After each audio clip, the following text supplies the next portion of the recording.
Chapter 245. Late at night, after a day of exams, Yushu did not stay in her room to rest, but sat in the west wing of the small courtyard.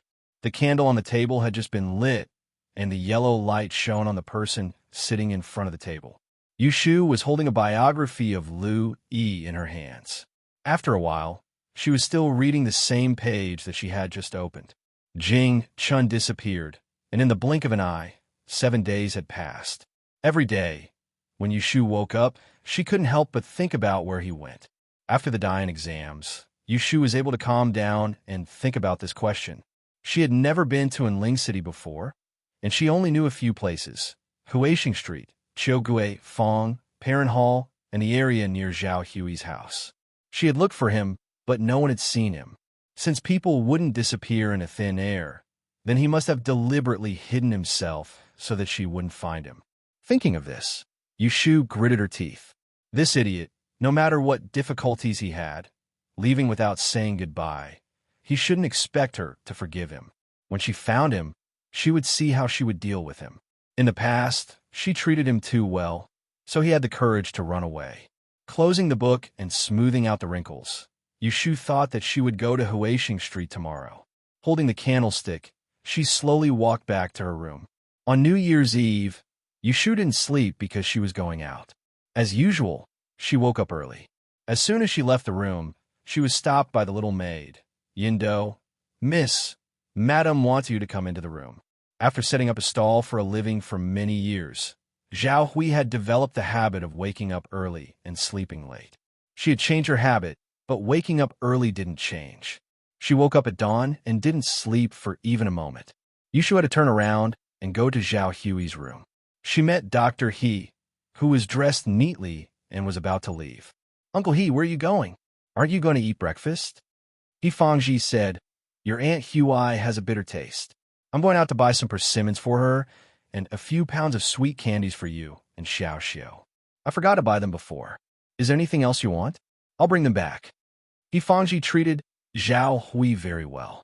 After Yushu and her brother moved in, one night, Yushu came out of the bathroom to use the toilet. She thought a thief had broken in when she saw the light in the kitchen at the corner of the courtyard. She walked over and saw He Fangji cooking eggs and syrup. He said that Zhao Hui wanted to eat it. Yushu asked him why he didn't wake the chef up. He Fangji was too embarrassed to tell him. Zhao Hui didn't like the food cooked by the chef. It turned out that this was a dish he learned when he was taking care of Zhao Hui before they got married. "There's nothing to say. Go quickly." Seeing He Fangji leave, Yushu followed Yindo into the house. Zhao Hui sat on the small couch in the living room. She was fiddling with the new clothes on her knees. She looked up and waved at Yushu, saying, "Come and try this dress." Yushu looked at the dress in her hands. It was obviously a woman's dress. She smiled and said, "When did you make clothes for me? Why didn't I hear you say anything?" Zhao Hui gestured at the dress in front of her body and explained, "I hired a tailor outside. He was very efficient and sent it here the day before yesterday. I saw you were busy reading, so I kept it first. Here, put it on quickly." Yindo, add a few more pieces of charcoal. Although Yushu disliked the dress because it was troublesome and awkward to wear, but a girl would always be very happy to receive new clothes. There were 3 women in the house. She untied the old cotton-padded jacket and robe in the small living room and put on the new clothes one by one. This was the second time Zhao Hui made clothes for her. It must be said that Zhao Hui had a good eye. This winter dress was divided into 3 pieces. The red dress was thickly pleated, the plum red jacket was pinched at the waist, and there was a white sleeveless waistcoat. She looked delicate and spirited. Yushu fastened the buckle on her collar and turned around in front of Zhao Hui. She asked happily, "How is it? Does it look good?" Looking at her with a scholar's head and wearing a dress, Zhao Hui had a strange expression on her face. Yindo covered her mouth and snickered. Yushu asked her, "What are you laughing about?" Yindo was young, only 11 or 12 years old. She didn't have a good mind. She said honestly, "Miss, it looks like a man wearing a woman's clothes." Yushu felt strange and said, "Is that so? I'll go take a look." She went into the house to look in the mirror. When she looked in the mirror, she really looked awkward. She couldn't help but smile bitterly. This was great. After dressing up as a man for so long, he didn't look like a woman in a dress. God knows, she just thought it was more convenient to dress up as a teenager. She didn't have the intention to change sex and become a man. Zhao Hui was supported by Yundo into the house. She looked at Yu Shu, who was staring at the mirror, and said, "Don't be anxious. Sit down and let me comb your hair. You'll look beautiful if you change your hairstyle." Yu Shu obediently sat by the dressing table. She let Yundo untie the towel and comb her hair. Zhao Hui guided her from the side. After the time it takes to drink a cup of tea, Zhao Hui opened a brand new jewelry box on the dressing table. She took out a pair of sparkling yellow pearl flowers and placed them on Yu Shu's hairband. She then dipped her little finger in a little rouge and placed it on Yu Shu's lips. The person in the mirror immediately looked different. Looking at her again, no matter how you looked at her, she was a delicate girl. She was far from being as beautiful as a flower. However, her eyebrows were curved and her eyes were bright. She was still good-looking. Zhao Hui patted Yu Shu's shoulder in satisfaction and said, "This is good. In the future, dress like this. Don't run around in gowns. A girl must look like a girl. Next year, Aunt Hui will ask people to make a few more clothes for you to change into and a few sets of jewelry to wear. Is that okay?" Yu Shu looked at the unfamiliar young girl in the mirror. She recalled before she transmigrated to Da and Dynasty. What did the face that she had seen for more than 20 years look like? Slowly, there were some similarities. The same almond-shaped eyes, but they were not beautiful. The same tall nose, but it was not ostentatious. The same thin chin, but it was not refined. Yu Shu raised her hand and touched her face. She felt that after half a year, she seemed to look more and more like herself. Oh, this was a good sign. Yu Shu raised her neck and smiled at Zhao Hui. "Aunt Hui, are you raising me like a daughter?" Zhao Hui's face was gentle like water. "Why not?" Yu Shu was silent for a moment and suddenly said, "Aunt Hui, if you are willing, can I be your goddaughter?" The reason why Yu Shu said this was not a spur-of-the-moment idea. Back in Yiyang City, she had this idea. She helped Zhao Hui with the lawsuit because she wanted to be her goddaughter. However, after offending the Ji family, she had no choice but to leave her hometown. She was afraid that she would implicate Zhao Hui, so she never mentioned the matter of recognizing her as her goddaughter. Now it was different. They were together. Zhao Hui went to a foreign place for her and settled down, and in Ling, Zhao Hui took care of her food and clothing. She appreciated the elders' love, but she had no right to show her filial piety. It was the best time to recognize her as her goddaughter. Zhao Hui was stunned for a moment and suddenly pinched Yu Shu's shoulder. She was surprised and her voice trembled. "What did you say just now? You want me to be your godmother?" Yu Shu nodded and did not hide the admiration on her face. "Aunt Hui, are you willing to recognize me as your daughter?" Zhao Hui took a deep breath and tears appeared in her eyes. She held Yu Shu's hand and nodded repeatedly. "Yes, yes."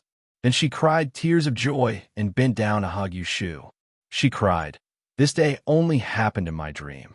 Aunt Hui has long treated you as her own daughter.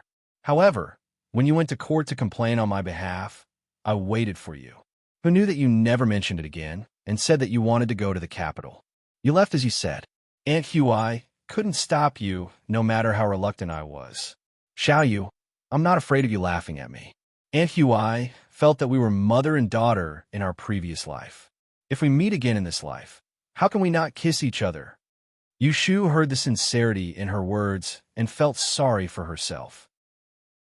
There were tears in her eyes, but she held them back. She patted the emotional Zhao Hui's back and smiled. "What a coincidence. I was thinking the same thing. Don't you think we'll lose out if we don't become mother and daughter?" Hearing her teasing, Zhao Hui smiled through her tears and pushed her away.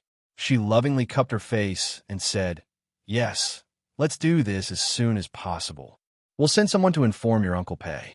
Tomorrow, we'll hold a banquet with incense and candles. We'll officially recognize each other." Shouldn't we ask Uncle Lee first? Maybe he'll agree. Recognizing relatives had always been buy one, get one free. Zhao Hui and Dr. He were husband and wife. If Yushu recognized Zhao Hui as her godmother, she would give Dr. He as her godfather. Zhao Hui said, "There's no need to ask. He'll agree 100 times." Coincidentally, Hifangji came back from outside and heard Zhao Hui's last sentence. He entered the room and asked, "What did he agree to?" He looked at Zhao Hui's teary eyes and hurriedly pulled out a handkerchief. "Why are you crying again?" "Last night, I said that crying is bad for the body. Have you forgotten?" With Yushu and the maidservant present, seeing Yushu's teasing gaze, Zhao Hui blushed at Hifangji's thoughtfulness. She was too embarrassed to show off their affection. She took the handkerchief and wiped her own tears. She said, "I want to recognize Xiao Yu as my daughter. She's asking if you agree." Dr. He looked back and forth between the two of them in surprise. Then he clapped his hands and laughed. "This is a good thing. Isn't it just what you wanted? Let me go inform my sworn brother and choose a good day to do this. Madam, the one in your stomach hasn't even been born yet, and we have a son and a daughter." "Excellent, excellent." When Yushu heard this, she coughed and interrupted, "Uncle He, don't miss here. I said that I want to recognize my godmother, but not Xiao Xiao. He's the only son of a Yu family. My mother is still alive, so if I really want to recognize him, I have to get her permission first." Yushu didn't make such a decision on her own. Because she and Aunt Shui had nothing to do with each other, it was fine to recognize Zhao Hui as husband and wife. However, Yu Xiaoxiu was different from her. No matter how unreliable Aunt Shui was, she was still his mother. How could he casually become someone else's son? Wouldn't that be unfilial? Xiaoxiu was young, but he was very moral. A look of disappointment appeared on Physician He's face. Zhao Hui quickly patted him and pulled Yushu aside, saying, "You're right, we can't be so hasty. We have to listen to little Xiu's opinion and get your mother's approval." Thus, she had Yindo wake up Yu Xiaoxiu, who was still sleeping, to come to the room to talk. Although Yu Xiaoxiu envied Yushu for having an elder, he sensibly shook his head and said, "It's good that older sister has recognized him. In my heart, I treat Aunt Hui as a relative. Because mother is still alive, I'm the only son in the family, so it's not appropriate to recognize another relative." Zhao Hui patted his head and sighed. "Good child, you're so obedient. Aunt Hui also treats you like a son." Yu Xiaoxiu nodded. "MHM, I know." Yushu saw the disappointed expression on Dr. He's face and thought that it was because he couldn't recognize a son. She kindly comforted him. "Uncle He, don't be anxious. You and Aunt Hui love each other very much, so there's no need to worry about not having a son to raise. I think this child is enough. If it's not, there's still another child." Chapter 246. Pei Jing brought a cook and a manservant to help. Hifangji set up a banquet on New Year's Eve and offered incense and candles in the courtyard. Together with Zhao Hui, they happily accepted Yushu as their goddaughter. From then on, they called them godmother and godfather. Even Pei Jing got a ready-made uncle and was so happy that he couldn't close his mouth. Zhao Hui was very satisfied and drank the tea that Yushu offered to acknowledge her as her family. On the spot, she gave a jade bracelet that had been passed down in the Zhao family to Yushu and didn't allow her to refuse. Yushu had no choice but to accept it, thinking that in the future when Zhao Hui had a daughter, she would give it to her. Pei Jing generously gave Yushu a golden abacus. It was unknown where he got it from, but every bead on the abacus was coated with a layer of real gold powder. When used, it sparkled with golden light and looked very beautiful. Hifangji bought 12 jars of Huadiao wine and sealed them in the cellar. The adults didn't favor one and discriminate against the other. Yu Xiaoxiu also received a few gifts. He didn't feel unhappy because Yushu acknowledged him as her family because he understood that even if Aunt Shui didn't treat him well, she would still occasionally act like a loving mother and secretly give him money to spend. On the other hand, his sister had been beaten and scolded by her mother since she was young and had never been treated kindly. Therefore, with the love of a mother like Zhao Hui, he felt happy for his sister. At the dining table, the whole family ate and chatted happily without the taboos of a rich family. Pei Jing's wife, Madame Qin, couldn't go to the capital with them because she was sick. Like Grandma He, she stayed in Yang to celebrate the new year. After He Fangji and Pei Jing settled down in the capital, they sent a letter home together, asking them to pack up and come to Anling after the new year. They had to wait until March before the whole family could reunite in the capital. As a result, there were a few family members missing at the table. As the mood for drinking rose, it was inevitable that there would be a lot of booing. Fortunately, there was Yu Shu, who was a lively person to lighten the mood. Only then did they have a peaceful and happy New Year's dinner. The banquet lasted until the second watch of the night. After that, it was replaced with soup and desserts, rice cakes, crystal dumplings, plum flour flatbreads, candied fruits, lotus sweets, 100-fruit dumplings, longan seeds, and a bowl of bird's nest porridge. Pei Jing, on the other hand, was fine as he had been eating all day. Yu Shu and her brother, on the other hand, hadn't had many good days and had never seen such exquisite tea and snacks. Tonight, they ate to their heart's content and their stomachs were full. Kim Bao had been gluttonous for a long time and was lying by the stove to digest the food. Zhao Hui asked Mother Shun to clean up the guest room and laid out a clean bedding. She asked Pei Jing to stay the night so that he wouldn't be alone when he returned in the middle of the night. Keeping vigil on New Year's Eve was a custom that the people of the Yin dynasty followed. They had to stay up until the third watch of the night to ensure a year of peace. However, before the third watch of the night, Yu Xiaoxiu was already yawning. When Yu Shu saw him dozing off, she asked He Fangji for a few firecrackers.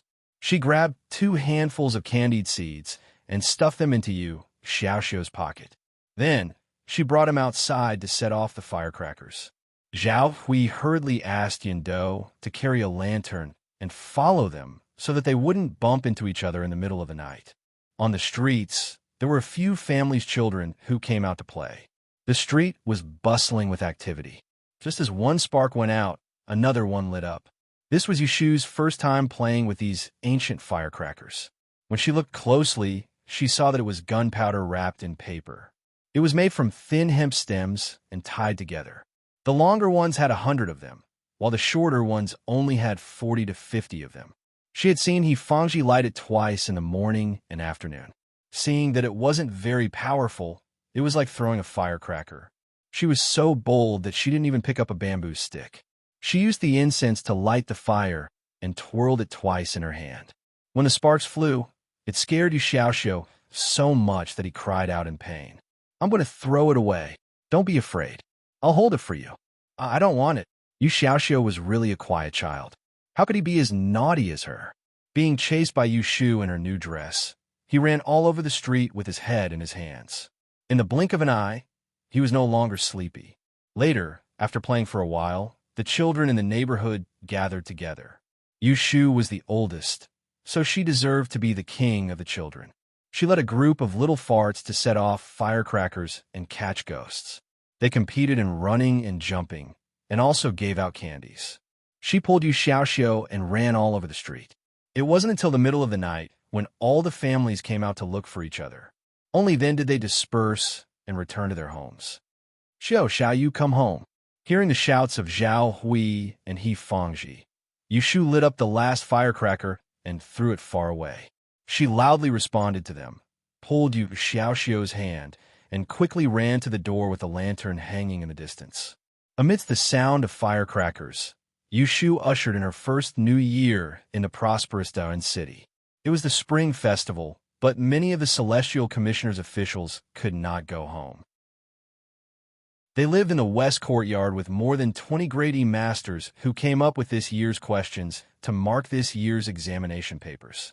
The same paper needed to pass through the hands of 3 people. One person would make a mistake, the second person would correct it, and the third person would review it. In order to ensure fairness, the examiners were divided into 3 groups. They didn't live in the same room and didn't meet each other. This year was a bit special.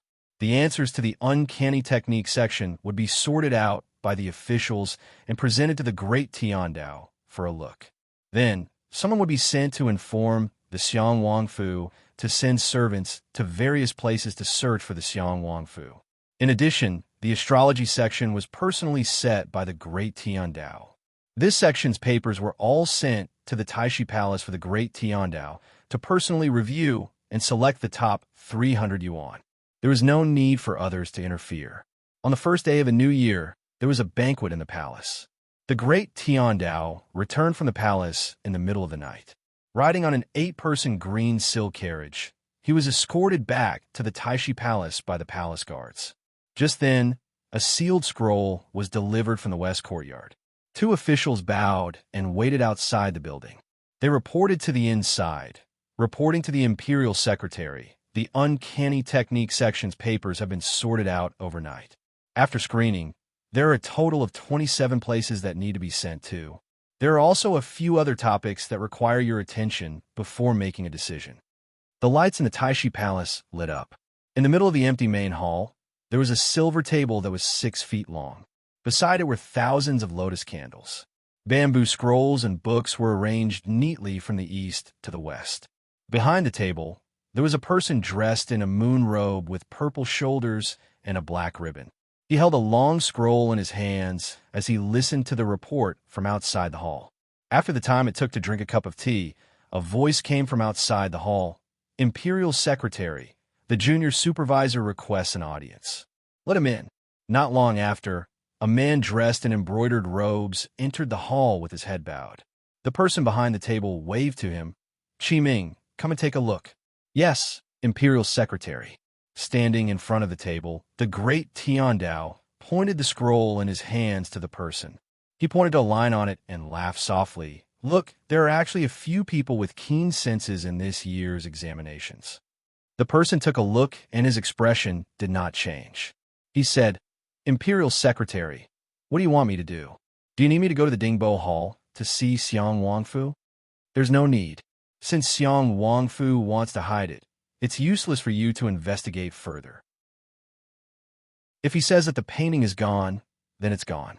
Yesterday, I took advantage of the time when the 7 stars were intersecting to reveal the secrets of the heavens. I observed the sky and saw that the great disaster is in Enling.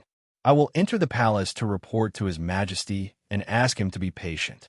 The year of the great disaster is at its heaviest, and he will bring disaster to his family and friends. Let him hide for a while. After the year of the upper year, when the moon is full and the power of Kidu's star is weakened, we will then put up an imperial notice in the city to find the great disaster. The person said, There is no painting and we don't know his face. How can we find him? The great Tiandao shook his head and rolled up the scroll in his hands. He was calm and composed. I have long predicted this day. 3 months ago, I have already asked His Majesty to invite the 9th prince to return to the court without alerting anyone. Calculating the days, he should be here by now. Why worry about not knowing the great and disaster's face? The person sighed and said, Grand Secretary has great foresight and foresees things like a god. Ha! I'm tired of hearing such flattery. Spare me some peace and quiet. The great Tiandao put down the scroll and asked, I asked you to mark the astrology paper. How is it? The person's expression turned serious, and his brows showed some disgust. He walked to the table and bowed. He said in a deep voice, reporting to Grand Secretary, In this year's Yen examination, someone leaked the questions. The person on the table was shocked and asked, Oh, which subject is it? It is the astrology subject. During the new year, they had to visit their relatives and friends. Yifangji also had a few old friends in the capital. They used to write to each other. Because Zhao Hui was not well, she asked her to stay at home and took Yu Xiaoxiu to visit them. Yushu used the excuse of visiting a neighbor on Huixing Street. Under Zhao Hui's repeated warnings, she went out alone. On the first few days of the new year, there were almost no stalls on the street. There were no sedan carriers, so Yushu walked. She had received 2 packets of medicine from Shui Rue and used it to soak her hands and feet every day. She then applied the snake oil ointment. The effect was strange. After 3 or 4 days, the frostbite on her hands and feet disappeared, and she did not feel pain when she walked. When she arrived at the small courtyard on Huixing Street, Yushu opened the door and walked around. She did not find any signs of people being here.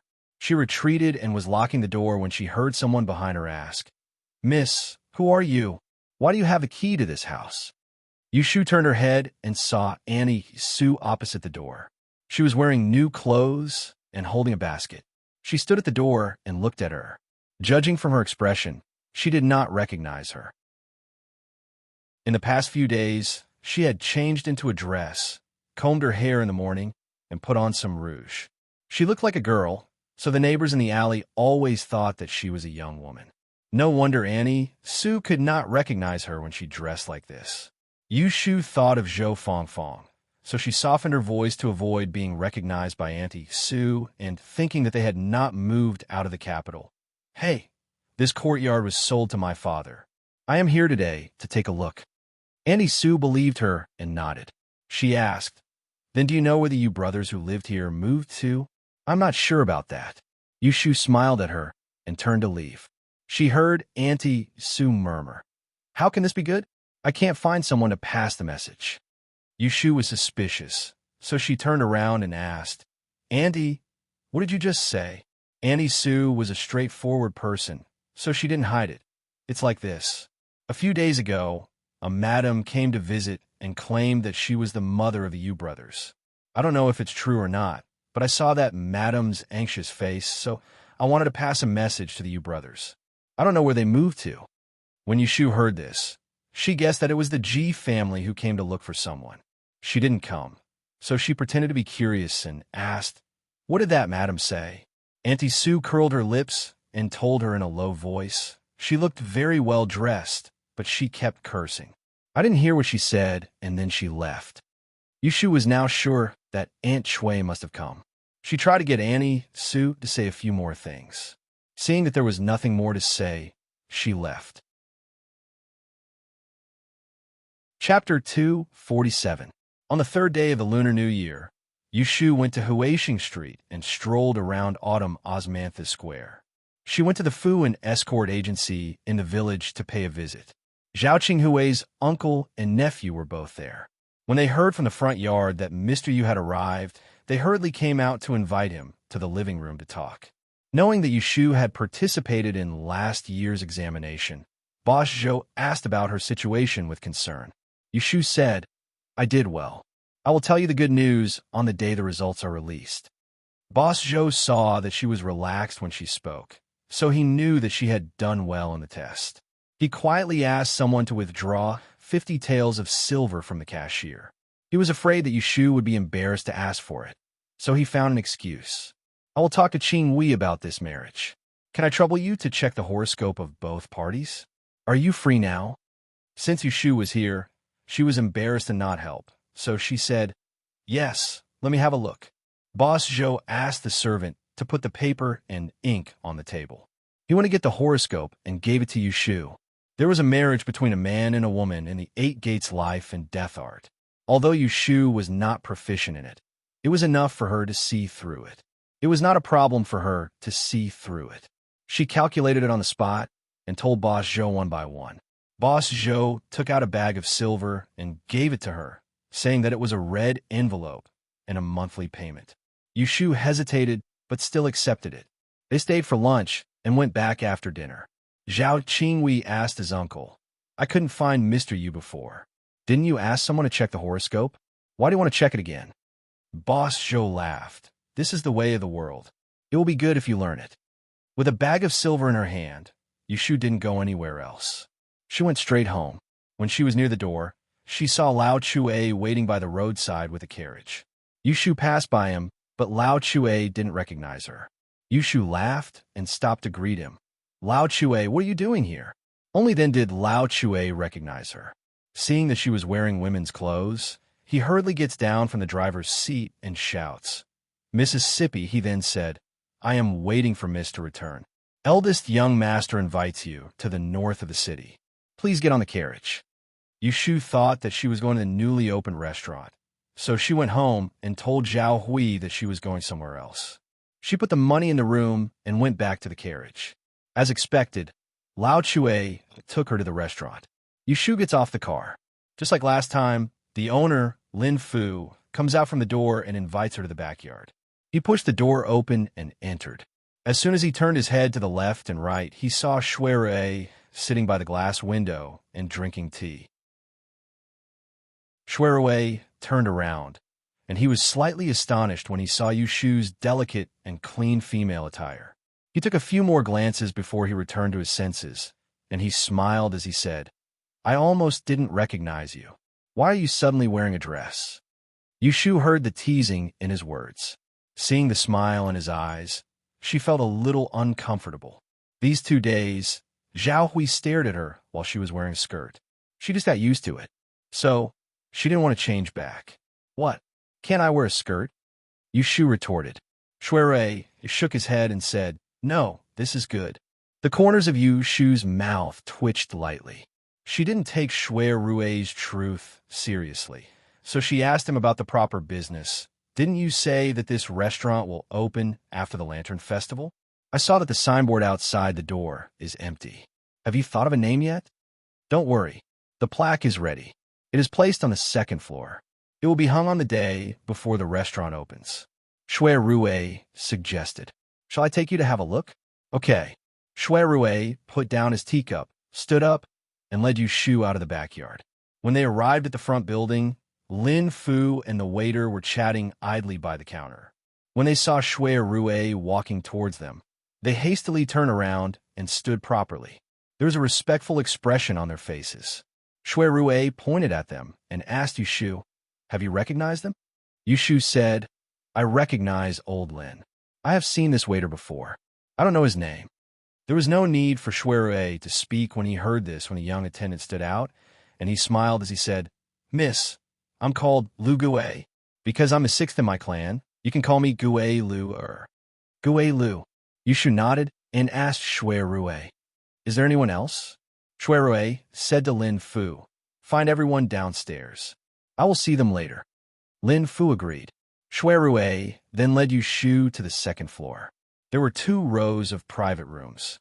Shui opened the door and entered the first room. Yu Shu followed behind him. The decorations of this private room were extremely ingenious. There was a screen, an immortal table, a soft stool, a flowery shelf, calligraphy, and paintings. There was even a soft couch placed against the wall for people to rest after getting drunk. However, the person lying on the couch was not a person but a heavy plaque. It was covered with a red cloth. Both ends of the plaque could be seen. Shui walked over and stretched out his hand to lift off the red cloth. Yu Shu moved forward to take a look, and she saw a large, long, and mute yellow horizontal wooden plaque that was polished to the point of merging into one, and the words "Forgotten Mystery Pavilion" were carved on it, and it was handsome and clear. "Wang Ji Pagoda," Yu Shu muttered. She felt that the name wasn't bad and that there must be a story behind it. However, she didn't know much about literature and only knew how to use an abacus. She asked him, "Is there a story behind it?" Shui said, "In Taoism, Wang Ji Lu means to be indifferent to worldly affairs. There are no worldly worries and no competitive thoughts." It was taken from the Tang Dynasty poem Li Bai. Passing by Mount Zhongnan, the man of Mount Huzi. There's a line in the poem, "When I am drunk, I am happy.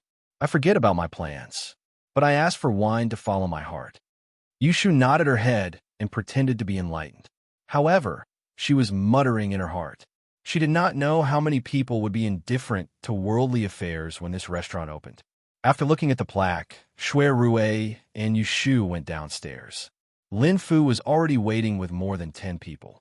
There were men and women. Yu Shu originally thought that this restaurant only had a shopkeeper and a few waiters. Who would have thought that there would be so many people? She was surprised at first. After thinking about it, she realized that it was true. With such a big restaurant, it would be hard to serve everyone if there were not a lot of people. "Young master, young lady, everyone is here." Shui brought Yu Shu to find a table to sit. Lin Fu called everyone forward and introduced them to Yu Shu. Other than the waiter, Gue Lu, the other 2 waiters were his brothers. One was Gue Chi, and the other was the chef. The leader was a woman around 30 years old. Her name was Xiu Qing. There were 2 accountants. One was surnamed Kai, and the other was surnamed Fu. There were 2 maids serving wine and dishes. They were Xiao Dai and Xiao Qing. There were two rough workers who swept the floor and washed the dishes. They were Ah Xiang and Ah Ping. There were two zither players, a man and a woman. The man's surname was Gong, and his name was One. The woman was Bai. They were husband and wife. Including Lin Fu, there were a total of 15 people. This time, she was not a commander without an army. After Lin Fu finished the introductions, Shui Rui looked at Yushu's expression and said, "There is no rush. I will remember their names later." He took another sip of tea and said to the group of people, "This is Miss Lian Fong. She's a good friend of mine. Since you have met her today, remember her carefully. In the future, if anything happens in this restaurant, if I am not present, listen to her instructions. Do not think of slacking off or deceiving others. Do you all remember?" The people in front of him replied in unison, "Young master, we all remember." "Good." Shui Rui turned his head and asked Yushu, "Do you have anything to say?" Yushu secretly rolled her eyes. He did not even say a word before pushing her out. Fortunately, she was mentally prepared on the way here. Clearing her throat, she smiled and said, "I have been entrusted by your owner to take care of this restaurant. I have been paid to do the job, so I'm the same as you all. In the future, we will meet every day. I'm a straightforward person and do not like to beat around the bush. If I have done something wrong, feel free to tell me. If you have done something wrong, I will tell you directly. Let's not regard each other as outsiders." Finished speaking, Lin Fu took the lead and replied, "Don't worry, Mississippi. We understand." On the first day they met, Yushu did not talk much nonsense. Seeing that this group of people were obedient, she did not intend to show them her strength and walked over in a friendly manner. Shui Rui was very satisfied as he listened from the side. Yushu was steady in handling matters. Even though she was young, she had a sense of propriety when she spoke, and her methods were sufficiently ruthless. He wasn't worried that she would be put in a difficult position when he handed this group of miscellaneous people over to her to manage, but he was afraid that someone would fall into her hands. Returning to the backyard, Shui Rui took Yushu up the building. From the west staircase, he pointed to the backyard for her to see. "Later, I will give you the key to the restaurant. During the day, if you think the front is messy, you can enter from the back. I have prepared a guest room for you upstairs. When you come here, you can rest here. You can read or sleep. If there is anything, let them report to you. You've really thought it through." In fact, Yushu did not mind showing her face in public. As a female customer, she was different from the girls who were waiting to be married. What she wanted was not to help her husband and teach her children, but to learn how to change. Therefore, people would not be harsh on them. In fact, they would even look up to them. Of course, she was more than happy to have a dedicated office. She did not need to work at the counter outside. This was a room with two rooms. The layout was more comfortable than the private room in the front building. In the outer room, there was a tea table and a bookshelf. In the inner room, there was a bed, a wardrobe, and the window was also sealed with glass. What caught Yushu's attention the most was the small glass screen in front of the bed. In the green water plants, a group of golden and red fish swam happily. Yushu stood under the screen and touched the cool glass with her hand. She joked, "This restaurant doesn't waste money. If you can't pay me later, you can use this screen to pay me back." As soon as he raised his head, his eyes met with a pair of pitch-black eyes in the crystal glass. Shui Rui was standing at the side of the screen since an unknown time, and he was looking at her with a gaze that seemed familiar to her, causing Yushu's heart to jerk, and she instantly stood up straight in vigilance before taking 2 steps back and saying embarrassedly, "It's getting late. I should return." Shui Rui took back his eyes and said, "Don't rush. Stay for a while.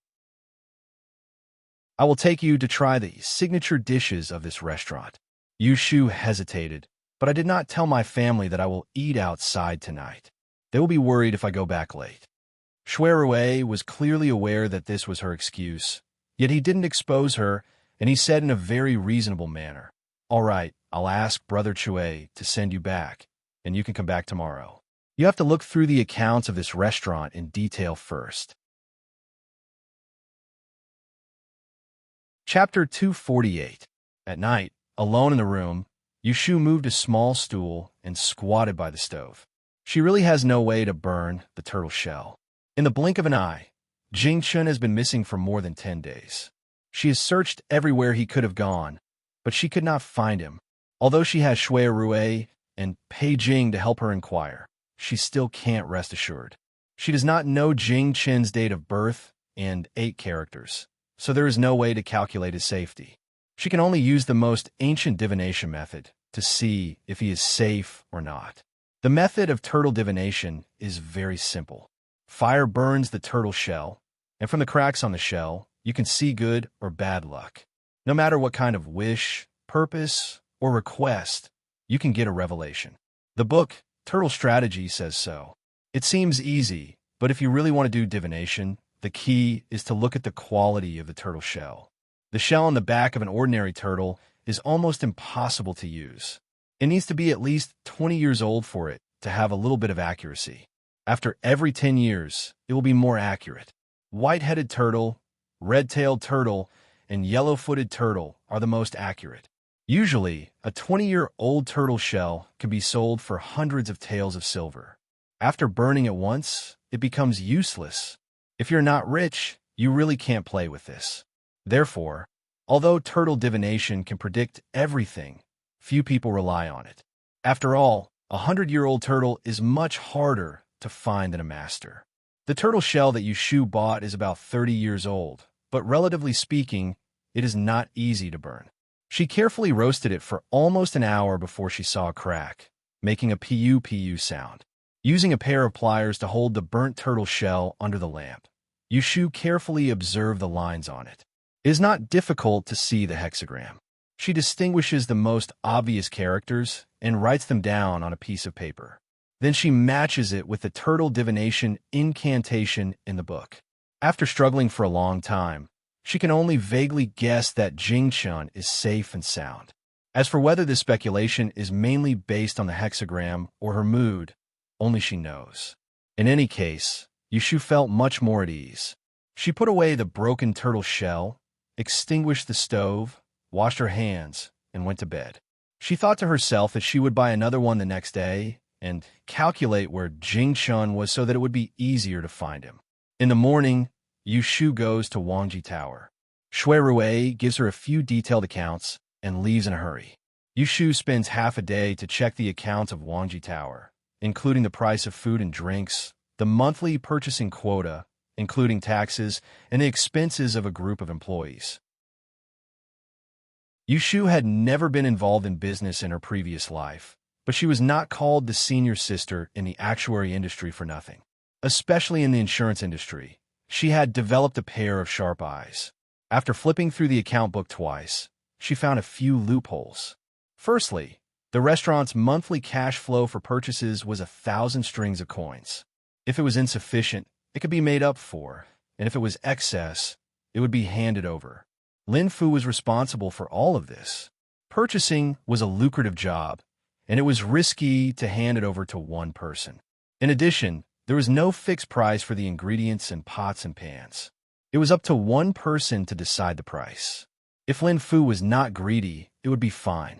If he was slightly greedy, he could deduct 100 or 200 taels of silver a month. Nobody would be able to find out. Secondly, there were 3 types of taxes.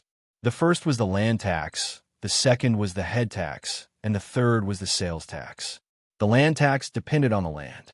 For example, Shui Rue chose this bustling street, so he had to pay 50 strings of coins every month. The head tax was the total number of employees in the restaurant. It was 1 tael per person, so it would be 15 taels per month. Lastly, there was the sales tax, which was the so-called transaction tax. According to the restaurant's account book, it would take 40% of the profit, which was about 13% of the tax. This was not a small amount. There was no problem with these. The problem was that Yu Shu found 2 accountants for questioning. She found out that they were responsible for the total monthly expenses and profits, but none of them was responsible for the clear accounts. The so-called clear accounts, to put it bluntly, were fake accounts. Usually, businesses would have 2 accounts, one for the government and the other for themselves. In ancient times, there were no invoices. How much profit was earned depended on the account book. Although it was convenient to make fake accounts, Yushu didn't believe that the ancient people were so stupid that they didn't know that there were two accounts. Presumably, many businessmen took advantage of this loophole. However, Shui Rue had such a big business, but he didn't make any arrangements. How much more money would he have to pay in a month? Yushu sent the accountant out and put down the account book. She was wondering if Shui Rue didn't plan to take advantage of the tax at all. He just wanted to do his business with a clean conscience, or he had other plans. Miss, the meal is ready. Would you like to have your meal in the front room, or would you like me to bring it upstairs? Lin Fu's voice came from outside the door. Yushu wasn't very hungry. She had been sitting here for the whole morning. Xiao Dai and Xiao Qing had brought tea and snacks at least 3 times. Because the food was too delicious and exquisite, she accidentally ate a few more pieces. However, the meal was ready. It would be a waste if she didn't eat it. It was good to take the opportunity to look at the dishes in this restaurant. Yushu got up to open the door and said to Lin Fu, "Don't bother. I will eat in the front room." The restaurant hadn't opened yet. It was closed for the new year. The front room was very quiet. On the east side, there was a big round table made of jujube wood. There were more than 16 dishes. There were all kinds of delicacies. There were chicken, duck, fish, shrimp, deer, raccoon, and the most eye-catching dish was a big turtle cooked in a white porcelain pot. Yushu grinned and said to Lin Fu, "Why did you cook so much? You overestimated my appetite." Lin Fu smiled. "Young master told me to cook all the signature dishes of the restaurant for you to try. It's just that the table is not big enough. The chef still has 7 to 8 dishes." In her previous life, Yushu was a person who had seen grand occasions. However, she didn't have the experience of enjoying such a sumptuous meal alone. Moreover, in the future, it was against the law to eat wild animals. It's not like in the ancient times where all kinds of animals could be eaten with wine. Moreover, this table was full of food. It must cost more than 100 taels of silver. It's such a waste. It's better to give it to her. Where are the others? Have they had lunch? Yushu turned her head and saw Lin Fu and Gue Lu. Lin Fu said, "Miss, please eat first." Yushu sat in front of the table and said, "Gue Lu, go and find the others. Let's have a taste together. Don't eat alone. I won't have an appetite." She wasn't being pretentious. She was just using the table as an excuse to test everyone's character. Gue Lu looked at Lin Fu. Lin Fu hesitated. "Miss, this is not a good idea." After glancing at him, Yushu straightened her chopsticks and placed them on the table. She picked up a piece of white bamboo shoot and tasted it. As expected, the taste was great. She knew that Shui Rue wouldn't just put up a show. Since he opened a restaurant with such a grand appearance, the food and wine would definitely not taste bad. Lin Fu is a smart person. Seeing that Yushu did not say anything, he knew that he did not say the right thing. He changed the topic and said to Gue Lu, "Go and get Gong Qin and his wife, you 2 brothers Xiao Dai and Xiao Qing to eat with Mississippi." Gue Lu ran to get the others. In a short while, there were 6 more people at the table. The accountant went home, and the 2 handymen could not sit at the table. Yushu asked them to sit down. Seeing that there are still some empty seats, she said to Gue Lu, "Go and get the chefs to come.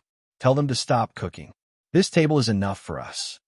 Gue Lu ran another errand and got 3 kitchen maids to return. Now the table was full.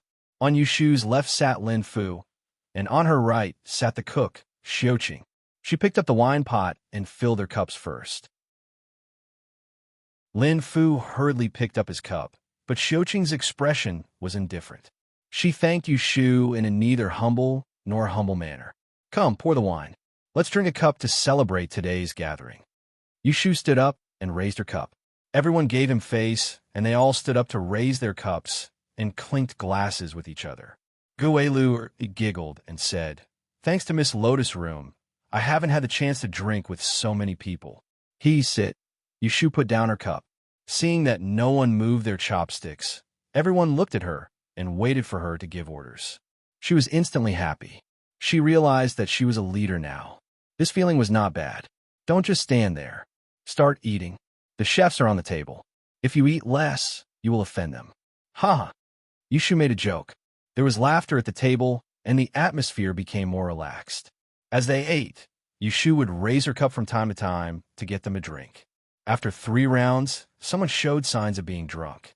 She would test them and observe everyone's reactions. First of all, Lin Fu was a tactful person who knew how to read the situation. The cook, Xiao Qing, didn't talk much. Gong Wen was as gentle as his name suggested. His wife, Madame Bai, was shy. Gue 6 was quick with his words, while Gue 7 was simple and honest. The other 2 chefs seemed to follow the cook, Xiao Qing's lead. In general, this group of people was quite interesting. They could be called elites of all walks of life. She did not know how Shui Rue managed to gather them. A single meal wasn't enough for Yushu to figure out their background and win over their hearts, but at least he had left a good impression on them and gained a temporary victory. After the meal, Yushu returned to her resting room. She tidied up the account books and locked them in the cabinet under the bookshelf. She took the key and went downstairs to say goodbye to Lin Fu. Then she left through the back door with a bunch of keys. Shui Rue not only gave her the account books this morning, but also gave her the keys to all the rooms in Wangji Building, including the small treasury in the backyard, to show his trust. Yushu knew that Shui Rue was not stupid. He trusted her because he knew where her nest was. He would not abscond with the money. After all, the monk could run away, but the temple could not run away. On the 4th day of the new year, there were still not many people on the street, but everywhere was decorated with lanterns and colored banners. Everyone wore new clothes and was full of joy. It was at least more festive than the new year 500 years later. Yushu drank 2 bowls of tortoise soup for lunch. At this moment, her body was full of warmth. She strolled around the nearby streets twice and found an open shop. She wanted to buy a turtle shell and burn it at night. She wanted to find out which direction Jingchun went and try her luck there tomorrow. After choosing a turtle shell, Yushu painfully took out a large banknote and secretly gritted her teeth. She regretted that she did not ask the old man Xingzheng to teach her a way to find people, especially to deal with people like Jingchun who ran around with long legs. It was in the afternoon when she returned home. Fangji went out with Yu Xiaoxiu and was not there. Zhao Hui and the maidservants were warming the fire and playing with needlework. Shima was also there. Yushu had not told her that she was going to help Shui Rue open the restaurant. Firstly, she did not know how to explain Shui Rue's identity. Secondly, she still wanted to enter Taishi's shoe garden. Chapter 249. In the living room in the front yard, there were 2 pairs of chairs draped with ordinary blue cloth. Jihai Otani sat on one side, while Yushu sat across from him. Shinani quietly brought in a stove, added some charcoal, and quietly left. About 10 minutes ago, Yushu heard the servants say that there was a guest outside. She thought it was someone else, but when she went to the front yard, she was shocked. It was the 3rd son of the Ji family. Doctor He wasn't home, and Zhao Hui, a pregnant woman, couldn't see the male guest outside. Yushu had no choice. Since the guest had already entered, she couldn't kick him out. She could only dawdle and come to see him. When she saw Jihai Otani again, Yushu felt like she was beating the drum and climbing the court in Yiyang to sue the Ji family not long ago. That day, she pointed at Jihai Otani's nose and spat on him. She could still remember that scene, let alone Jihai Otani. Yushu recalled how Jihai Otani looked like he wanted to beat him to death, but now he was sitting in front of her expressionlessly. She wouldn't believe that he didn't want to teach her a lesson. Her guess was right. If Jihai Otani hadn't ordered him not to touch Yushu, he wouldn't have allowed her to sit in front of him. He would have tied her up and left her hanging for a couple of days. Jihai Otani took a deep breath and observed Yushu, who looked different from half a year ago. Then he said with a straight face, "Yesterday, I found out that you and your brother are living here. Why didn't you tell them you moved? Your mother went out to look for you too during the snowy days. When she came back, she fell sick and laid in bed for 7 to 8 days. She was in a daze every day and wanted to see you too. Hurry up and pack your luggage. Come back with me to take care of your mother's illness. Don't be an unfilial and unjust animal. Aunt Shui is sick." When Yushu heard his first sentence, she was sure that he was lying. Every once in a while, she had to judge for the people around her, especially that troublesome mother. How could she not know if Aunt Shui was sick or not? She must have been pretending to be sick, and the real reason was to coax her back. Although Yushu knew what was going on, she still pretended to be alarmed. She got up and asked, "How is my mother's illness? Have you invited a doctor? Has she taken medicine?" Jihai Otani wasn't going to let her interrupt him so easily. He snorted coldly and said, "Why don't you go and see for yourself?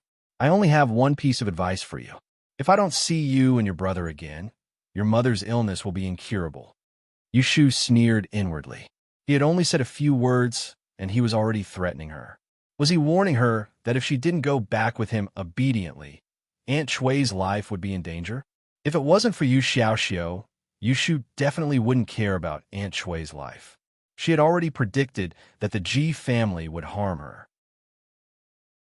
If she went there, she would put herself in danger. However, if something bad happened to Aunt Shui and Yu Xiaoxiu found out that she watched her die, she wouldn't blame him. She was afraid that he would be sad and blame himself. Aunt Shui was nothing. Yu Xiaoxiu was her weakness. It seemed that she had to go this time. Yushu got up and said with a serious face, "Third Master, you are too serious. Please wait for a moment. I will go to the backyard to tell them, and then I will go back with you to see my mother's illness." Jihai Otani probably didn't expect that Yushu would be so obedient. When he came to his senses and wanted to say something, he had already hurriedly lifted the curtain and went to the back. As for why Yushu agreed so easily, the first thing she thought was that the Ji family wouldn't do anything to her for a while. After all, they were still waiting for her to learn the Lu Yao technique. Otherwise, they wouldn't have sent Aunt Shui and Jihai Otani to coax her, instead of directly taking her away to interrogate her. Moreover, she had been waiting for the Ji family to make a move since the beginning of the year. Anyway, she couldn't avoid it. Whether it was Yang or Yin, she had to see her so that she could think of a way to resolve it. When they arrived at the backyard, Yushu told Zhao Hui. She didn't mention other inside information. She only said that Aunt Shui was sick and she had to go to see her. She asked Zhao Hui not to tell Yu Xiaoxiu and to wait for her to come back. Zhao Ji was worried that the Ji family would make things difficult for Yushu, but he couldn't stop the daughter from going back to see her mother. He only let her go after reminding her. "Third Master, I have said it. Let's go." Yushu went back to the front yard to call Jihai Otani. Jihai Otani frowned. "Aren't you waiting for your brother to come back?" Yushu said impatiently. "He went to visit someone and will come back at night. How can I wait for him? I will go see my mother first, and then pick him up later." What a joke. If she sent Yu Xiaoxiu to the Ji family, wouldn't it be the same as letting someone pinch her lifeblood? Jihai Otani came here today mainly to take Yushu back. Seeing that he had achieved his goal, he didn't care whether Yu Xiaoxiu followed him or not. He immediately took her out of the door. They got on the 2 sedan chairs waiting by the street and were carried back to the right magistrate's mansion. On the way, Yushu was swaying and throwing copper coins in the sedan chair, but she was still calm. As the right magistrate of the Celestial Commissioner, Ji Huaishan was a 4th-rank official and had an official residence granted by the Imperial Court. He had been in business in Anling City for more than 10 years and had some fame. But compared to the size and appearance of the ancestral home of the Ji family in Yang City, it was a few levels lower. It was the first time that Yushu came back, so she couldn't recognize the front door and the back door. She got off the sedan chair and followed behind Jihai Otani. Along the way, she looked around and remembered the way she came. On the way, Jihai Otani didn't say a word to Yushu. He directly led her to an arched flower door in the west courtyard. He stopped and said, "You go in and visit your mother first. I will go and report to your grandfather. Maybe he will want to see you in his home." Yushu scolded in her heart, "Damn your grandfather," randomly recognizing relatives. No matter who the grandfather of the old man in the Ji family is, he won't be mine. Jihai Otani then told the maidservant who was guarding the garden to lead Yushu in. He then turned and left. This courtyard looked small from the outside, but it was quite spacious inside. There was a row of rooms facing the south and north. There were carved railings and window decorations. There were also red spring lanterns hanging above the doors. It was a festive atmosphere for the spring festival. The maidservant led her to the innermost room. Outside, Yushu saw someone poking their head out of the two rooms facing the south. She thought that it was the other women in Ji Hyotani's room. The maidservant didn't go in to greet them. She directly opened the door and led Yushu in. Then she shouted, "Xiao Sui, your aunt's daughter is here. Why aren't you coming out?"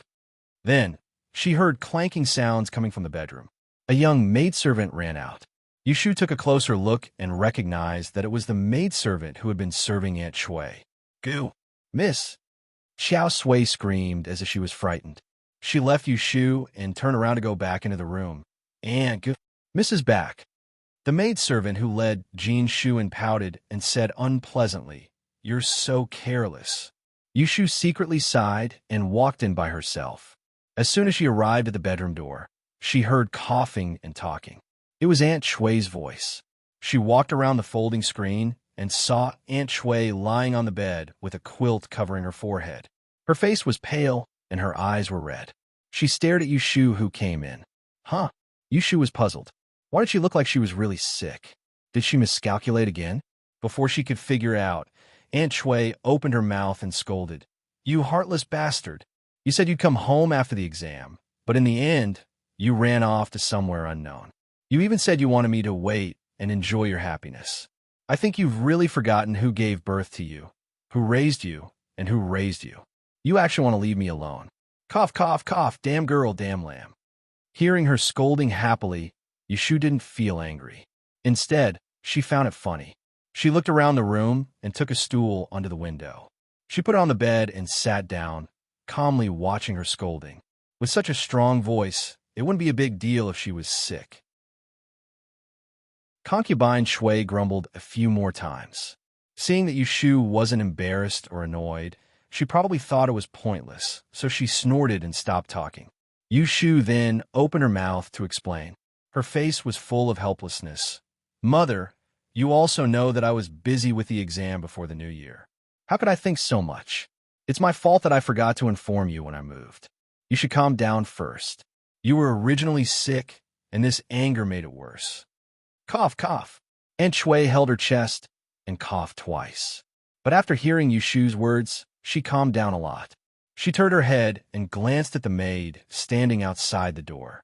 She said hoarsely, "Xiao Sui, I want to say a few words to your Mississippi. You go outside and guard. Don't let those cats and dogs sneak in." "Yes." Xiao Sui bowed her head and closed the door. Only the mother and daughter were left in the room. When Yushu saw that Aunt Shui was no longer spitting, she left the stool and sat on the edge of the bed. She pulled her hand and reached out to touch her forehead. She said with concern, "How did you become so sick? Have you taken medicine? Have you seen a doctor?" Aunt Shui turned her head away awkwardly. Pulling down her hand, she nodded her head randomly. Then, she asked with concern, "Did you pass the Yin examination? How'd it go? Did you do well?" Yushu said, "The results will be released after spring. I don't know if I did well or not." Aunt Shui said anxiously, "What do you mean? Didn't you say that you would definitely pass the Esher exam and make Mother proud? Now you're not sure?" Yushu completely lost her temper with this woman. She was probably thinking about herself all day long. She was really heartless. Fortunately, she was not her biological mother. Otherwise, she would definitely be sad with Yu Xiaoxiao. "Mother, don't be anxious. Although it's not the day the results are released, I think I did well and should be on the list." It was hard to say if she did well in the art of arcane arts, but in mathematics, she would definitely be on the list. Aunt Shui was coaxed by her, and her expression became slightly better. Yushu asked her again, "I heard from Third Master that you fell sick when you went out to look for me during the 2 days when it was snowing. What happened? Why did you look for me in a hurry?" "Oh, nothing. I just wanted to go and see you." When Yushu saw her stuttering, she knew that she was hiding something. Unexpectedly, Aunt Shui ran out to see how Yushu did in the exam that day. She said that she wanted to see how Yushu did in the exam and then come back to annoy those bitches. In the end, she came back empty-handed. She was afraid that she would be scolded by Ji Hyotani, so she simply pretended to be sick. She applied cream and couldn't get out of bed. Coincidentally, Ji Hyotani used it as a ready-made excuse to find Yushu. Aunt Shui was afraid that she would ask again, so she quickly changed the topic. Where is Xiao Xiao? Why didn't he come back with you? Yushu was about to answer when she heard a maidservant outside reporting, Master is here. Chapter 250. When Yushu was still in Yang City, she had heard of the name of the Ji family's old master. Everyone in the city knew the name of Ji Huaishan. He was a high-ranking official of the Celestial Commissioner's office in the capital. Yushu had never met Ji Huaishan, but if the upper beam was not straight, the lower beam would be crooked. Looking at the Ji family's descendants, she knew that the old man was not much better. He was indeed an upright old man. He would not use his power for personal gain and steal the dying examination questions. When you are in front of your grandfather, remember to speak respectfully. Don't be rude and offend the elders. Do you understand? On the way to see Ji Huaishan, Ji Hyotani reminded Yushu. Oh. Yushu looked at Ji Hyotani's back and wondered if Ji Lao-san had told old Master Ji that she had accused the Ji family of forging the horoscope sticker to harm people and humiliated the Ji family in court. If Ji Huaishan told him about that, he would definitely hate her. If he mentioned it in front of him later, would she play dumb or pretend to be stupid? After crossing half of the house, they arrived in front of an independent pavilion behind the garden. Ji Huaishan stood outside the door and said, Father, I have brought them. There was a low response from the door, and a page boy rolled up the curtain to let them in. Yushu followed Ji Hyotani in. The building was warm, and there was a smell of tea. It was bitter. Yushu did not like it. She wrinkled her nose and heard a slow voice above her head. Are you Yushu? Yushu put her hands in her sleeves and raised her head. Not far away, there were 2 card tables with all kinds of tea sets on them. Behind them, there was a majestic old man sitting on a majestic armchair. His eyes were full of spirit, his forehead was full, and his face was red. At first glance, she could tell that he was a knowledgeable person. It was completely different from the sinister old man she had imagined. Seeing that Yushu did not answer, Ji Hyotani pushed her shoulder. Yushu reacted and raised her hand to salute. She lowered her head and said, Yushu greets old Master Ji. Since she was in someone else's territory, she had to show some respect. What she felt was one thing, but she had to keep up appearances. Ji Huaishan said, Raise your head. Come to think of it, this old man has never seen you before. Aunt Chui had long remarried into the Ji family, but Yushu and her brother had been living outside. It was only 2 years ago that they moved under Ji Hyotani's name. Ji Huaishan lived in the capital for a long time. Due to the long journey, he only returned home once every 3 to 5 years. It was true that he had never seen Yushu. However, with his status, even if he returned home, it would not be Yushu's turn to see him. Hearing Ji Huaishan's words, Yushu raised her head. She did not know that the old man in front of her had come to a conclusion after reading her face. He thought that this girl's hair was uneven and her eyebrows were loose. She was not destined to be with her parents. Her nose was straight, her wings were short, and her mouth was wide. She was a clever person. It was a pity that she was too complacent. I have lived in the capital for a long time. I have been busy with the government affairs and rarely took care of family affairs. I heard that your father had sent you and your brother away for several months. If Xingxuan had not seen you by chance, I would not have known that you had come to Anling. I cannot bear to see you and your brother alone outside. I sent someone to pick you up before the new year, but you refused. I'm asking if you are unwilling to go home because you were chased out at that time. Ji Huaishan's words were dignified and his expression was gentle. If Yushu had not recognized the faces of the Ji family, she would have thought that he was a kind person. Yushu sneered in her heart. She could not stand this sanctimonious look. It was obvious that he was plotting something. That was why he pretended to be polite and spoke so casually. It turned out that the person who beat her and her brother up, threatened her to be a concubine, and then chased them away mercilessly was not a member of the Ji family. Thus, she replied, To be honest, I don't dare to hold a grudge. Xiao Xiao and I are outsiders. We are not part of your family. If you're happy, you can give us a meal. If you're not happy, you can beat or chase us away. We deserve it. As soon as she said this, Ji Huaishan and Ji Hyotani frowned at the same time. How could they not hear the sarcasm in Yu Shu's words? Ji Huaishan saw that she did not know what was good for her, so he did not have the mood to persuade her. He knocked on the lid of the purple tea in his hand. His brows suddenly became stern as he reprimanded. Then why are you talking nonsense and slandering the reputation of the Ji family in public? Seeing that the old man suddenly became hostile, Yu Shu was not frightened. On the way here, she had already expected this to happen. Without thinking, she played dumb and said, "What are you talking about, great elder? When did I slander the Ji family?" Looking at Ji Huaishan's expression, Ji Hyotani took advantage of the situation and said coldly, "Last year on the 9th day of the 6th month in Yang's County Yamen, the beggar who represented someone and accused the Ji family of deceiving the public. Isn't that you?" Yu Shu had a confused expression as she said, "On the 9th day of the 6th month, I had already taken a boat to the capital. Why would I go to court to complain? Third elder must have mistaken me for someone else." While playing dumb, she laughed inwardly. This was not a court case. So what if it was her? She would not admit it.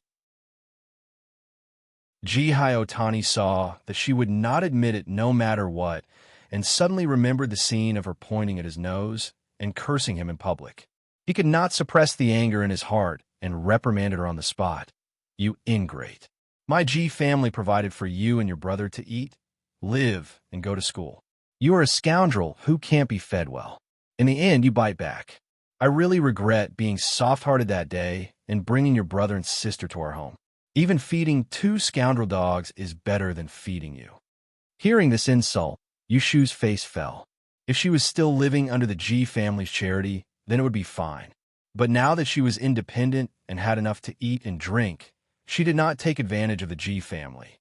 Why should she suffer his grievances? She sneered and said, "I want to ask Third Elder Master, how much rice did my brother and I eat in your home? How much oil did we use? How many days did we go to school? My younger brother and I are not part of your family. I thank you for giving us a mouthful of food to eat, but the 2 of us are not servants either. Our food and lodging in your house are not even comparable to that of a servant. We even have to endure your beating and scolding, ignoring us no matter what. Aren't you treating us like dogs?" Hearing her words full of sarcasm, Ji Hyotani was furious. He glared at her. Based on his temper, he would have slapped her, but he still had some self-control. He knew that if the old man did not say anything, he could not do anything to her. What's more, Yu Shu changed the topic and mocked. "That time when you used a whip to hit my brother, didn't I settle it with you? I turned it all into banknotes and returned it to you. But you tore it up and didn't want it. Now you're angry. What? Do you want me to calculate interest for you again?" Ji Hyotani flew into a rage out of humiliation. "You shut up." When they first entered the room, it was still peaceful. But in the blink of an eye, the 3 people in the room, old and young, all turned hostile. It had to be said that Yu Shu's firecracker was not a good one. After a moment of silence, Ji Huaishan's face darkened. He slammed the teacup in his hand on the table. Today, he finally saw how disrespectful this little girl was. She had a sharp tongue and dared to shout in front of him. She was unmoved by force or persuasion. She really had no morals. Did she not know that Taoist Qing Zheng was crazy? Why would he teach the art of hexagram diagrams to such a scoundrel of the marketplace? Don't be presumptuous. This old man asked you to come here to ask you a few questions, not to listen to your glib talk. Knowing when to stop, Yu Shu did not continue to discuss Ji Hyotani. She turned to face Ji Huaishan and said, "I wonder what Grand Elder Sire would like to ask." How could she not know what he wanted to ask? At most, it would be those 2 things, Taoist Qing Zheng and the art of hexagram diagrams. "Let me ask you. Answer me honestly and don't lie. When you were in the Ji family, you were punished to clean the Jingshang Hall. You came into contact with Taoist Qing Zheng there. Did he teach you a set of money divination called the art of hexagram diagrams?" Without blinking, Yu Shu answered no. Ji Huaishan narrowed his eyes and said in a low voice, "Whether he did or not, you better think carefully. No means no." Hearing this, Ji Huaishan did not get angry. Instead, he smiled and suddenly asked, "I know you participated in this year's Yen examination. You have the heart to win. Do you want to be Master Yi?" Yu Shu asked in return. Which one of those who studied he doesn't want to improve? Ji Huaishan said. Then do you know how to become a master? Hearing him change the topic, Yu Shu was suspicious. But she still said, among the 6 subjects, other than arithmetic, you can be promoted to master if you can get 100 yuan in any subject. Unexpectedly, Ji Huaishan shook his head and said with a deeper meaning, then do you know that in the Diyan examination, if you don't take a single subject of Yi, all 5 subjects will be useless? Yu Shu frowned. She knew this clearly. Regardless of whether one was proficient in Qimen Dunjia or divination or physiognomy, one must take the Yi examination. Otherwise, the other subjects would be useless. She had previously visited a master with Lu Jiong's name card and was repeatedly reminded. That was why she had been cramming the theory of and practicing calligraphy every day. Ji Huaishan looked at her expression and knew that she knew. Without waiting for her to answer, he reached out and took the paper on the coffee table. He called out to her, come here. Yu Shu stepped forward and took the pieces of paper in confusion. She looked down and didn't think much of it at first, but then her face turned green. She didn't recognize the handwriting on the paper, but the content, every word and sentence, was clearly the answer to her Enli class. As you can see, this old man has the ability to have someone copy your paper, and I also have the ability to have someone draw your paper. Every year, in the Great Yin examination, there are always a few cases of Enli being lost. This old man knows that you are skilled and may be able to enter the rankings in this subject. I believe that you do not want to waste all your previous efforts. What do you think? Yu Shu's face tightened. She clenched the paper in her hand. A ball of fire burned in her heart. She wanted to explode, but she suppressed it. She knew that this old man wasn't joking. He could really draw her paper. Perhaps you want to go to the Yamen and complain again. I will say this clearly. The capital is not like the provinces. I am an official. If you go to the court to beat the drum, you will be hit with 50 iron rods. You will be lucky if you can still breathe. Ji Huaishan reminded Yu Shu with a calm expression. He picked up his teacup and took a sip to moisten his lungs. After a while, he felt that the time was right. He asked her again, now answer this old man. Did Qing Zheng teach you the art of 6 lines? Chapter 251. In the tea room, Ji Huaishan looked at Yu Shu, who was standing in front of him with indignation, but had to bow her head to him. He pinched his beard with satisfaction and softened his tone. A wise man can adapt to circumstances. It's not that I want to force you, but do you know that Taoist Qing Zheng has been worshipped by my Ji family for many years? 5 years ago, he traveled to the south and has been a guest in my Ji family. I treated him as an honored guest, and the whole family was respectful to him. That's why Taoist Qing Zheng took care of my family. He also valued my granddaughter Xingxuan's aptitude, so he accepted her as an outer disciple and taught her the star study. Otherwise, how do you think I know that you have learned the Taoists' Lu Yao sorcery? Yu Shu's mind was racing at the moment, but she didn't say anything. She just listened to him with a straight face. To tell you the truth, the Taoist Lu Yao sorcery was supposed to be passed on to Xingxuan. But because she passed the Dian exam and was admitted to the Taisher library, she had to leave the capital city. So it was put aside for the time being. Who would have thought that after 3 years, Taoist Qing Zheng couldn't wait and left without saying goodbye and returned to the fairy woods. But before that, you got a lucky chance. It shouldn't have been you. You just picked up a ready-made bargain.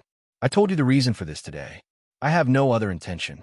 I just want you to do me a favor and pass on the Lu Yao sorcery to my granddaughter Xingxuan. On the one hand, it should be like this. On the other hand, it can fulfill the promise of Taoist Qing Zheng that day. What do you think? Bullsh asterisk T. Yu Shu sneered in her heart.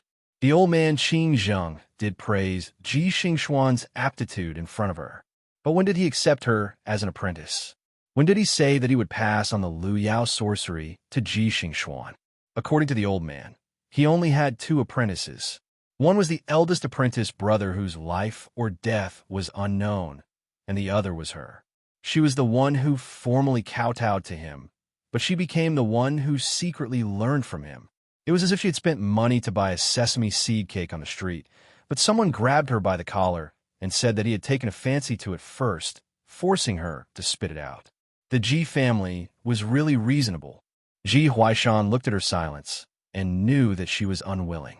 He took a sip of tea and said, "This old man guarantees that as long as you obediently teach my granddaughter the 6 symbols technique, I won't touch your E in the exam paper.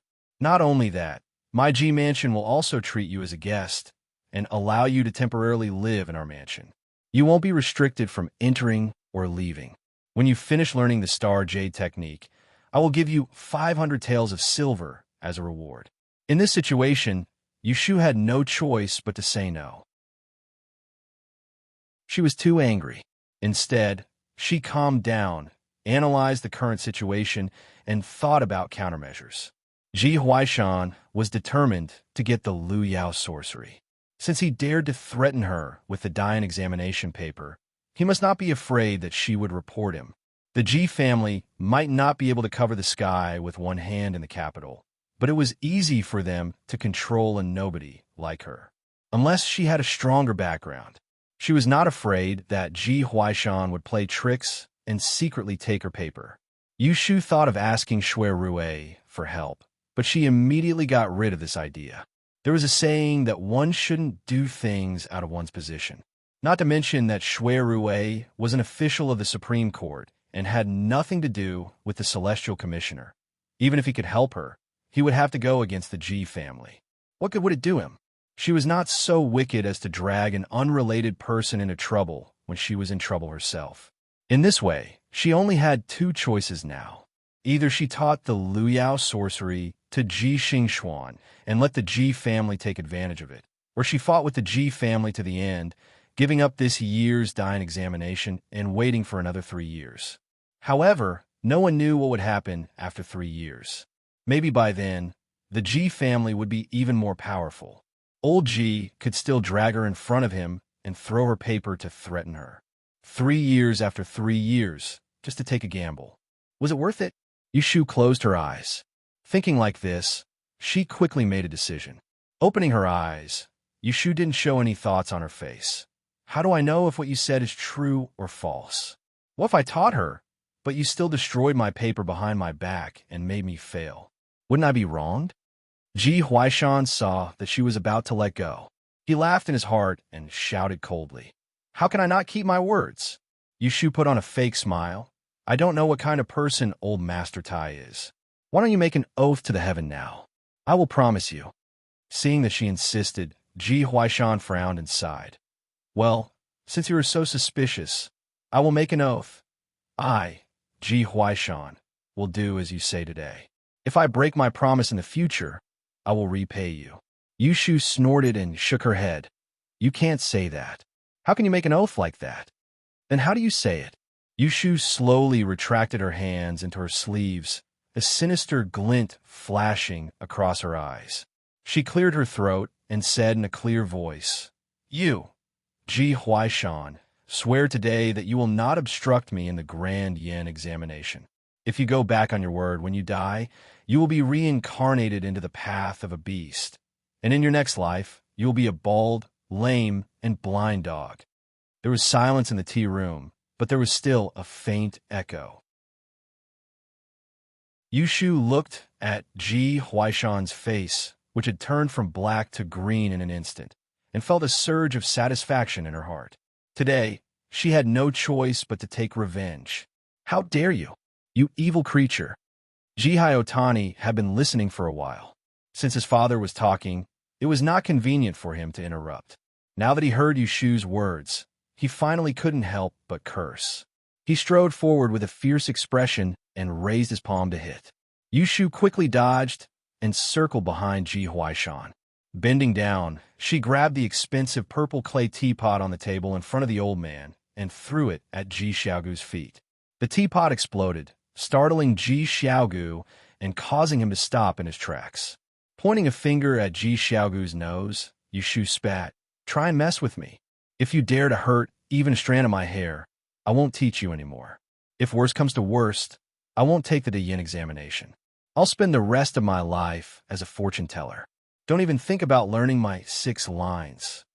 Jihai Otani has lived for half his life and has never seen such a shrewish girl. He was so angry that his mouth twisted. Ji Huaishan was also angry. He did not know that Yushu was insulting him. Ever since he was in his position, he has never been insulted like this. He wanted to tie her up, drag her out, and beat her, but he couldn't. He wanted to force a dog to listen to him, not force it to do something desperate. A cold light flashed in Ji Huaishan's eyes, and he scolded in a deep voice, "Xiaogu, don't scare her." Ji Otani glared at Yushu and retreated to the side. Yushu also glared at him and walked out from behind Ji Huaishan. She smiled and said, "Great master, I know what I said just now is not pleasant to hear. If you don't want to repeat it, just agree in your heart. Do you think it's so easy to take advantage of her? If she doesn't feel good, none of them should be happy." Ji Huaishan did not fall in her trap. He was angry and did not give her any face. He said coldly, "I always keep my promise." Yushu knew that she could not really provoke this old man. She knew when to stop. She cleared her throat and said, "I still have 2 things. If you agree, I will move here tomorrow and start teaching Miss Ji the 6 lines." Ji Huaishan saw that she had something else to say and became impatient. He said, "Speak. The first thing, 500 taels of silver, is too little. It is more than that to buy a dragon horse river diagram, let alone a unique skill like the 6 lines. Ask someone to prepare 2,000 taels. I want it tomorrow."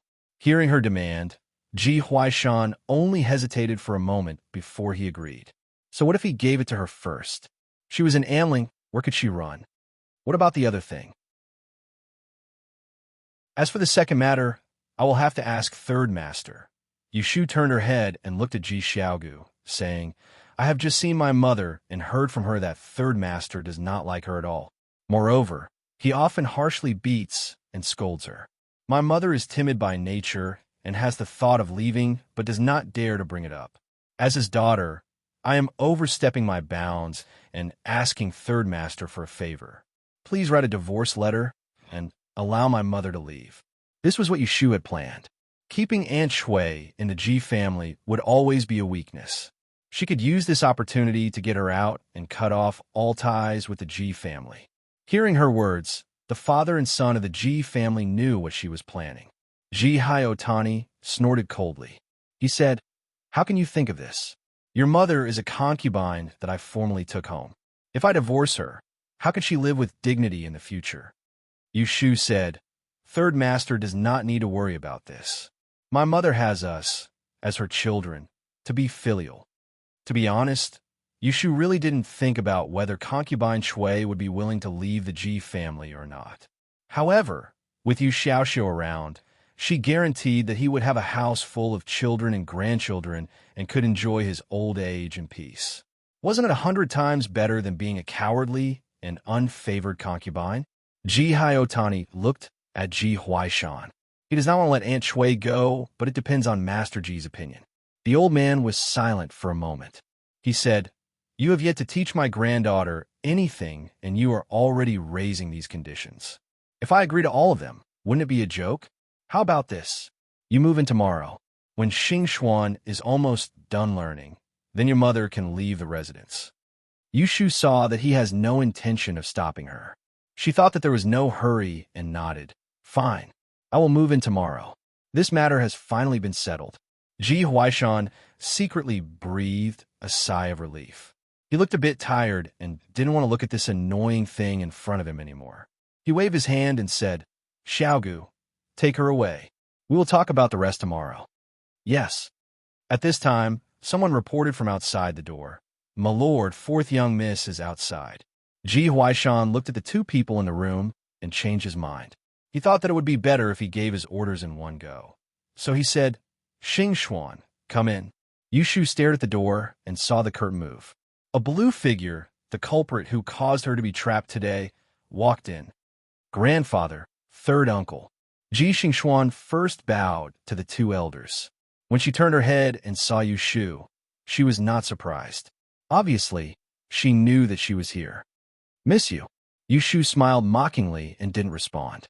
She didn't have the air of a noble young lady and was too lazy to pretend. "Grandson, you came at the right time." Ji Huaishan waved his hand and had Ji Xingxuan come to his side. He pointed at Yu Shu and said to her, "Miss Yu has already agreed to return the hexagram symbols technique that your master passed down to you. Starting tomorrow, Miss Yu will be living in our estate. You must learn from her, understand?" When she heard this, Ji Xingxuan revealed a bit of surprise. She looked at Yu Shu as if she didn't expect that the latter would agree. After that, her expression returned to normal and she nodded. Her pair of glass-like eyes flickered a few times and she warmly said to Yu Shu, "Many thanks for Miss Yu's help." Chapter 252. Ji Tani left with Yu Shu, leaving only the grandfather and granddaughter in the tea room. Ji Xingxuan looked at the broken cups and tea on the carpet and furrowed her brows. She then looked at Ji Huaishan's expression and poured some hot tea for him. She asked, "Grandfather, what is going on?" Ji Huaishan did not want to say more. Using the exam paper to threaten a little girl was not a very honorable method. He took the tea and drank it. He sighed, "I promised her 2 things. Xingxuan, I can see that this woman is very cunning. You should learn from her and be careful that she deceives you. If you find anything wrong, tell me immediately and I will have another way to deal with her." Ji Xingxuan said, "Don't worry, I can still distinguish between the real and fake 6 lines technique." Ji Huaishan looked at his granddaughter, who was even more outstanding than a man, and felt relieved. He calmed down and said, "Tomorrow is the 5th day. I have asked the housekeeper to prepare a gift. You should go to the Xianyang Street guest house to visit Mr. Xiajiang and then take the opportunity to check on Xiajiang's 5th Mississippi," Ji Xingxuan said. "I visited twice before the new year, but Xiajiang claimed to be ill and did not see her. She is still grieving over her sister's death. Tomorrow is the new year. Is it appropriate for me to visit her? Why don't we do it after the 15th day?" Ji Huaishan shook his head. "It'll be too late by then. You have to make a trip there.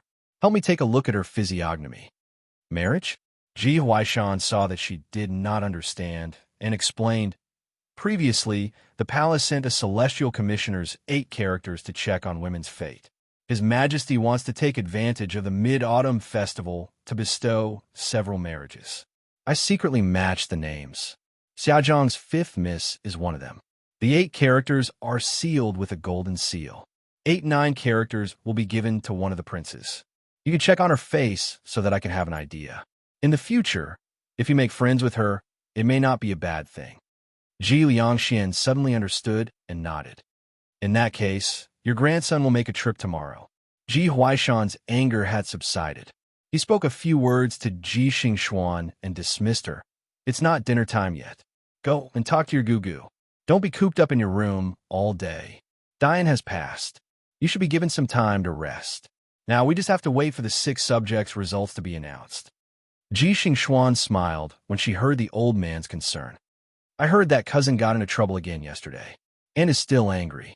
I'd better go to the garden to take a stroll. I don't want to cause more trouble for her." Ji Huaishan said, "That child Weibo doesn't know any better. Your gugu only has 1 son. Right now, your uncle's family is temporarily staying in the Fu. As his older sister, you should teach him when you have the time. Don't let him run around randomly. After the new year, let your uncle choose a school to send him to." Ji Xingxuan agreed and left. At the door, a maidservant came forward to help her put on a woolen cloak. She also took a pottery hand warmer and carried it to the southern courtyard. Ji Tani led Yu Shu to the door of Aunt Shui's small courtyard. With a cold expression on his face, he instructed her to pack her luggage as soon as possible. The next morning, a horse carriage would be sent to pick her up. Ji Tani then left with a frown. Without Ji Huaishan in front of her, Yu Shu did not provoke third brother Ji. She entered the small courtyard. Just as she entered the room, she was called to the bed by Aunt Shui. She asked, "What did Master Ji want to talk to you about? How could Yu Shu tell her the truth?" She coaxed, "He asked me to stay in the Fu for a period of time to accompany you." "Mother, I will go back and pack my clothes. I will come back tomorrow." Aunt Shui wanted to ask more details. Yushu stood up and said, "It's getting late. If I don't leave now, the sky will be dark. Mother, you should rest." She suddenly reached out and hugged her. While Aunt Shui was still in a daze, she left the room.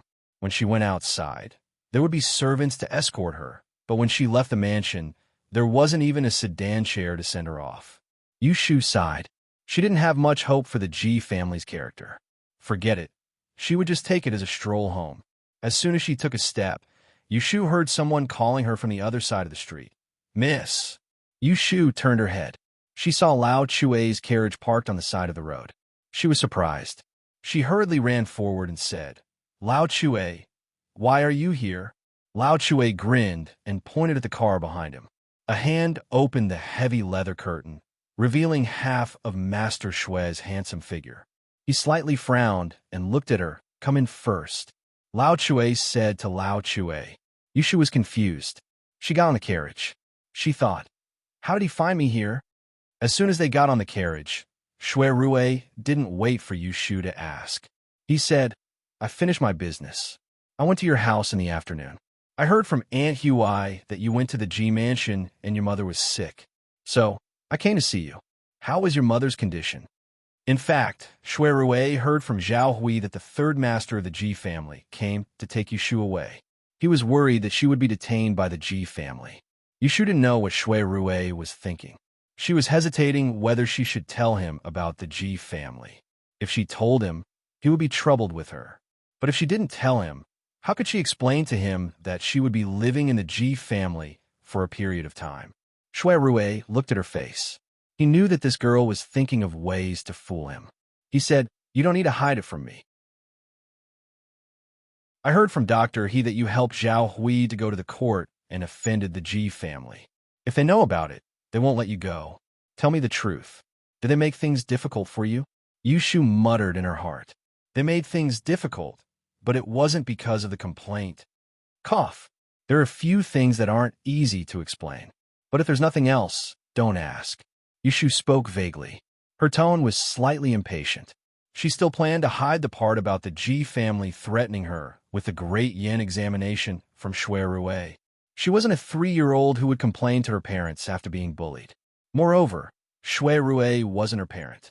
Shui Rue's gaze flashed, and then he sneered right away and said, "I've known you for so long, from Yang to Anling. Even if we can't be considered to be close friends, we can still be considered to be good friends. You usually address me as Big Brother Shui, and I'm willing to take care of you. So long as you're in trouble, I'll absolutely not say a single word if I'm able to help you. I treat you with sincerity, but you treat me like an outsider. Now I ask you the truth, but you refuse to tell me. I'm really disappointed. From now on, don't call me Big Brother Shui. It's so harsh." When Yushu heard this, she knew that Shui Rue was really angry. It made sense. Who would be happy to stick their warm face to someone else's cold butt? Caring for them would be disliked. Knowing that she had said something wrong, she immediately sat up straight and denied in a hurry. "Not at all. I'm just afraid that I'll upset you. I'm too lazy to tell you. Don't misunderstand." Shui Rue crossed his arms and looked at her. "I'm not upset. You say. I'm listening. If you still treat me as your Big Brother Shui, then tell me the truth." Yushu was depressed. It was rare for this man to lose his temper. She had to say it. Forget it. It's not a big deal to tell him. Ji family made her feel uncomfortable today. It's better to have someone to complain to than to swallow it all alone. Actually, it's like this. Yushu let out a sigh and said slowly, "It's a long story. Just this sentence." Shui waited for a long time with his ears propped up, but she didn't continue. He raised his eyebrows angrily and said, "Say it. Why don't you say it again?" Yushu waved her hand and said, "Don't change the topic. It's a long story. You have to let me think about how to say it first." Shui didn't urge her anymore. He hid the smile on the corner of his mouth and waited for her to think about it slowly. He thought that this little rascal couldn't always be good to her. Did she really think that he didn't have a temper? That's why she always looked down on him. Yushu organized her words and said, "There's a story in front of me. I won't go into details. Let's put it simply. A year ago, when I was still living in the old residence in Yang, there was an old Taoist priest in the Ji family. He coincidentally took a fancy to me and taught me Yishui skills. Among them, there was a strange skill that was very amazing. When I went to the Dingbo Hall with you to gamble, I used a copper coin to guess the wine cup. Its real name is 6 Lines Breaking Law. It's a secret skill, but it was recognized by Ji Xingxuan. When she said this, Shui Rui interrupted. If it's not a secret skill, how did she recognize it? Yushu curled her lips and said, that old Taoist priest taught Ji Xingxuan for a while. He must have shown this skill in front of her and mentioned it. She then suspected me. After that day, she came to Huixing Street to test whether I was real or not. She asked me to teach her and even offered something in exchange. I didn't agree at that time. Who would have thought that she went back and reported it to the great master of the Ji family? That old thing has been thinking about me ever since. Shui Rui frowned. It wasn't because Yushu was disrespectful towards Ji Huaishan, but it was because this matter had actually arisen because of him. If it wasn't for her divining for him that day, while gambling wine, she wouldn't have been exposed. And then, did they make things difficult for you when you went to the Ji family today? Shui Rui asked. His eyes were looking at Yushu's expression to prevent her from fooling him again. Yushu sneered. It's not just difficult. In order to let his precious granddaughter learn this art, old man Ji, you definitely can't imagine what he used to threaten me. He had someone copy my Ili exam paper.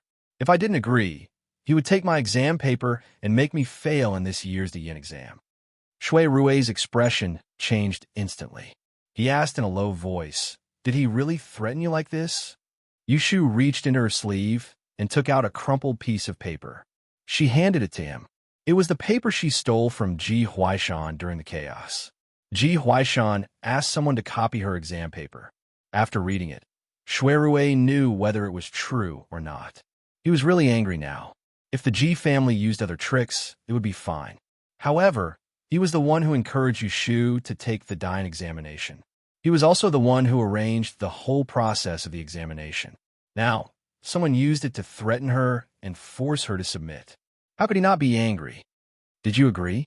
Shui Rui held the crumpled paper and asked in a low voice. Seeing his dark expression, Yushu began to regret telling him. She mumbled and, bang! Shui Rui fiercely smashed his fist onto the yellow pear wood tea table in front of him, and it shook the teacups and teapots to the point they jumped up, causing Yushu to shrink back in fright as well. She never expected that Shui Rui would be so furious, so she gulped down a mouthful of saliva and said without thinking, even though I agreed, I didn't agree for nothing. I extorted a sum of money from them, and I even took the opportunity to make my mother leave the Ji clan. Don't be angry. Don't try to get justice for me. Shui Rui's rage hadn't even subsided when she added fuel to the fire in his heart, and he glared at her and said coldly, if you told me about this earlier, then there wouldn't be so many problems. Yushu muttered, even if I told you earlier, you wouldn't be able to stop them. Old Master Ji can take my exam paper. You can give back to me.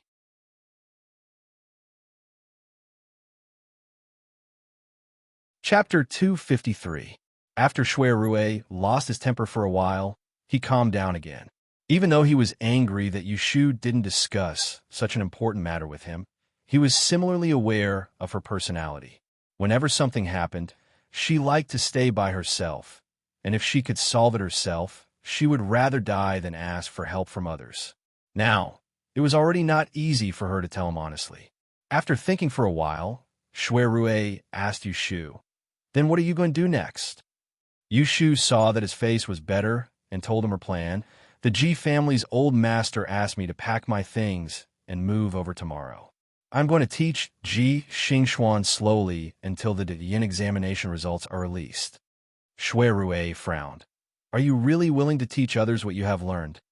Those who learned the treasured their own knowledge. Even if it was a small trick, they would not easily reveal it unless it was passed down by someone from the same sect. Moreover, it was a secret skill that could not be exchanged for money. Yushu pinched her forehead and said, so what if I don't want to?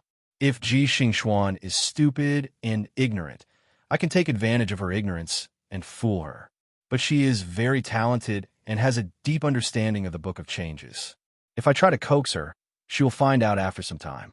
I can only teach her some of my real skills, but I can't teach her everything I know. If she is not satisfied, I can find another way to refuse.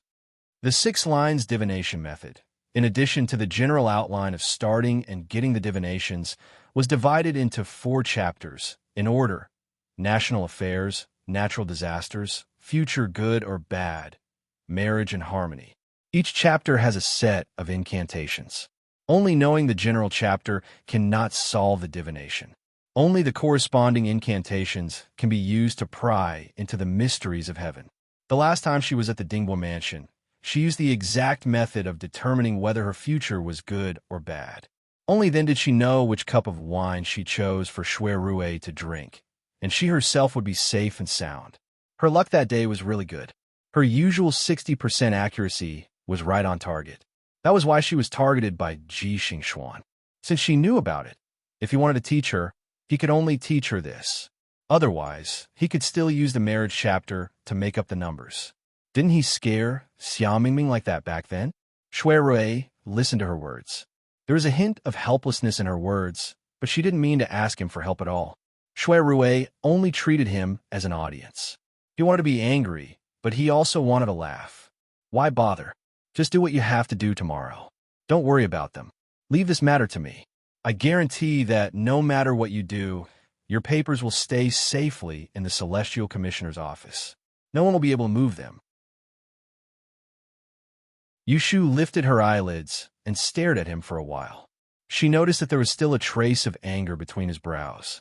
Suddenly, she broke into laughter. The grievances she had suffered in the Ji family faded away.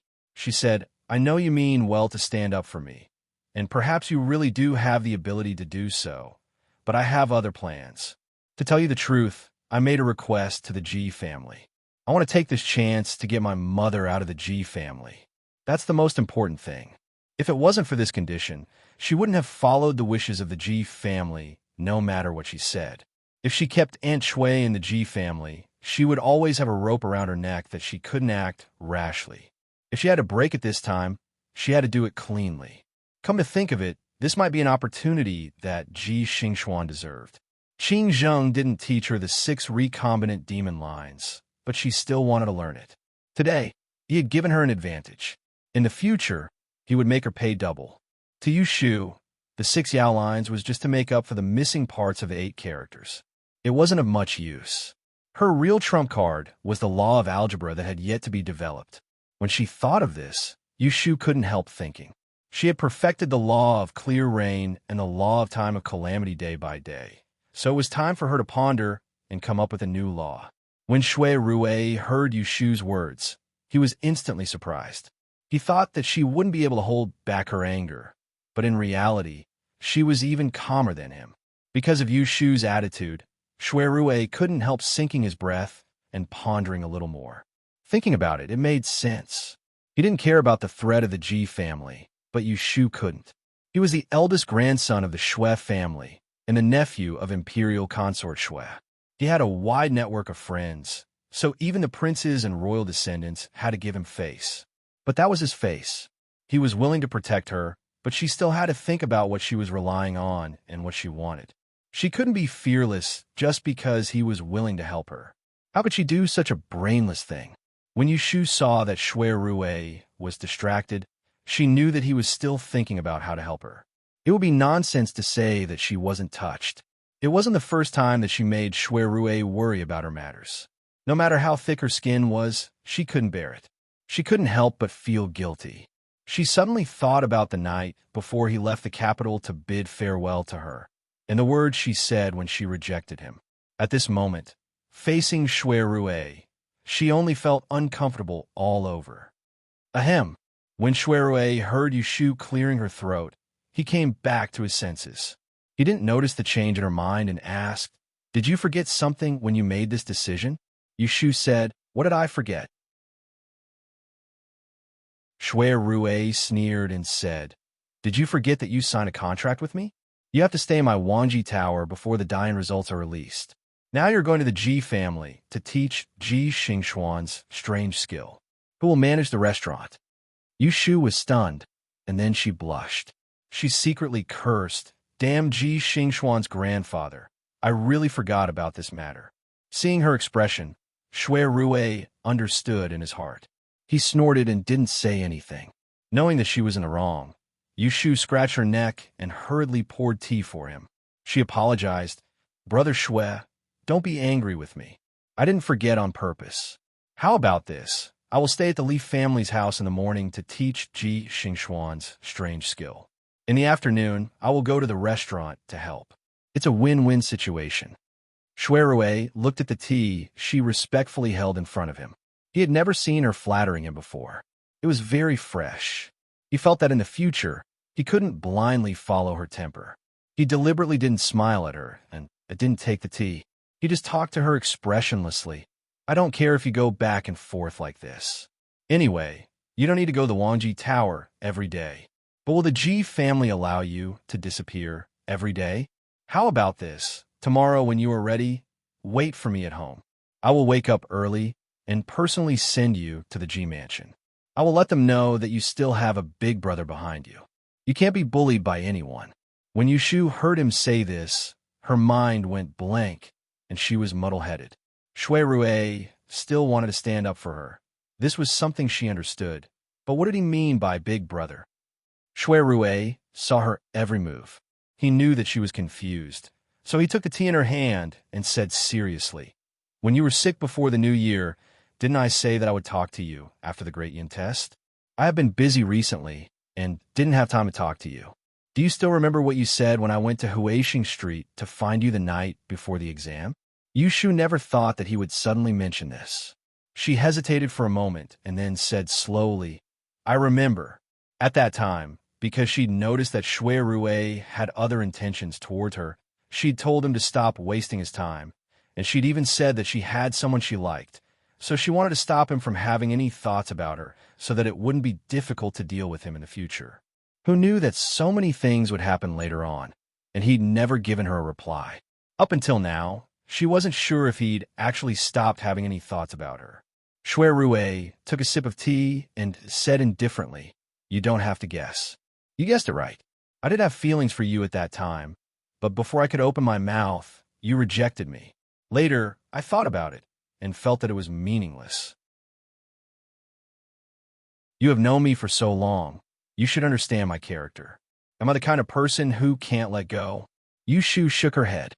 She knew a little about Shui Rue's character, and he really didn't have that kind of pettiness. No matter what he did it in a grand manner. He didn't bear grudges, and he didn't take it seriously. Otherwise, he wouldn't still be in contact with her until now. He should have been angry because of those words she said a long time ago. Shui Rue continued, "Since you don't have any intentions towards me, I don't have the intention to force you either. However, I admire your conduct, so I'm not willing to cut off all ties with you just because of this and waste our friendship. I'm telling you everything clearly today because I don't want you to have any doubts in your heart and think that I'm plotting something against you. I know that you don't have an elder brother. This time, if you can let go of your grudge and call me elder brother again, I will recognize you as my younger sister. From now on, we will be brother and sister and won't be suspicious of each other." Yushu was stunned by his words. She thought that she heard it wrong. She couldn't believe that the trouble she had been worrying about for so many days was solved just like that. Yushu wasn't in a hurry to answer. She carefully observed Shui Rue's expression, and when she saw that his expression was calm and didn't seem to be fake, she pondered over his words twice and felt that there was nothing wrong with it, so she immediately believed half of it. If he was lying to her, then why bother?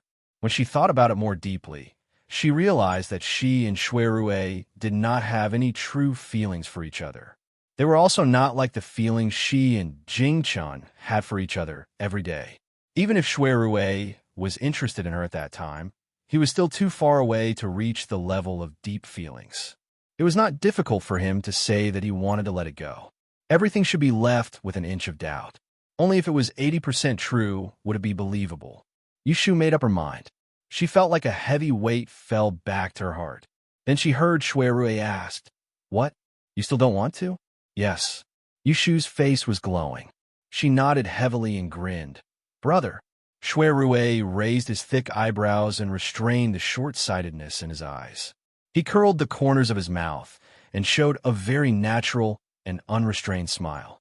He poured another cup of tea from the table and handed it to her. He raised the cup and said, "There's tea instead of wine.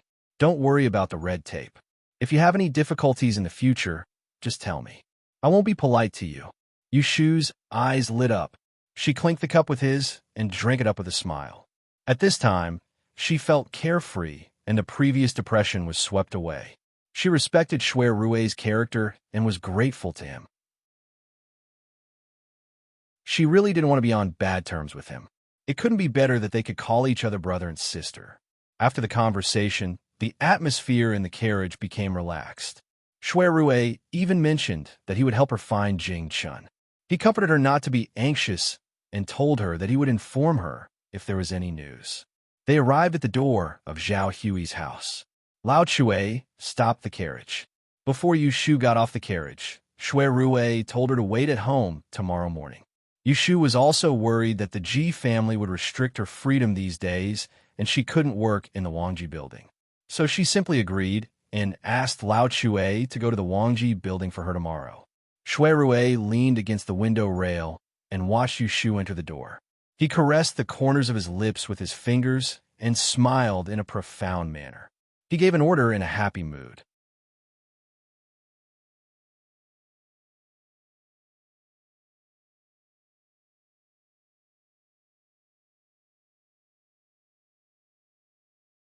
Seeing that it was getting late, she hurriedly asked Yindo to go to the kitchen to rush dinner.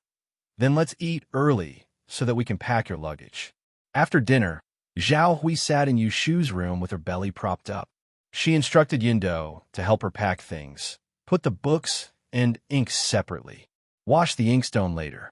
"My daughter, are you packing a bag or stuffing a pillow? Fold the clothes and put them on top. Otherwise, they'll wrinkle and won't be able to wear them." Zhao Hui looked at both sides and watched as Yushu dragged out the clothes from a cabinet. There were a few pitiful clothes.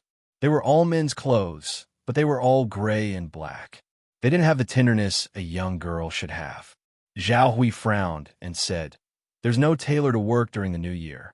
After the 7th day, I'll definitely find someone to make 2 decent clothes for you. Put these robes and shirts away for me. Don't take them out to wear." As she spoke, she stood up and went forward to pick out 2 pieces of clothing that were the ugliest in the pile and stuff them back into the cabinet without any explanation. Coincidentally, she saw a bundle lying in the corner, which seemed to be filled with cloth. When she opened it, she saw a lake green dress. The material felt excellent, just in time for the early spring season. There was a pearl flower wrapped in the dress, which was carved with a vivid emerald dragonfly. Zhao Hui recognized the item and saw that it didn't look fake. The craftsmanship was also very fine. She couldn't help but be shocked. She turned to ask Yushu, "When did you buy such an expensive item? Aren't you afraid of crushing it by randomly putting it in the cabinet?" Yushu raised her head and saw the faint green bead in Zhao Hui's hand with the help of the lamplight on the table. She recognized it as the one she picked up in a boutique on the way to the Dinghua dojo with Shui Rue. She said, "Oh, I forgot to keep it." Zhao Hui glared at her and took the pearl necklace to the side. She said, "The weather is getting warmer. If there's no wind tomorrow, wear this. Put on a cotton jacket inside and the white rabbit fur waistcoat I made for you. Since you're going to the Ji family, dress up decently. Don't let them look down on you. Tomorrow, when the new clothes are ready, I'll have someone send them to you." Zhao Hui thought too much, but Yushu didn't care at all. When she went to the Ji family, she would have to face Ji Xingxuan every day. There was no point in dressing up in front of her. However, the new clothes still needed to be made. She didn't want to fight for her reputation in the Ji family. When Shui Rue opened his restaurant, she couldn't dress shabbily and let others see her as a joke. Well, when she got the 2,000 silver from the Ji family tomorrow, she would have enough money in her pocket. Then, she would decorate herself well. Yushu used the cloudy weather tomorrow as an excuse to put away the lake green dress. She couldn't refuse Zhao Hui, so she brought it with her in her luggage. Zhao Hui went back to her room to find a jewelry box. She put the dragonfly beads in it and gave it to Yushu. She nagged her for a while. When they were ready, He Fangji and Yu Xiaoxiu came back from outside. Hearing Yushu and Zhao Hui talking about what happened before and after, He Fangji didn't mind, but Yu Xiaoxiu was not happy. Sister, I want to go with you. Yushu said, Mother's health is not important. I will go over and live for a few days. You listen to Godmother. No, I want to go with you. Yu Xiaoxiu refused and quarreled with Yushu. This child wanted to see his mother, but he was afraid that his sister would be wronged in the Ji family. Jihai Otani had him whipped, which left a big shadow in his heart. He felt uncomfortable all over when he mentioned the Ji family, let alone his sister living there. Hifangji saw that the siblings were in a deadlock, so she quietly pulled Zhao Hui out, leaving them time to talk in private. Alas, Yushu sighed and pulled the unhappy Yu Xiaoxiu to sit on the bed. She put her arm around his shoulder and coaxed. You think the Ji family is a good place? You still want to go there? I'll tell you honestly, this time I went there, I thought of a way to get Mother out so that she wouldn't stay in their house and be bullied. You don't want to make trouble, and I have to take care of you. You are worried that sister will be wronged in their house, right? Then don't worry. Your brother Shui said that he will send me to the Ji family tomorrow. You know what your brother Shui's family background is? They will be afraid of Xiaoxiu. Be obedient. Sister knows you are the most sensible. After listening to her, Yu Xiaoxiu reluctantly said, Then I will go see you in 2 days. Yushu only said, All right. She pulled out a small chest from under the bed and opened it. She counted out a bag of broken silver and gave it to him. The rest were 4 big yuan bao and 2 50 taels banknotes. This was all her family's belongings to this day. It was all inside. You can use this bag as pocket money. Buy whatever you like to eat. It's best to exchange it for copper coins.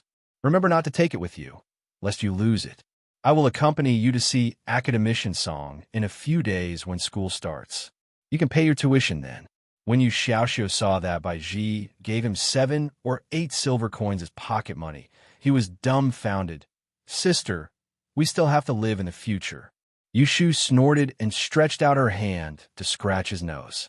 Then she smiled and said, What are you afraid of? You can earn more money after you use it. Do you think we are poor? She didn't get the money she extorted from the Ji family. This month, she will work in Shui Rui's restaurant. She will get 80 silver coins a month, and that's not including the bonus. It's more than enough to pay you Xiaoxiu's tuition fee. And with the Fu and escort agency's salary, she doesn't need to worry about money. Bai Ji didn't explain to Yu Xiaoxiu in detail. She took the rest of the money in the box and went to find Zhao Hui. Yushu has been living in Zhao Hui's house for a long time. She can see that Zhao Hui and her husband are not living an easy life because of the medical clinic. Zhao Hui treats her well. Today, she will make clothes for her, and tomorrow, she will buy jewelry for her. She is afraid that she has spent a lot of money on her dowry. Yushu had wanted to give the money she had saved to Zhao Hui for a long time, but she hadn't said anything. A few days ago on New Year's Eve, Zhao Hui acknowledged her godmother and became a family, which gave her an excuse. After a while, Yushu finally gave the money box to Zhao Hui.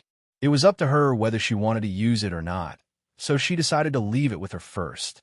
As for the origin of the money, Yushu explained that it was a reward for a rich man's fortune-telling. In fact, the truth is almost the same. The money she got from helping Shui Rui to gamble. The rest was from Xia Zhang's family.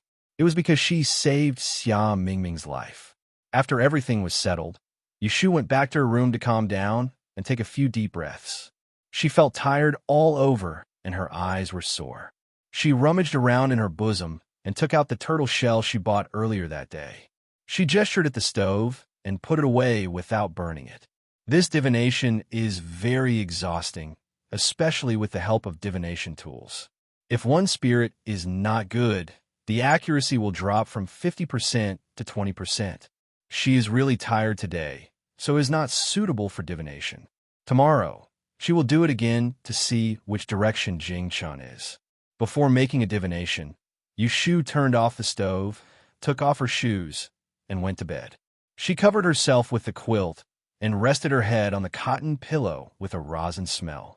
She looked at the faint moonlight in front of the window and thought about what happened today. First, she was threatened by that old fellow from the G family, so she had to sullenly submit to him. Later on, she told Shui Rue about what happened from start to finish. He lost his temper for a while, and in the end, he actually proposed to address her as brother and sister, solving the problem that she had been troubled by all this time. This day is really a day full of surprises, grief, and anger. However, it is mixed, but it is not too bad.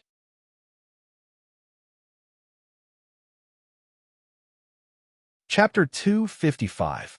On the morning of the 5th day of the Lunar New Year, as usual, they set off firecrackers. After breakfast, Yushu sits in the living room and waits for the Ji family to pick her up. Zhao Hui asks Shanma to bring the luggage she packed last night to the front. Yifanji does not go out today. He drinks his morning cup and talks to Yushu about the health of spring. For example, one can make winter sweet tea, jasmine tea, eat light food, exercise early in the morning, rub one's ears at sunset, etc. Yu Xiaoxiu listens with great interest. Kim Bao is lying on Yushu's lap lazily. His little ears tremble as Yushu gently scratches his back. After sunrise, people from the Ji family arrived. A horse carriage arrived at the door of Zhao Hui's house. A steward and a maidservant were there to receive her. When they arrived at the door, they did not enter. Instead, they asked the servant who was guarding the door to go in and tell Zhao Hui to come out.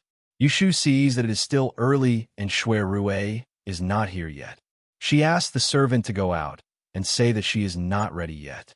She asks the servant to wait outside and does not invite them in.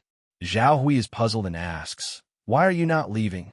Yushu said, "Yesterday, I mentioned to Brother Chow that no one from the Ji family will come and pick us up. He said that he will ask Lao Chue to come. Wait a little longer. I will go with Lao Chue's carriage." When the steward hears that they still have to wait, he grumbles and sits in the carriage with the maidservant. Obviously, he is not happy to take this errand. After waiting for a while, they arrived at a corner. Yushu heard the servant running an errand telling her that the carriage had arrived.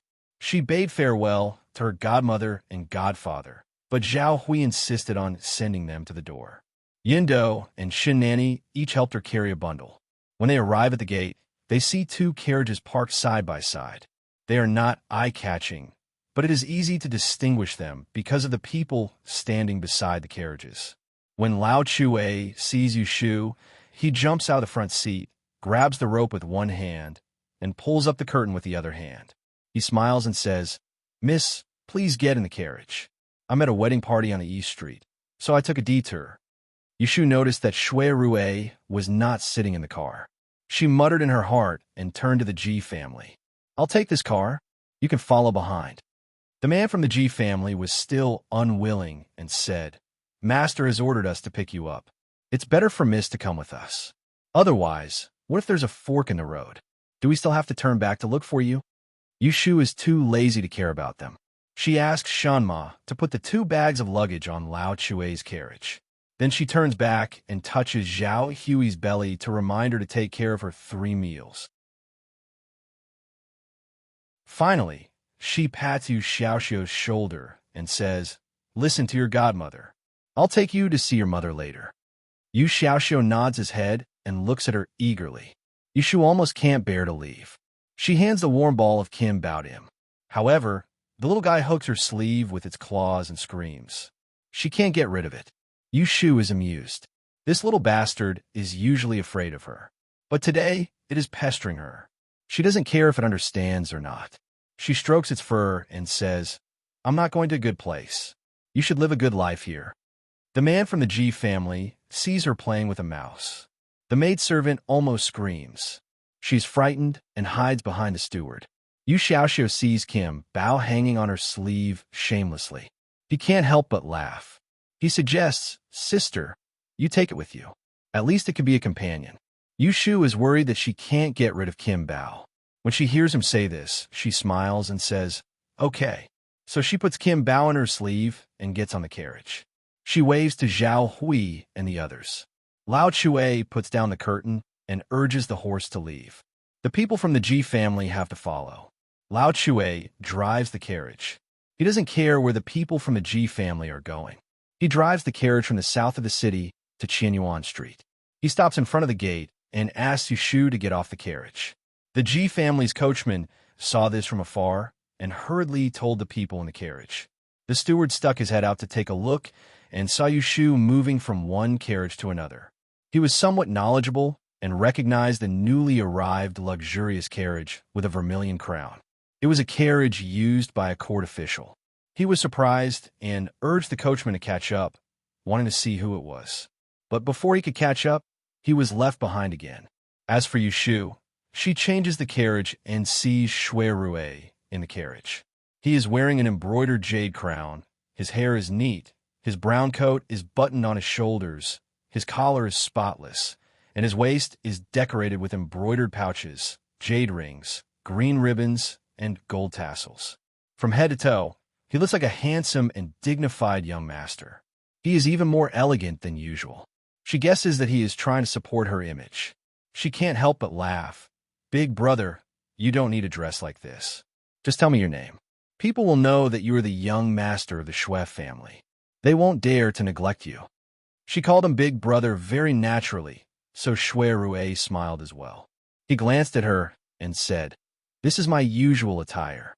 It's only because you're a little girl who doesn't pay much attention to details that I keep everything simple when I'm interacting with you.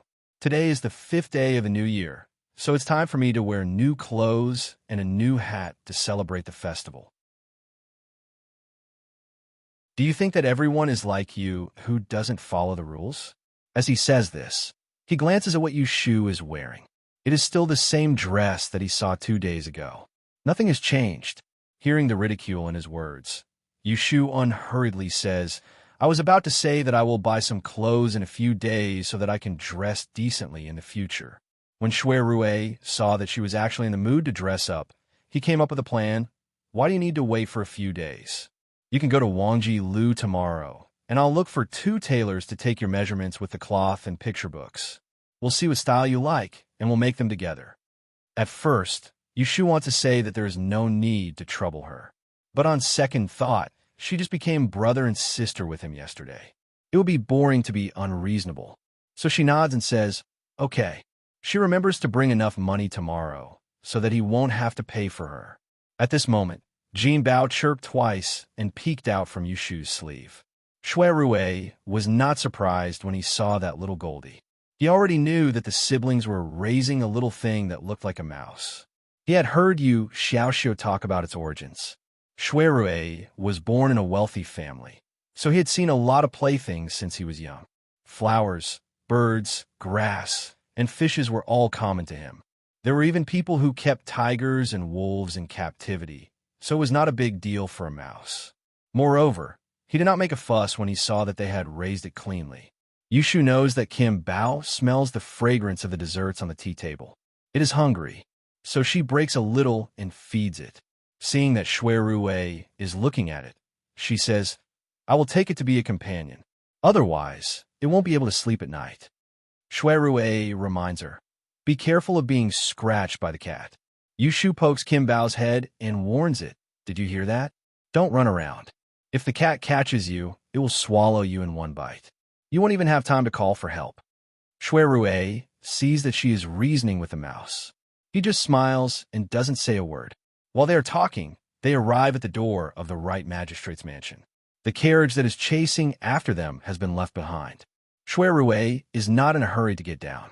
First, he asks the servant outside the carriage to take the name card and hand it to the door. He asks to see Ji Huaishan in his name. He doesn't mention anything about Yushu. On the name card, it is written Shaoqing of the Supreme Court, Shui Rue. After a cup of tea, a housekeeper comes out of the carriage to invite them. Yushu and Shui Rue get off the carriage one after the other. The servant behind is carrying her luggage. The housekeeper doesn't know who Yushu is. He feels strange. However, because he is afraid of Shui Rue's identity, he doesn't ask. "Mr. Shui, please come this way." Hearing the way of address, it is obvious that the housekeeper knows him. Otherwise, he should call him Lord instead of young master. After all, the Shui family is so famous in Anling that everyone knows them. Entering someone else's garden, Shui Rui is not restrained at all, but he is less kind and more arrogant. Occasionally, he stops, points at the scenery in the garden, and tells you Shu, this right magistrate's mansion was built in the Baotai period. At that time, the right magistrate who served as the celestial commissioner was the late Mr. Zhou Shaoxing.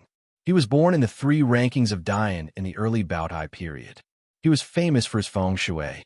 The east tomb of the imperial mausoleum was built by him at that time. Look at the feng shui in this garden. It was also done by him. After several right magistrates moved in, they didn't dare to change it without authorization. Yushu nods and suddenly asks curiously, what is the current right magistrate good at? Shui Rui doesn't laugh at her for being ignorant. He answers, the current right magistrate is also a capable person who was born in the 3 rankings of Dian in the past. He is best at looking at stars, but it's a pity. He pauses. Yushu asks, what's a pity? Shui Rui smiles and continues to walk forward with her. It's a pity that Yinhua Ez was still alive. No matter what kind of genius he is, he will lose his edge. There's only one person who can cover the whole court. The moon shines, but the stars don't know. Yushu heard the mockery in his words and laughed. She followed him, thinking that Ji Huaishan might be full of himself now. But there were times when he was suppressed to the point where he couldn't even lift his head. The housekeeper, who is leading the way, listens to the conversation between the two of them. He becomes more and more suspicious of Yushu's identity. He doesn't know why the eldest young master of the Shui family is visiting today. He escorts the two of them to the flower hall in the garden. There is already charcoal on the stove. Tea and fruits are served. The housekeeper bids farewell and says, our master will come back after changing his clothes. Mr. Shui, please wait for a while and drink some tea. On an idle day, Ji Xingxuan is in her room drawing a 2-color 9 plum blossom painting. 2 maids hold a brush and a handkerchief, waiting by her side. The parrot on the windowsill suddenly calls out, young mistress is lucky. Lucky. Hearing the sound, someone outside reports, young mistress, master wants you to tidy up and meet a guest in the garden. Ji Xingxuan picks up her brush and observes the color of the plum blossom. She asks, who is the guest? He said it is the eldest son of Minister Shui's family. A drop of green juice drips from the tip of the brush, and colors appear on the blank space. Ji Xingxuan stares at the ruined painting and sighs softly. She doesn't feel like drawing anymore. She places the brush on the tray in the hands of the maid and says, tell grandfather that I will be there in a moment. She then washes her hands and lets the maid comb her hair. She changes her clothes and applies a thin layer of powder. She puts on a veil and a short green cloak by the door before heading to the front yard. In the middle of the courtyard, she sees Ji Huaishan, who is coming out from the study. Both grandfather and grandson walk towards the flower garden together. After dismissing the 2 maids, Ji Xingxuan asks, why is the master of the Shui family suddenly paying a visit? With his hands clasped behind his back, Ji Huaishan slowly replies, the invitation says that he wishes for this old man to help him with something. Hence, he wants you to come and listen. Ji Xingxuan mutters, I have mentioned to you before that when Junju brought me to the Dingbo Hall to meet Prince Xiang, I met Mr. Shui who brought Yushu with him. From this, it can be seen that the 2 of them are close friends. You just met her yesterday and allowed her to enter the residence today. Today he is here to visit. It is quite a coincidence. Do you think this Mr. Shui is here for someone else?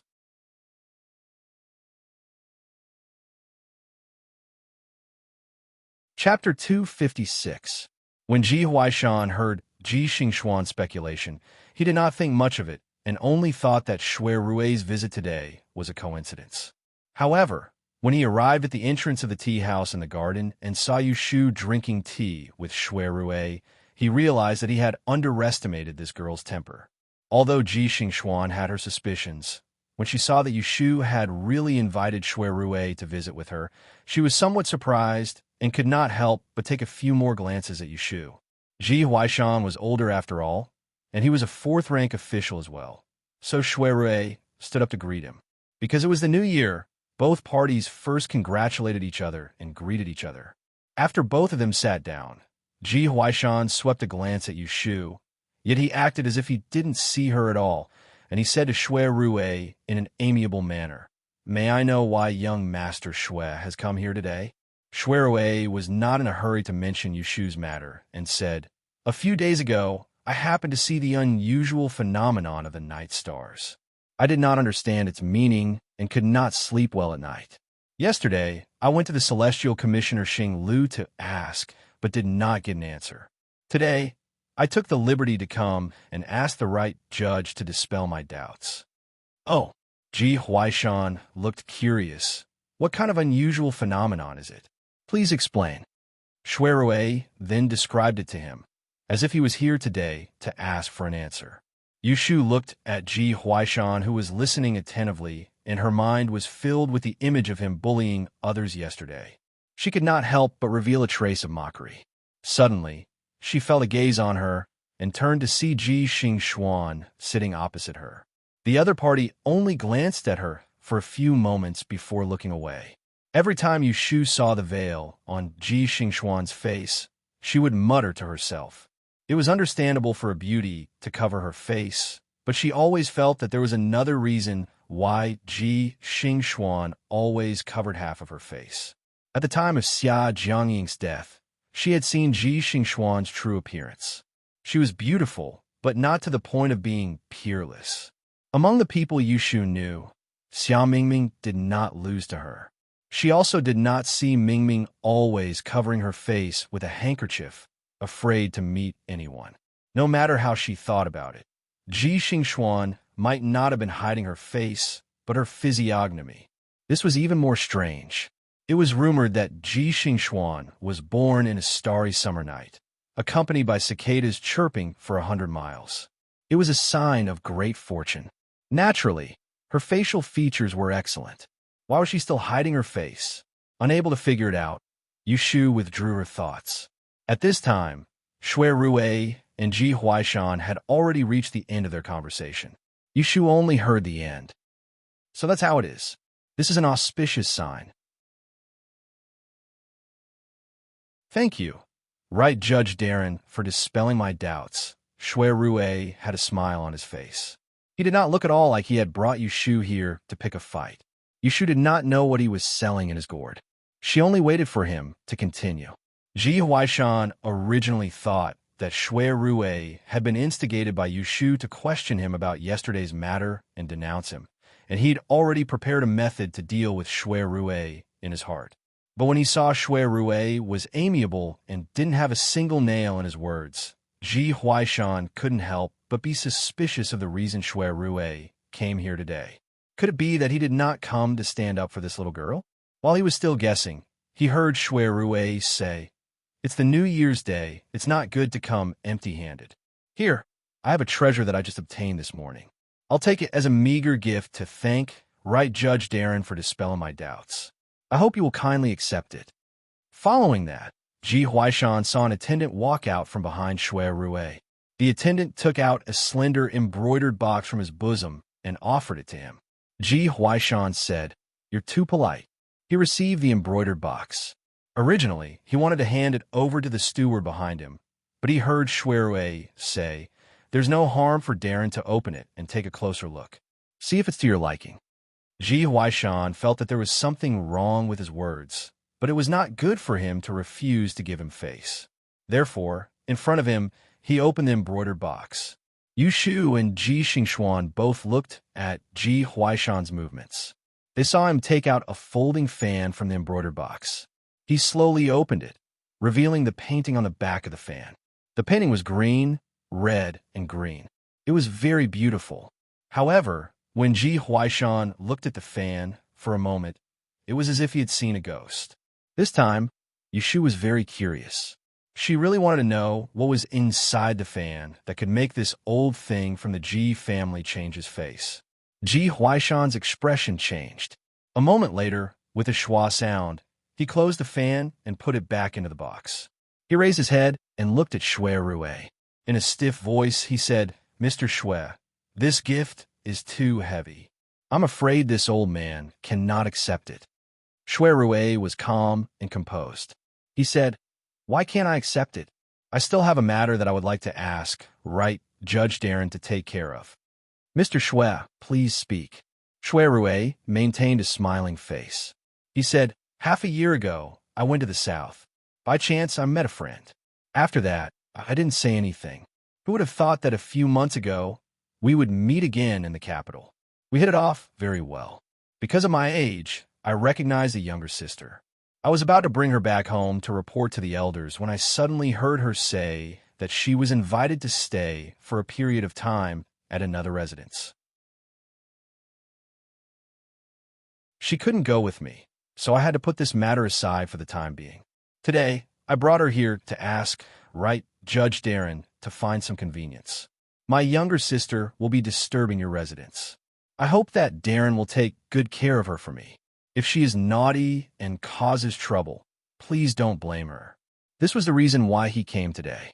After listening to Shui Rui's explanation, Ji Huaishan knew that half a year ago was referring to the time when the Shui and Ji families were discussing the marriage. Ji Huaishan coldly looked at Yushu, who was grinning at him. He suddenly wondered if he had caused trouble for his family. Because he was stifled, his chest suddenly rose and fell twice before he said, I thought it was something important. Sir Shui, you don't need to worry. This old man invited Miss Yu to temporarily stay at the residence in order to exchange knowledge with my granddaughter. I will definitely treat her as a guest and won't neglect her. With right Judge Darren's words, I can rest assured. Shui turned his head and said to Yushu, who was grinning and teasing Ji Huaishan, Shu, did you hear that? Quickly thank official Ji for taking care of you. Yushu immediately stood up obediently and bowed to Ji Huaishan. She jokingly said, Thank you for taking care of me, great master. She was able to discern that because of that fan that came out of nowhere, Ji Huaishan was currently holding his breath after eating Sichuan peppers, and he didn't dare make a sound. That was why he was threatened by Shui Rui's soft words, just like she was yesterday. Although it wasn't her who had vented her anger, Yushu felt much better when she saw this old thing being deflated. The smile on her face wasn't fake. If Sir Shui doesn't have anything else to do, then please leave. This old man is not feeling well and can't accompany you. Xing Xuan, send Sir Shui out for me. Yes. Ji Huaishan immediately ordered them to leave. Ji Xingxuan looked worriedly at his grandfather and got up to see him out. Shui Rui declined politely. No need to trouble Miss Ji. Right, Judge Darren, I will visit you another day. After saying that, he looked at Yushu. The latter understood and stood up. She obediently said, Big brother, I will send you out. Shui Rui nodded and left the tea house with her. Ji Xingxuan slowly walked to the door and watched their figures disappear in the corridor. Then, she turned around and walked to Ji Huaishan. She was puzzled and asked, Father, what is going on? Is there something wrong with the fan he gave? Ji Huaishan's face darkened. He took out the fan from the brocade box on his knees and handed it to Ji Xingxuan. She opened it and saw a painting on the front. She flipped it over and saw the densely packed words on the back. She was stunned. This isn't this. Ji Xingxuan showed a trace of panic. She lowered her head and said to Ji Huaishan, Grandfather, why are my answers for this year's Li test written on it? Ji Huaishan pressed down on his temple that was faintly aching. He was unable to figure out what channel Shui Rui had used to copy Ji Xingxuan's exam paper overnight, but he knew that Shui Rui had surely found out about the incident from yesterday, and that was why Shui Rui was like this. Grandfather? Don't worry. He's just using it to threaten me. He won't dare to do anything. Otherwise, I won't let him go even if I have to give up my face. Ji Huaishan said coldly. Ji Xingxuan looked at the fan in her hand and frowned. She felt that her intuition that day was correct, that Yushu really didn't like her. As they walked through the Ji family's garden, Yushu felt like a cat was scratching her heart. She turned her head to look at Shui Rui from time to time. It wasn't until they walked down the long corridor that she couldn't help but move closer to him. She avoided the housekeeper and asked in a low voice, What happened? Tell me quickly. Why did Ji Huaishan's face change when he saw that fan? Shui Rui didn't mean to make her anxious. He said calmly, It's just giving him a taste of his own medicine. Yushu thought for a moment and understood. she said in surprise. You said that fan was in? She skipped a few words in the middle and looked at Shui Rui to ask. Seeing him nod his head, her face became strange. She covered her mouth with one hand and whispered to him, "Where did you get it?" Shui Rui smiled and shook his head. He put a finger on his lips and gestured to her not to say it. At this moment, the gaze Yushu shot at him had changed. Truthfully speaking, she'd originally classified Shui Rui as a profligate disciple, and he was at most a profligate disciple that knew how to improve himself. But when she saw his ability today, she knew that she'd underestimated him in the past. Ji Huaishan was the Celestial Commissioner's right judge. She didn't find it strange that he was able to copy her exam papers from the impenetrable exam room. However, Shui Rui was able to get someone to copy Ji Xingxuan's exam papers in one night. How could a playboy be able to do this? Yushu thought of the words hidden deep. At this moment, it was very appropriate to describe Shui Rui. Yushu didn't ask anymore and sent him to the Ji mansion. Shui Rui got on the carriage and opened the window. Yushu saw him waving at her, so she walked over. There was no one on either side. She heard him whisper to her, "Ji Huaishan can rely on a small aristocratic family to sit in his current position. He isn't someone to be trifled with. Today, he can tolerate me. Half of it is because of that fan, and the other half is because he doesn't want to hurt our relationship. I will temporarily help you vent your anger. During the time you live in the Ji family, you don't need to worry about him making things difficult for you. However, don't deliberately provoke him, understand? How could Yushu not understand the ways of the world? That Ji Huaishan was afraid of Shui Rui, not her. So she nodded and said, "I understand. As for you wanting to teach this strange technique to others, it isn't appropriate for me to interrupt. However, I will give you a word of advice." Shui Rui sternly said that Ji Xingxuan is indeed a rare genius. She is also very scheming. When you interact with her, you must remember to be on your guard. Be careful not to be too smart for your own good. Yushu also knew that Ji Xingxuan was not a simple person. Facing Shui Rui's reminder, she didn't lower her guard and nodded to remember it. Shui Rui was relieved. Seeing her obedient appearance, agreeing to whatever he said, he felt that his efforts yesterday were not in vain. He also owed her a favor. "All right, I am leaving. You can go in.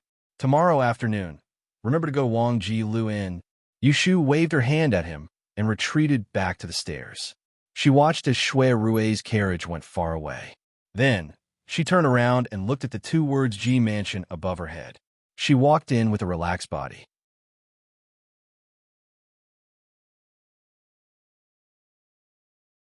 Chapter 257. Yesterday, Ji Huaishan had handed over the task of settling Yushu to Ji Hyotani. Originally, she was to live with Aunt Pin, but after Shui Rui's visit this afternoon, Ji Huaishan had no choice but to have the housekeeper prepare a separate courtyard for Yushu to live in. He also assigned a maidservant to serve her. Yushu first went to see Aunt Shui before she was led to her residence. The small courtyard was adjacent to the flower garden. It was in the east corner, and there was a corridor in front and behind it. The spring grass grew slowly, and the surroundings were quiet. The door knocker was unlocked, and there were 3 rooms in the courtyard. An old locust tree was planted under the northwest wall. Yushu entered the courtyard and saw the locust tree. She thought for a moment, then sneered and ignored it for the time being. She walked around the courtyard again and finally entered a bedroom facing the south. She had a rough servant put her luggage on the table in the living room. 2 servants left, leaving behind a maidservant. The maidservant had combed her hair and an oval face. She was about 14 or 15 years old, and her name was Sang took Yushu's bag and was about to enter the room to tidy up when Yushu called out to him. "It's time for lunch. I'm hungry. Go and get something to eat."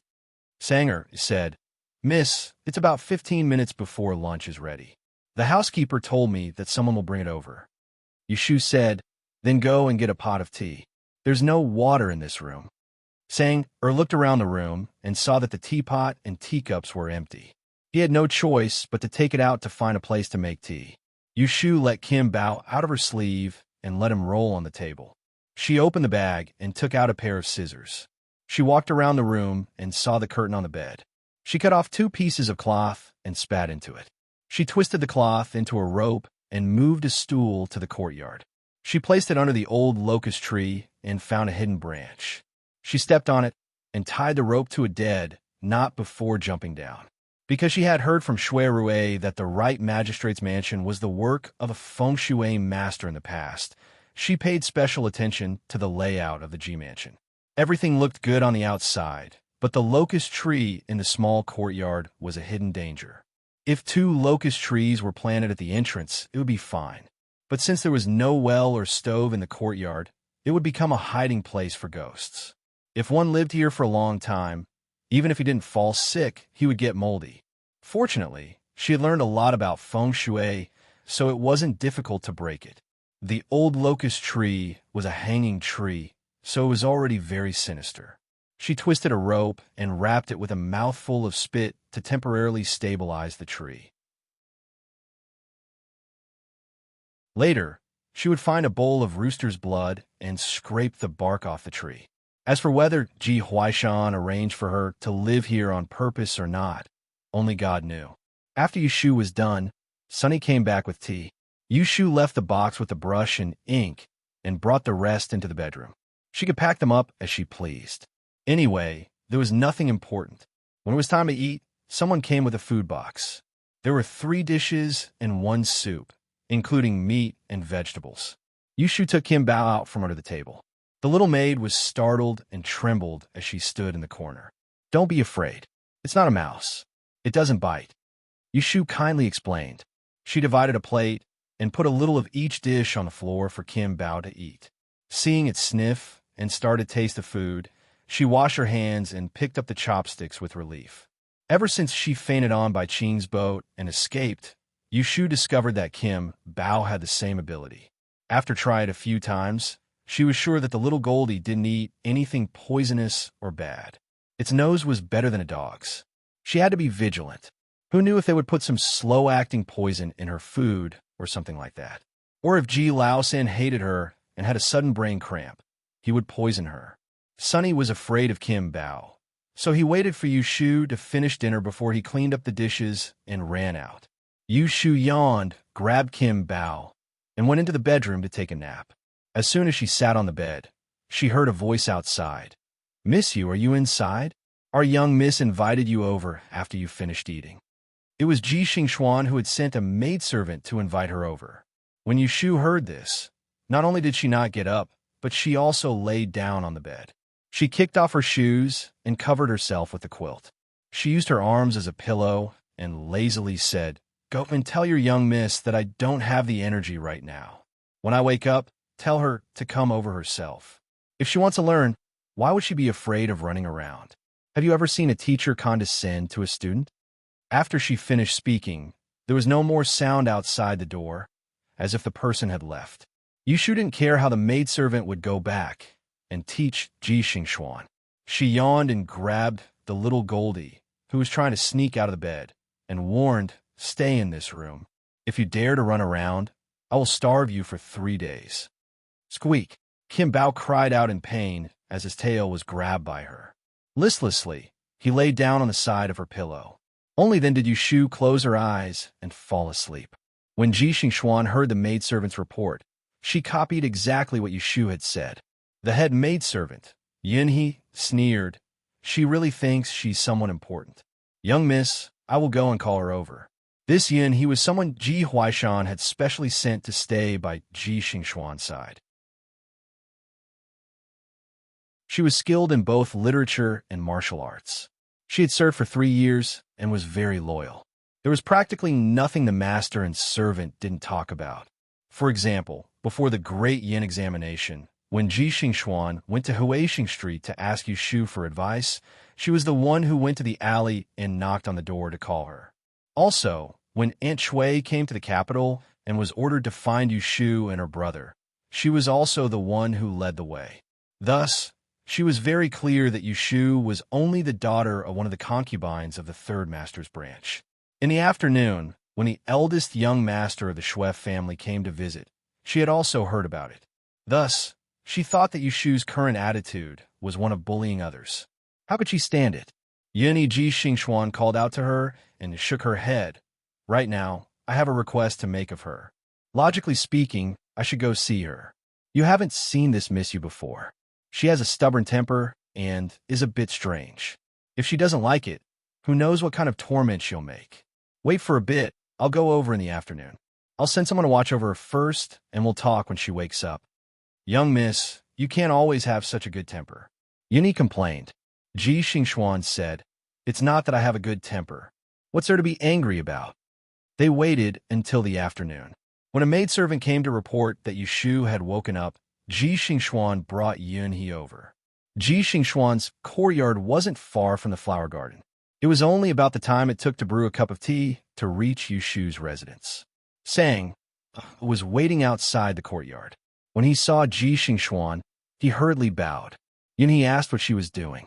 Sang replied, Nothing, just throwing a few copper coins in the living room for fun. Ji Xingxuan's expression changed, and she stepped into the courtyard. She glanced at the old pagoda tree in the corner of the courtyard and asked the maidservant which room Yushu was in. Sang hurriedly walked ahead and pointed at the door to lift the curtain. As soon as she entered the room, she saw Yushu sitting at the round table. She was tossing a few copper coins in her hand and looking in the direction of the door. Has Miss Yu woken up? Ji Xingxuan asked as she walked over and sat across from her. Yunyi stepped forward and took off the cloak on her shoulders. She stood behind her and stared at Yushu. Yushu grunted in acknowledgement and didn't say anything else. The copper coins in her hand moved up and down. Ji Xingxuan said, Then I'll start learning from today. I've heard a bit about the 6 trigrams technique from Master Qingzheng. There seems to be a general outline. I'll have to trouble you to recite it first. I'll copy it down and memorize it when I get back. Yunyi gave a look, and another maidservant who had come with her placed a small bookcase on the table. There were 3 layers in total. She took out a brush, ink, paper, and inkstone and placed them in front of Ji Xingxuan. Yushu saw that she was fully prepared and said to her, You haven't even learned how to walk, and you're already trying to run. There's a general outline that's not bad. I gave it to you. Do you know how to use it? Ji Xingxuan wasn't offended by the mockery in her words and calmly said, Then I'll have to trouble Miss to teach me. You're right. Yushu caught the copper coins in her hand and pointed at her with a finger. She sneered, Right now, I'm the one teaching you, not the other way around. There's no need for you to tell me what to do.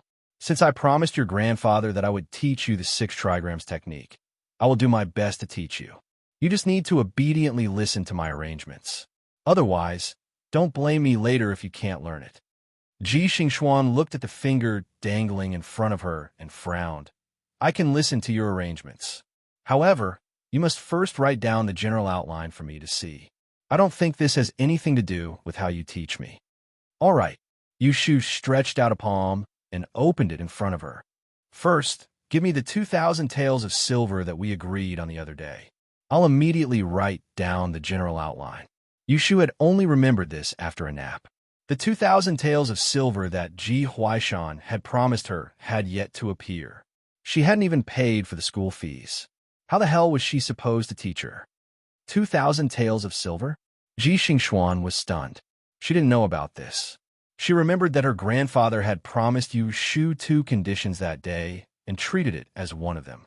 Turning her head, she said to the head maid, Yunyi, go to the study and look for grandfather. Ask him about the silver. Yunyi obediently left. When Ji Xingxuan saw that Yushu was ignoring her, she didn't ask any more questions. She sat with her and waited. More than half an hour later, Yunyi finally returned. Accompanying her was a steward that Yushu had seen yesterday. The steward held a flat box in his hand and handed it to Ji Xingxuan. Young miss, this is the 2,000 taels of silver that Master Te asked me to give to Miss Yu. Ji Xingxuan didn't even look at it and directly handed the box to Yushu. Ever since she was young, she had ample food and clothing. Everything she wore was of the best quality, and she didn't care about money. Although 1,000 taels was a lot, she didn't feel the slightest bit of heartache. However, Yushu didn't care about this. She opened the box and took out a stack of banknotes. She counted them one by one and verified the authenticity of the banknotes. After she counted 2,000 taels, she raised an eyebrow and smiled. She didn't want the box and directly stuffed it into her clothes.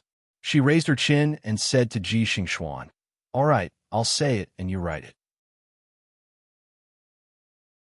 Yinhe saw that the other girl's eyes were open to money and a mocking expression flashed across her face. She turned around and asked the steward to leave. Then, she dismissed the two maidservants and stood guard at the door. She could hear the narration coming from inside the room. Heaven and man are one.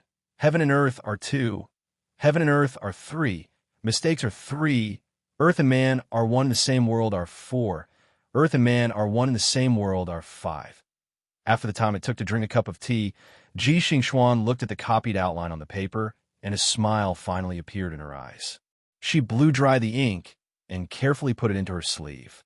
She raised her head and asked Yushu, "All right, tell me, how do you plan on teaching me?"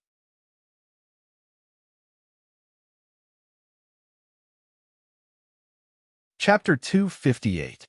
There's no rush. The accuracy of the 6 lines depends on these 3 coins. Before you start learning, you must first choose the right coin for divination. Go and find 1,024 Tong Bao coins. Ji Xingxuan looked at the 3 copper coins that Yushu had placed on the table. They were all faced with the word character and were all of the Zhaoqing Nian Tong Bao coins. They were very ordinary. I have prepared the divination coins. Ji Xingxuan untied the pouch on her waist and pulled it open. She poured out 3 ancient-looking copper coins and flipped them over to reveal the word character. They were Tong Bao coins from the Wanha era and were at least 60 years old. There were many people who used the divination art of money in the market. Regardless of whether it was authentic or not, there was a saying that the older the coin, the more accurate it was. Copper coins that were more than 60 years old were the best. If they had received incense from a Taoist temple, then it would be even better. It was just that these coins were not easy to come by. Even if 1 or 2 were found, they would be stored away and were very difficult to find. I found these 3 Tong Bao coins in the Ascending Cloud Monastery on the outskirts of the city. They were originally the votive money of the believers and are 60 years old. It should be enough to use them as divination coins, right? Ji Xingxuan explained the origins of the 3 divination coins to Yushu. Who would have thought that Yushu would sneer at her and say, "You think you're so smart. You still think these pieces of scrap metal are treasures?" Yinhe could not stand the fact that Yushu had repeatedly ridiculed Ji Xingxuan. She coldly defended her mistress and said, "My Mrs. 3 votive money are not treasures. Do you think your 3 broken coins are treasures?" "What do you know?" Yushu pointed at the 3 slightly worn Zhaoqing Niantong Bao coins and said, "The heaven and earth are based on the people. The 6 lines are derived from the 6 relatives. This divination coin needs to go through a lot of hardships in the secular world. After going through the hands of 100 people, it will be stained with the 7 emotions and 6 desires. Only then will it have spirituality." Then, he pointed at the 3 wish coins in Ji Xingxuan's hand and said disdainfully, "People like you, who are worshipped by the people in the Great Hall, are mostly just wishful thinking. Using them to predict the affairs of the world and seek the truth. Isn't that ridiculous?" Yushu's words were so convincing that he could not refute and looked at Ji Xingxuan. She stared at the 3 old coins in Yushu's hands and thought for a moment before asking, "Are you willing to part with these 3 coins?" Yushu rolled her eyes at her and said, "People say that the Ji family's 4th miss is talented and intelligent, but you don't even know how to draw inferences about other things? I said that this divination coin needs to have spirituality. Since it has spirituality, it will naturally recognize who its owner is. You're trying to be opportunistic and actually forgot the phrase, 'If you are sincere, you will get results.'" After a few words, Yushu had already criticized Ji Xingxuan twice, saying that she thought herself clever and was opportunistic. Ever since Ji Xingxuan started her education, all she had heard up until now was praises. This was the first time she had heard such criticism. Even though she had a gentle temperament, she could not help but feel a trace of displeasure.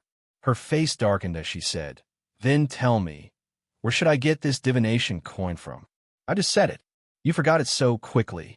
Obviously, you did not listen to me carefully. Yu Shu first reprimanded her and said impatiently, "Go find 1,024 Tong Bao coins.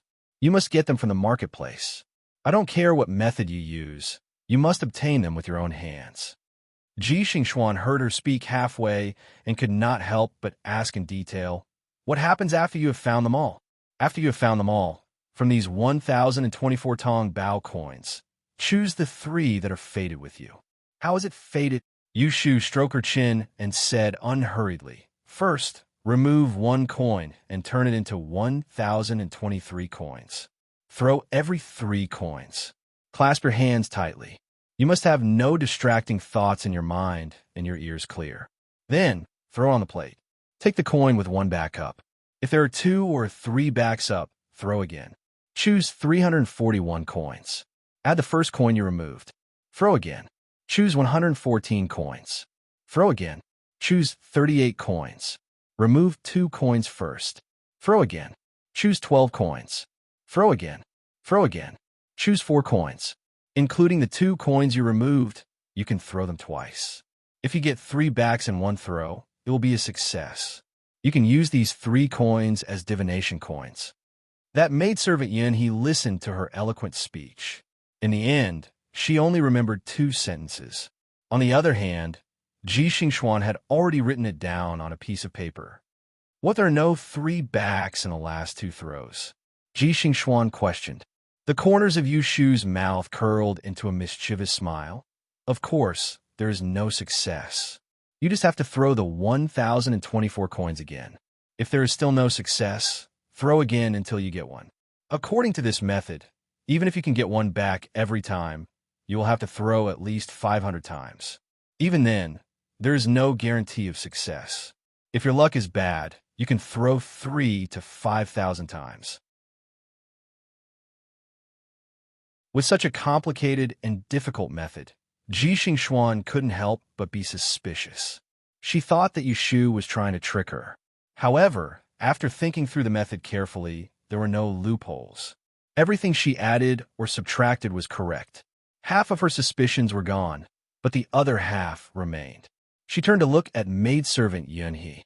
Yunhe immediately understood and asked, "Miss said that you have never heard of this method before. Do you have any proof?" Yu Shu knew that they were suspicious. She scoffed. This 6 trigrams mystical technique was passed down by a Taoist immortal. If any Tom, Dick, or Harry had heard of it, how could it be called a mystical technique? Yunhe heard her scolding the locust tree. She was about to get angry when Yu Shu suddenly changed the topic. She said, "Originally, there is nothing much to explain about choosing the divination coins. However, since I want to teach you, I will explain it clearly so that you won't be suspicious." Ji Xingxuan wanted her to explain it clearly. She nodded and said, "Please speak." Ahem. Yu Shu cleared her throat and rubbed her throat. She glanced at the master and maidservant. "After talking for so long, my throat is dry." Of course, Ji Xingxuan knew this. Although she knew that Yu Shu was putting on a show, there was nothing she could do. "Yunhe, pour some tea for Miss Yu." Yunhe reluctantly poured a cup of tea and passed it to Yu Shu with a bad expression. Seeing that Yu Shu didn't even raise an eyebrow, Yunhe could only grit her teeth and pass the cup to her with both hands. "Miss Yu, please have some tea." Only then did Yu Shu take the cup and drink a few mouthfuls. She put down the cup and said to Ji Xingxuan, "Earlier, I said that the hexagram divination doesn't rely on the 5 elements, but on the 6 relatives. It relies on the 64 trigrams of yin and yang. These 64 trigrams can give rise to 4,096 circles. This is similar to Chimen Jia, but because there are 4 circles, there are actually 1,024 variations. This is why we used 1,024 copper coins. When a hexagram divination is cast, the first back is called the lesser yang, and the third back is called the old yang. Among the 4 symbols, the lesser yang and the old yang correspond to spring and summer. You and I are female, so we use the lesser yang as the beginning and the old yang as the end to complement the yin and yang. Do you understand the method of writing this book? Yushu spoke methodically and without the slightest confusion. At this time, Jixing Xuan couldn't tell if she was telling the truth or not, so she said, I seem to understand, but I don't.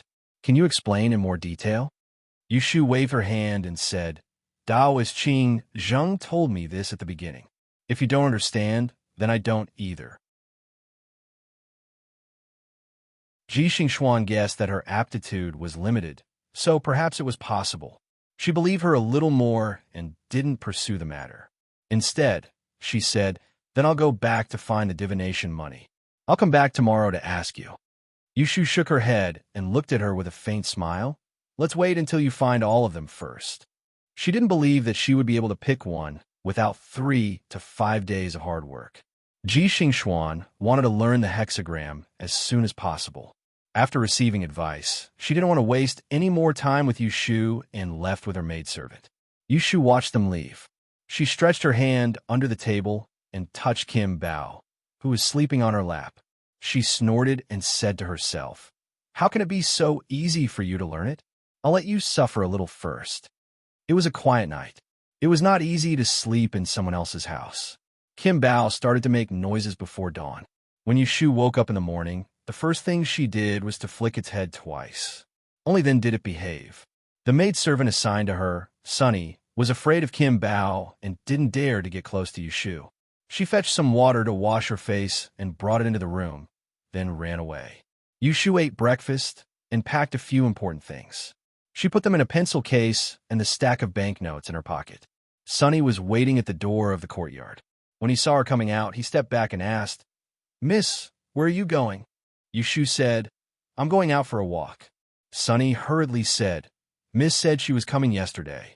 Aren't you going to wait for her in the room? Yushu sneered. She should be the one waiting for me. Why should I wait for her? Then she left. Sunny didn't dare to stop her. He hurriedly ran to inform the housekeeper. The housekeeper had been told by Ji Huaishan not to stop Yushu from going in and out. He asked if she took any luggage with her, and then let Sunny go back without worry.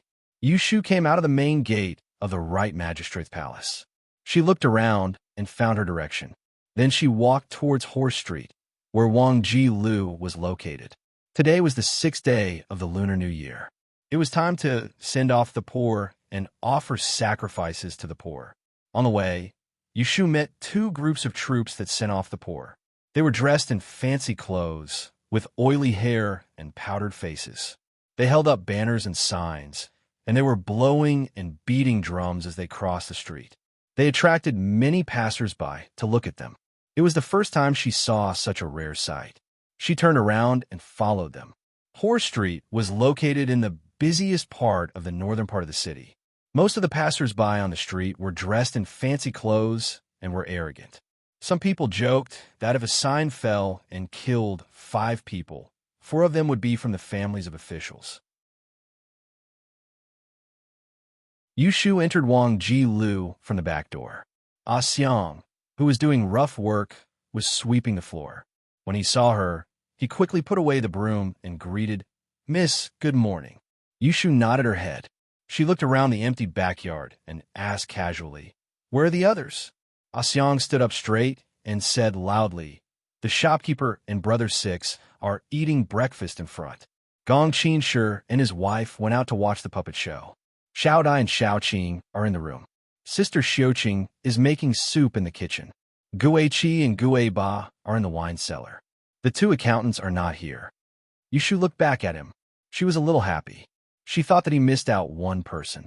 She deliberately asked him, What about Ah Ping who works with you? Ah Xiang scratched his head and looked at Yushu. He lowered his head and whispered something. Yushu didn't hear him, so she asked again. Ah Xiang's neck was red as he said, Toilet, toilet. Yushu laughed and waved her hand to let him go to work. She went to the 2nd floor and took off a bunch of keys hanging on her waist. She found her private room and opened it. She went in and closed the door. She added charcoal to the stove and took out the turtle shell from a bookcase. She sat on the stove and warmed it.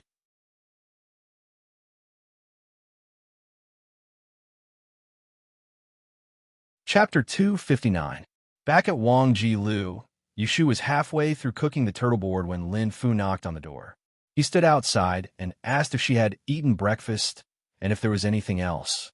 Yushu squatted by the stove and said through the door, "I'm busy and need your help to do something.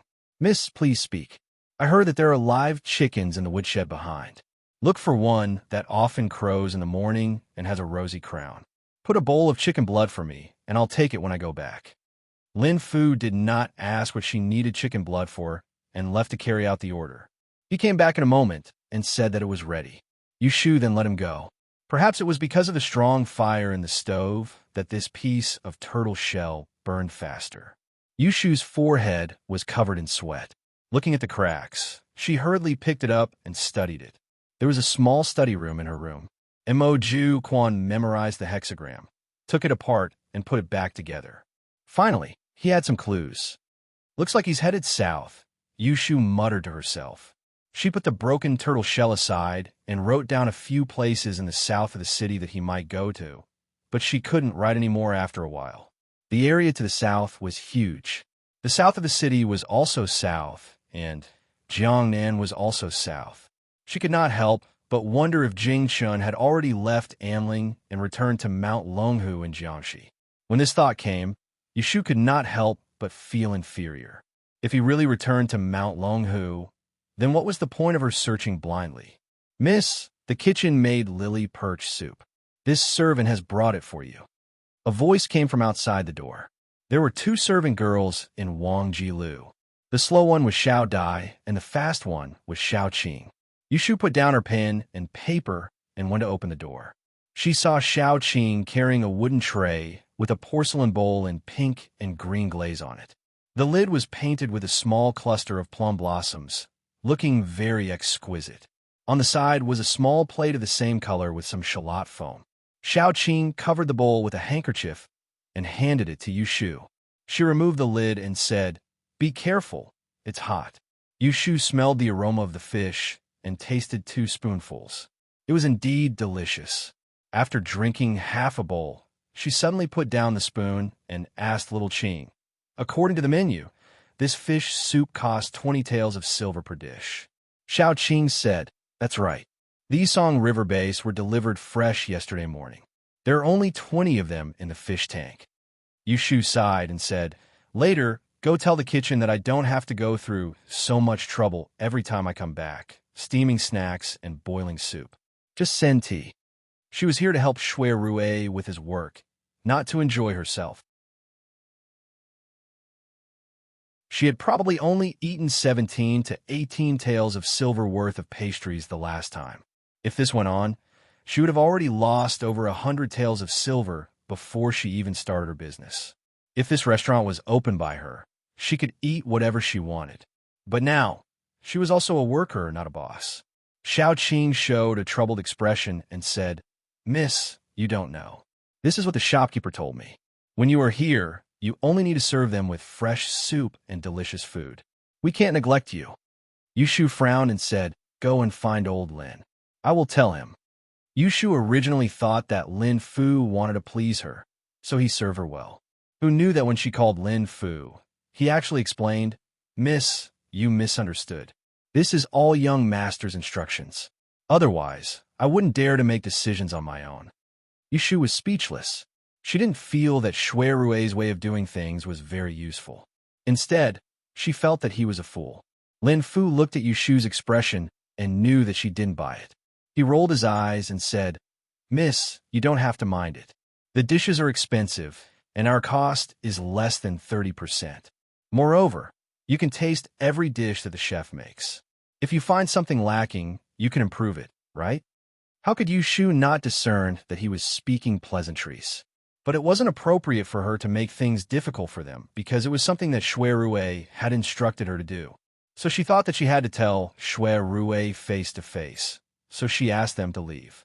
She went back and took the cracked tortoise shell.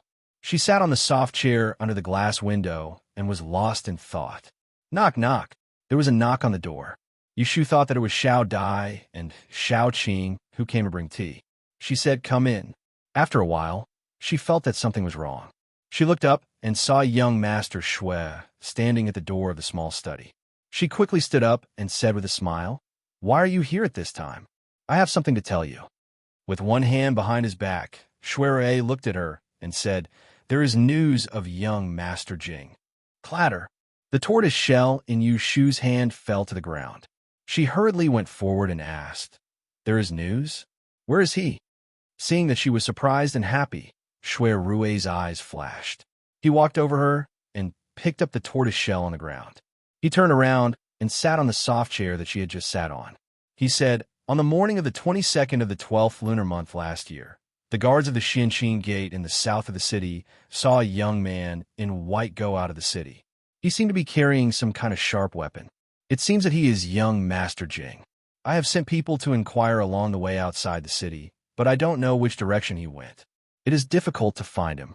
Yu Shu's expression changed. The 22nd of the 12th lunar month was the morning when she found that Jing Chun was missing. Only the rusted sword disappeared with him. In this case, if the guard at the gate saw Jing Chun, then he went out of the city and left Anling on the same day. What Shui Rui said next, Yu Shu didn't hear. There was only one thought left in her mind. Jing Chun, that heartless bastard, left her and ran back to Mount Longhu. Shui Rui saw that Yu Shu's expression changed again and again. Obviously, she didn't listen to his words. He narrowed his eyes, raised the tortoise shell in his hand, and knocked on her forehead. Yu Shu came to her senses because of the pain. She covered her forehead and looked up at Shui Rui with dissatisfaction. Why did you hit me? Shui Rui said, if you have time to think about it, why don't you think about where swordsman Jing might have gone? I will ask someone to trace him. Yu Shu pursed her lips and said unhappily in her heart, he has been gone for almost half a month. Can he still be found? If she knew which family Jing Chun came from in Mount Longhu, it would be better. At worst, she could find him and ask him for an explanation. Why did he leave without saying a word? The key was that she didn't know where he came from. Shui Rui discerned the sadness in her words, and he said indifferently, I don't care if I can find him or not, but since I've promised to help you find him, then I'll surely look for him. Unless you don't want to look for him anymore, just tell me now, and I'll save myself the trouble. Yu Shu was silent for a moment, and then said in a low voice, he should have gone south, in the direction of Shangxi. Shui Rui nodded and said, I know. I'll go back and tell them. You stay here, the tailor will come over in a moment. By the way, what did you want to say to me? After he asked, he didn't hear her answer. He looked down and saw that her soul had already disappeared. He sighed and raised his hand to pat her shoulder. When Yu Shu remembered him again, he was already gone. She sat back on the soft chair and leaned her head against the back of the chair. She thought for a while and gradually realized that Jing Chun wouldn't just leave like that. But where would he go if he went out of the city? The tailors came in a short time with small samples of various kinds of fabrics and 2 thick picture books. Yu Shu followed them to measure her height and answered them absent-mindedly. Listening to them talking about the most fashionable styles, she picked up the picture books and turned a few pages. Suddenly, a yellow talisman floated out and fell on the ground. A tailor hurriedly bent down to pick it up and carefully blew it. He said to Yu Shu embarrassedly, Miss, please forgive me. Yesterday I went to the temple to ask for the talisman, and when I came back, I put it here and forgot to take it out. Yu Shu looked at the yellow talisman, and her eyes lit up. Without saying a word, she stuffed the picture books to them, lifted her skirt, and rushed out. Hey, miss. The 2 tailors looked at each other, wondering why she suddenly ran away. Yu Shu ran down 2 streets before she managed to hire a carriage that was neither new nor old. She tossed a piece of silver to the driver and said, Go to the Rising Cloud Temple in the south of the city. Sitting in the carriage, Yu Shu was a little out of breath. She rubbed her chest to calm her breathing, and when she finally caught her breath, she slapped her thigh again with a vexed look on her face. The tailor reminded her that she had been looking for Jing Chun for half a month, but she only went to a few places in the city that he knew, such as Body Training Hall and Huaxing Street. She forgot that she had taken him out of the city once, to the Rising Cloud Temple in the south of the city. If Jing Chun did not return to Mount Longhu and left the city from the south gate, it was very likely that he had gone there. Along the way, Yu Shu was anxious. She was very afraid that she would not find him when she arrived at the place. If so, she really did not know where he was. The carriage ran for a long time. When it reached the city gate, Yushu got off and passed by. She got on the carriage again and continued walking.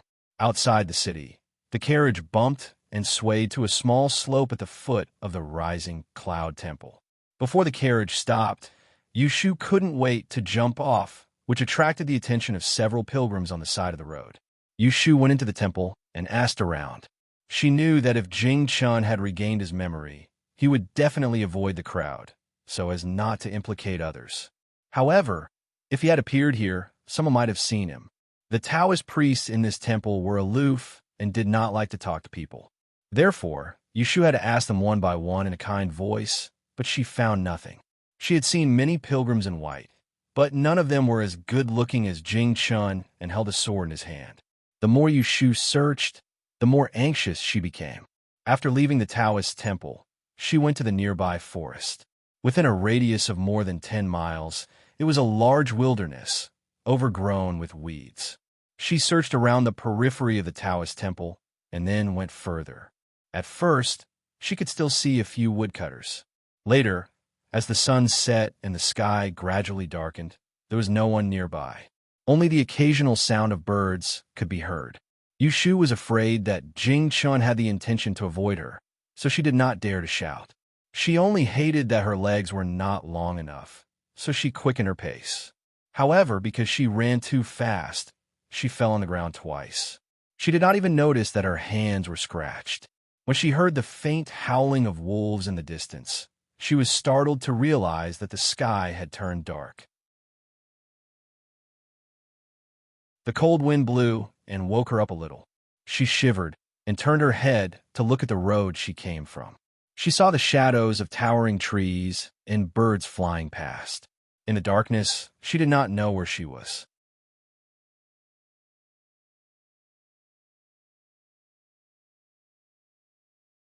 Chapter 260. It's dark, and Yushu is still wandering in the woods in the suburbs. Perhaps she is unlucky today. After walking for 2 miles, she doesn't see anyone. She wants to use the 6 trigram lines to predict the direction, but she doesn't know where the few copper coins she brought with her are. The countryside is different from other places. There are wild beasts in the daytime, and wild wolves and dogs are everywhere. At night, it is even more dangerous. Yushu knows that she is lost. She calms herself down and quickens her pace. From time to time, she stops to identify the direction. The howling of wolves in the distance makes her uneasy. Yushu has only walked a few steps when she suddenly feels that something is wrong. A chill comes over her. She pricks up her ears and hears strange movements in the grass not far away. It seems that something is quickly running in her direction. This time, Yushu panics. She finds a direction and starts to run, hoping to see a short tree so that she can climb it. However, she is unlucky. The nearby woods are full of tall trees. None of them are easy for people to climb. The sound behind her becomes more and more obvious until she clearly hears the low barking of a dog. Yushu's face is full of fear. She wants to cry, but has no tears. She would rather be a wolf than a dog. As if she can smell the stench in the air, she runs forward without looking back. At this time, Yushu wishes she could grow 4 legs. However, she has been tired for the whole afternoon and has little strength. After running for a short distance, she is out of breath and sweating profusely. Or maybe it is not her time to die. Suddenly, a cluster of fire appears in front of her. It should be someone lighting a fire. Yushu sees her savior. She thinks that the person who dares to light a fire in the woods at night is most likely a hunter. She doesn't know where she got the strength, but she screams, "Help!" and stumbles in that direction. Because she is running in a hurry, she can't see the road under her feet clearly. She trips on a tree root on the ground. Yushu falls forward like a dog falling on its face. Suddenly, she feels pain in her knee and lies on the ground. She feels dizzy and thinks it is over. Woo-woo. After a few screams, Yushu was still lying on the ground. Her eyes were covered with sweat, and there was a taste of dirt in her mouth. Her heart was beating wildly, and there were sounds of running in the grass. After a while, there was no more barking. Only then did she realize that she was saved. Yushu was paralyzed on the grass. For a moment, she was at a loss. She twisted her neck with difficulty, wanting to look back.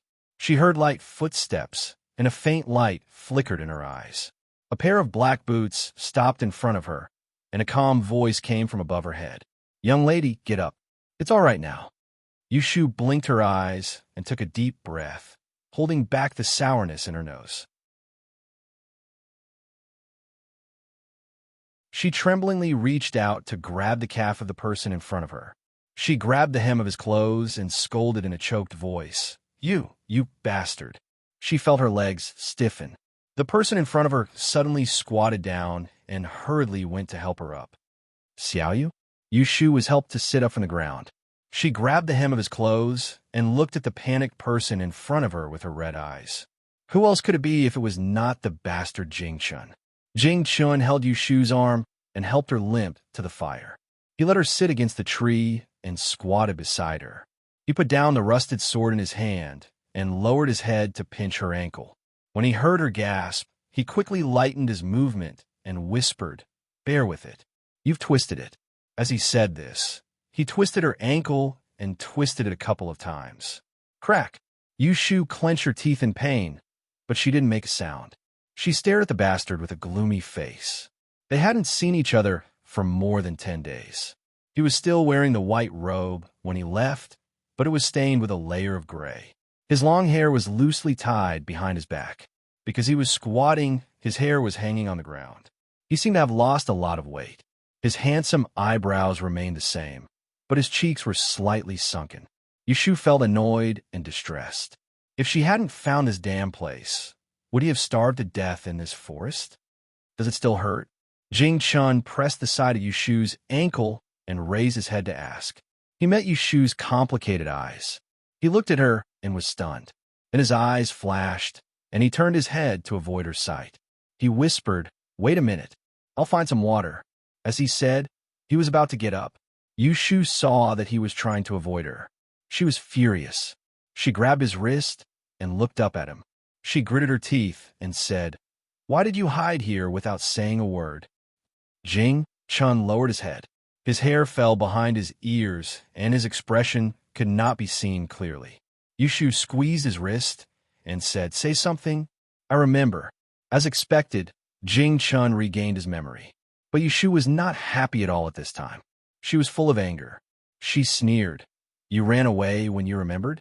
You didn't even say goodbye and just left? Did you treat everything I said to you as bullsh asterisk tea?" Jing Chun noticed that her hand holding his was trembling. He couldn't bear to push it away. He wanted to say something, but stopped. In Yushu's eyes, it seemed that he was more and more guilty.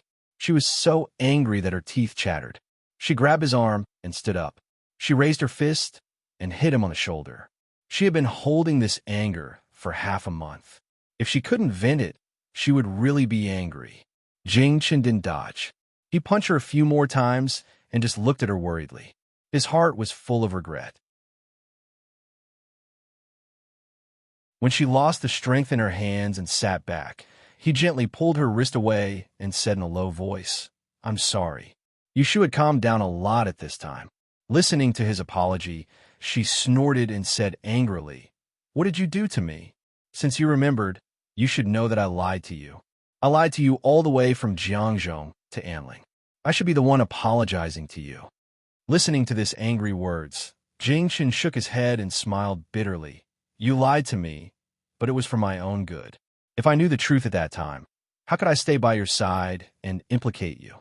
You knew that I was in trouble, but you still didn't leave me. Xiaoyu, I'm sorry." Hearing this, Yushu couldn't help but feel sad for him and felt wrong for herself. She said, "Since you feel sorry for me, why did you sneak away quietly? You didn't even leave a word. Do you know how worried I was about you? Tell me why. Even if you have recovered your memory, you don't have to leave. I know you are fated to be in Kata Star, and you are unlucky. But we have been together for so long, and nothing happened to me. Besides, I have the adversity blocking stone, so you don't have to worry. Or, if you have any difficulties, can't you discuss with me before leaving? Why do you have to hide here?" Seeing her sad face, Jing Chun felt very guilty. After hesitating for a moment, he didn't want to hide it from her and confessed. It has been 19 years since I was fated to be in Kata's star. When I was a child, I only did it once in a while, but it would implicate the people around me. Later, as I grew older, it became more and more frequent, especially at the beginning of the month. I still remember that a junior fellow apprentice once broke his leg when he was picking herbs on the cliff because I sent him a meal. But this is not the most serious period. The most dangerous period of Kata's star is when the new and old meet each year. In the sect, every year during this festival, I will go to the mountain alone and stay overnight. I don't dare to have any interaction with anyone. At this time, even the yellow frost stone can't suppress the malevolent aura of the star. When Yushu heard this, she understood a little, but she still didn't understand. Then, can't you tell me before leaving? Jing Chun said helplessly. Little you still don't understand how dangerous this Kidu planet is. Do you know that the things that happened to you one after another were all because of me? If it weren't for me, you would have arrived at Enling smoothly and wouldn't have been nearly killed several times. You can consider yourself lucky. If I didn't leave that day or left a message with you, I would have violated the taboo. Most likely, I would have brought you a fatal disaster. Even so, I think I still implicated you. Let me ask you, after I left, did everything go smoothly for you? In the face of Jing Chen's question, Yushu was speechless.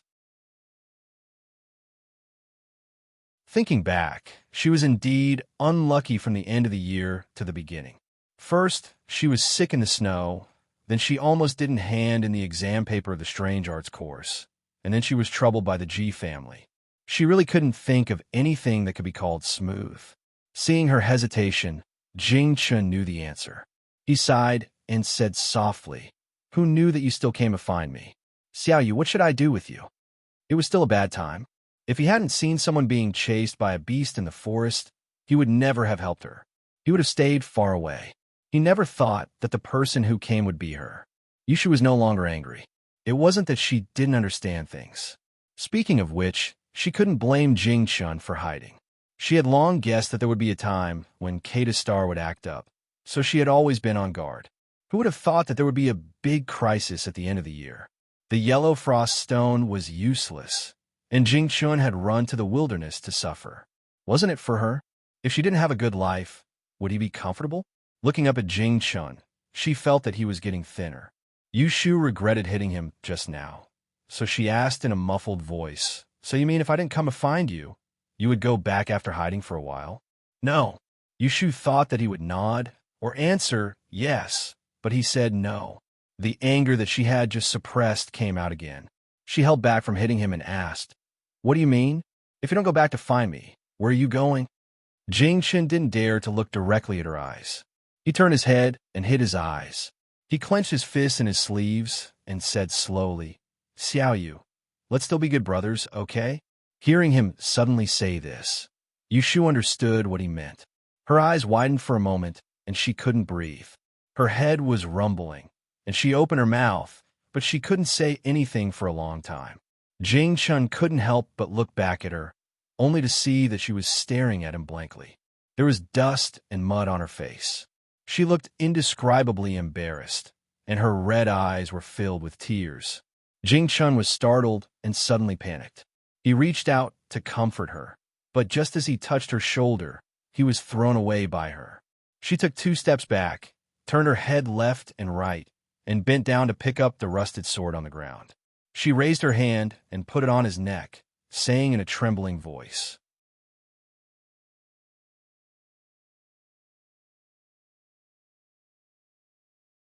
Chapter 261. Yushu had thought about it before. After finding Jing Chun, she would either scold him or beat him up. Jing Chun might blame her for hiding it when she lost her memory.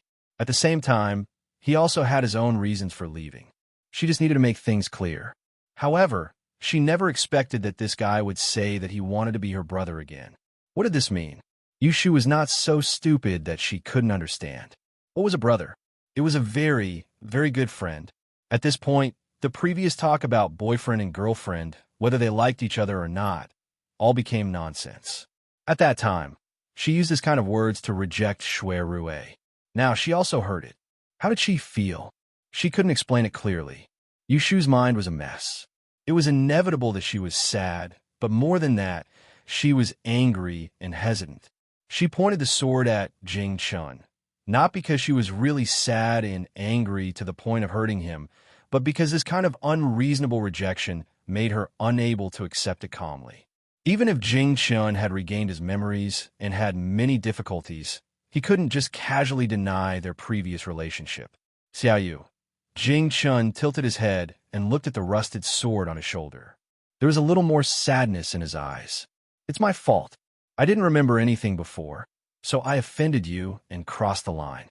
You should be angry with me. If cutting me with your sword can appease your anger, why not? Ha! Yushu was so angry that she laughed. If killing was not against the law, she really wanted to poke a hole in his body. Unfortunately, she was not so impulsive. She took the sword away from his neck, sat back on the ground, and stabbed the sword into the soil of the grass beside her. She sneered. I won't cut you. I just want to know why you suddenly changed your mind and said that you want to be my brother. I remember right. A month ago, you said to me that you liked me. So you don't admit it so soon? Yushu's words were too straightforward. Jing Chun was a little embarrassed. He remembered the scene in the forest in the city that day. So he lowered his head and said, At that time, I forgot a lot of things. I don't know if I can tell you. Jing Chun didn't know how to continue, but Yushu didn't intend to let him go. Can't you do anything to me? Can't you have romantic feelings for me? Tell me, what have you remembered? Is it that the Taoist priests of your Longhu Mountain are not allowed to talk about marriage? Or are you already married? Apart from these 2 points, she couldn't think of any other reason for Jing Chun to change his mind. Jing Chun shook his head. Yushu frowned. Then tell me why. Don't tell me you don't like me anymore after you regain your memory? Jing Chun's face turned slightly red as he listened to her saying that she liked him, but he didn't say anything. Yushu was a short-tempered person. Seeing that he couldn't get anything out of her, she reached out and pulled him to sit down beside her. She took 2 deep breaths and held back her anger. She said with a straight face, There must be a reason for everything. Tell me why first. If what you say makes sense, I will consider continuing to be your brother. Otherwise, we might as well break up. From then on, you can live your own life, and I'll live my own life. I don't want to do it even if I die of old age. The words, I don't want to do it even if I die of old age, made Jing Chun moved. He turned his head and looked at Yushu's angry face. He felt very guilty and hesitated, but he still told her frankly. When I left the mountain gate, my master repeatedly warned me that before I found the person who broke my destiny, I was not allowed to move my Taoist heart. I was not allowed to have love or hate, not allowed to have selfish desires, and not allowed to have romantic feelings. It's because Kidu Star is an ominous star that dominates the right and wrong of human relationships.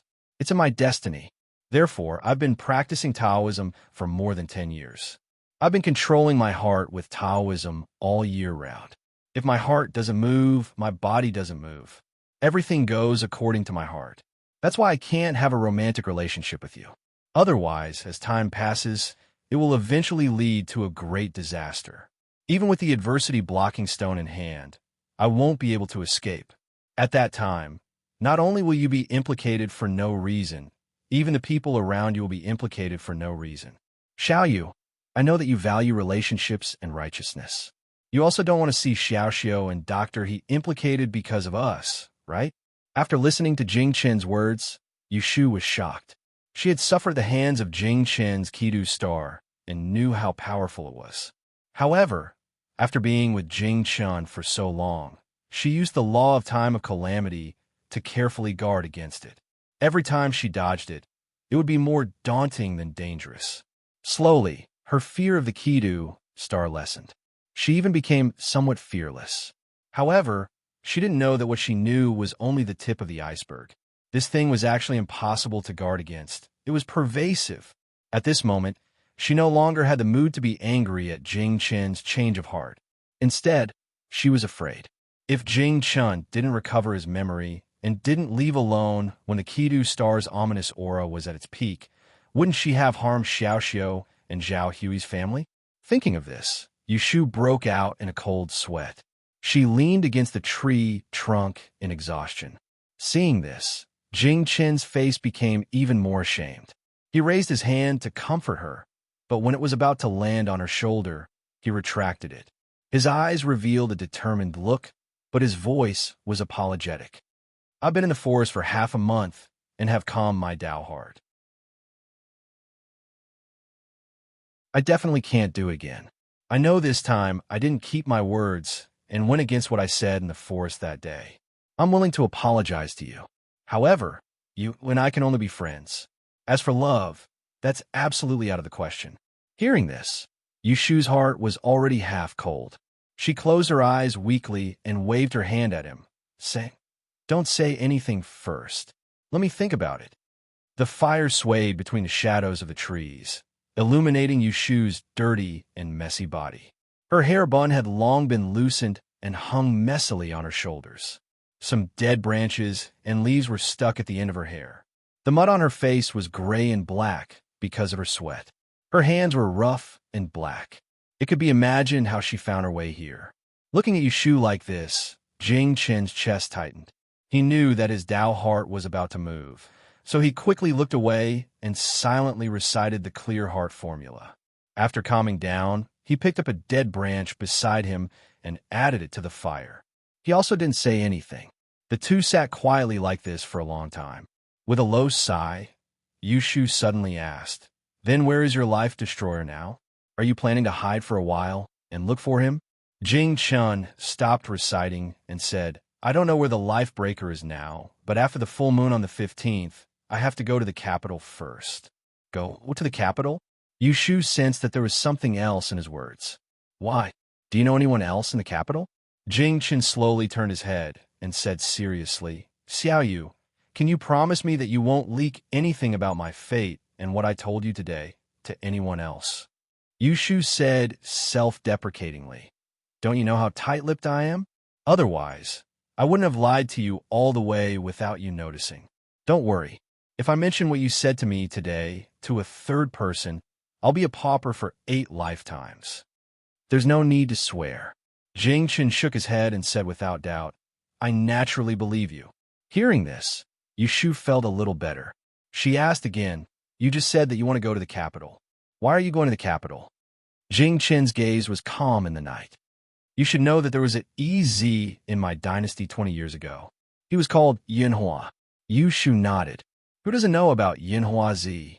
I'm the son of Yinhua Z and Princess Liyue in the past." Yushu widened her eyes and looked at Jing Chen in disbelief. She mumbled, "You said that you were the son of Yinhua Z and Princess He?" A long time ago, Yushu had heard of the love story of Yinhua Z and the eldest princess. One was a dragon among men, and the other was a proud daughter of heaven. Unfortunately, Yinhua died young, and the princess died for him. It became a sad and beautiful story that was passed down to the later generations. Now, Jing Chen told her that he was the descendant of that couple. No matter how she listened to it, it sounded like a fantasy story. Jing Chen nodded. He seemed to know that she did not believe him. So he reiterated, "I didn't lie to you." Yushu asked suspiciously, "Then why did you join the Taoist Mountain Gate?"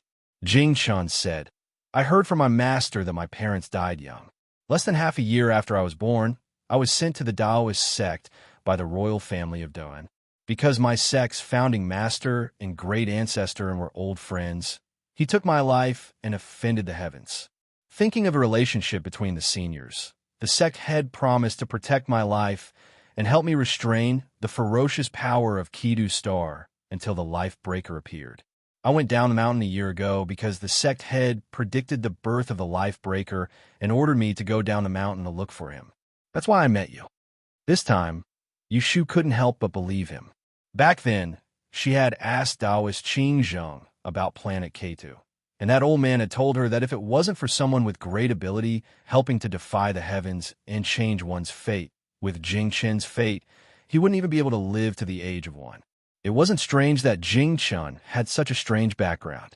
Yushu turned back to look at Jing Chen again. She saw that he had been sleeping in the forest for half a month. Although his clothes were covered with dust and he looked haggard. His actions couldn't hide his bright nature. How could such a person not be the descendant of Yunhua Ez? As she looked, Yushu suddenly remembered an important matter. Her expression changed, and she pressed down on Jing Chen's arm and asked nervously, "Oh right, I forgot to ask you. After you bid farewell to me in Yang, didn't you say that you were going to find the life breaker? But what did you encounter on the way? You were actually seriously injured and abandoned in the river. Who exactly did this to you?" Hearing this, Jing Chun frowned suddenly. As he thought, he raised his hand to press his throbbing forehead and said hoarsely, "I don't remember that part." "You don't remember?" Yu Shu shouted. Seeing that Jing Chun seemed to have an unbearable headache, she hurriedly lowered her voice, bent her knees, and squatted in front of him. She asked worriedly, "What's wrong with you?" Jing Chun closed his eyes and said, "Every time I think of this part, I have a headache. I can't remember it no matter how hard I try. Before I went down the mountain, the headmaster told me to stay in Yiyang City for a full month and then wait in Jianya City for the royal family to come and take me back to the capital. I only remember that after I bid farewell to you, I left Yang and then I was saved by you on the boat. Only the part in the middle is missing. I don't know who hurt me and buried the needle in me."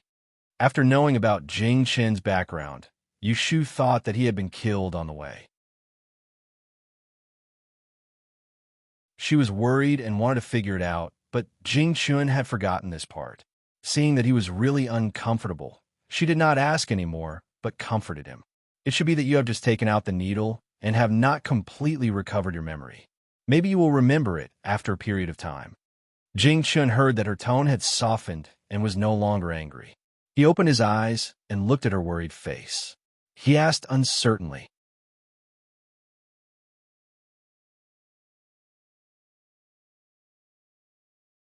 Chapter 262.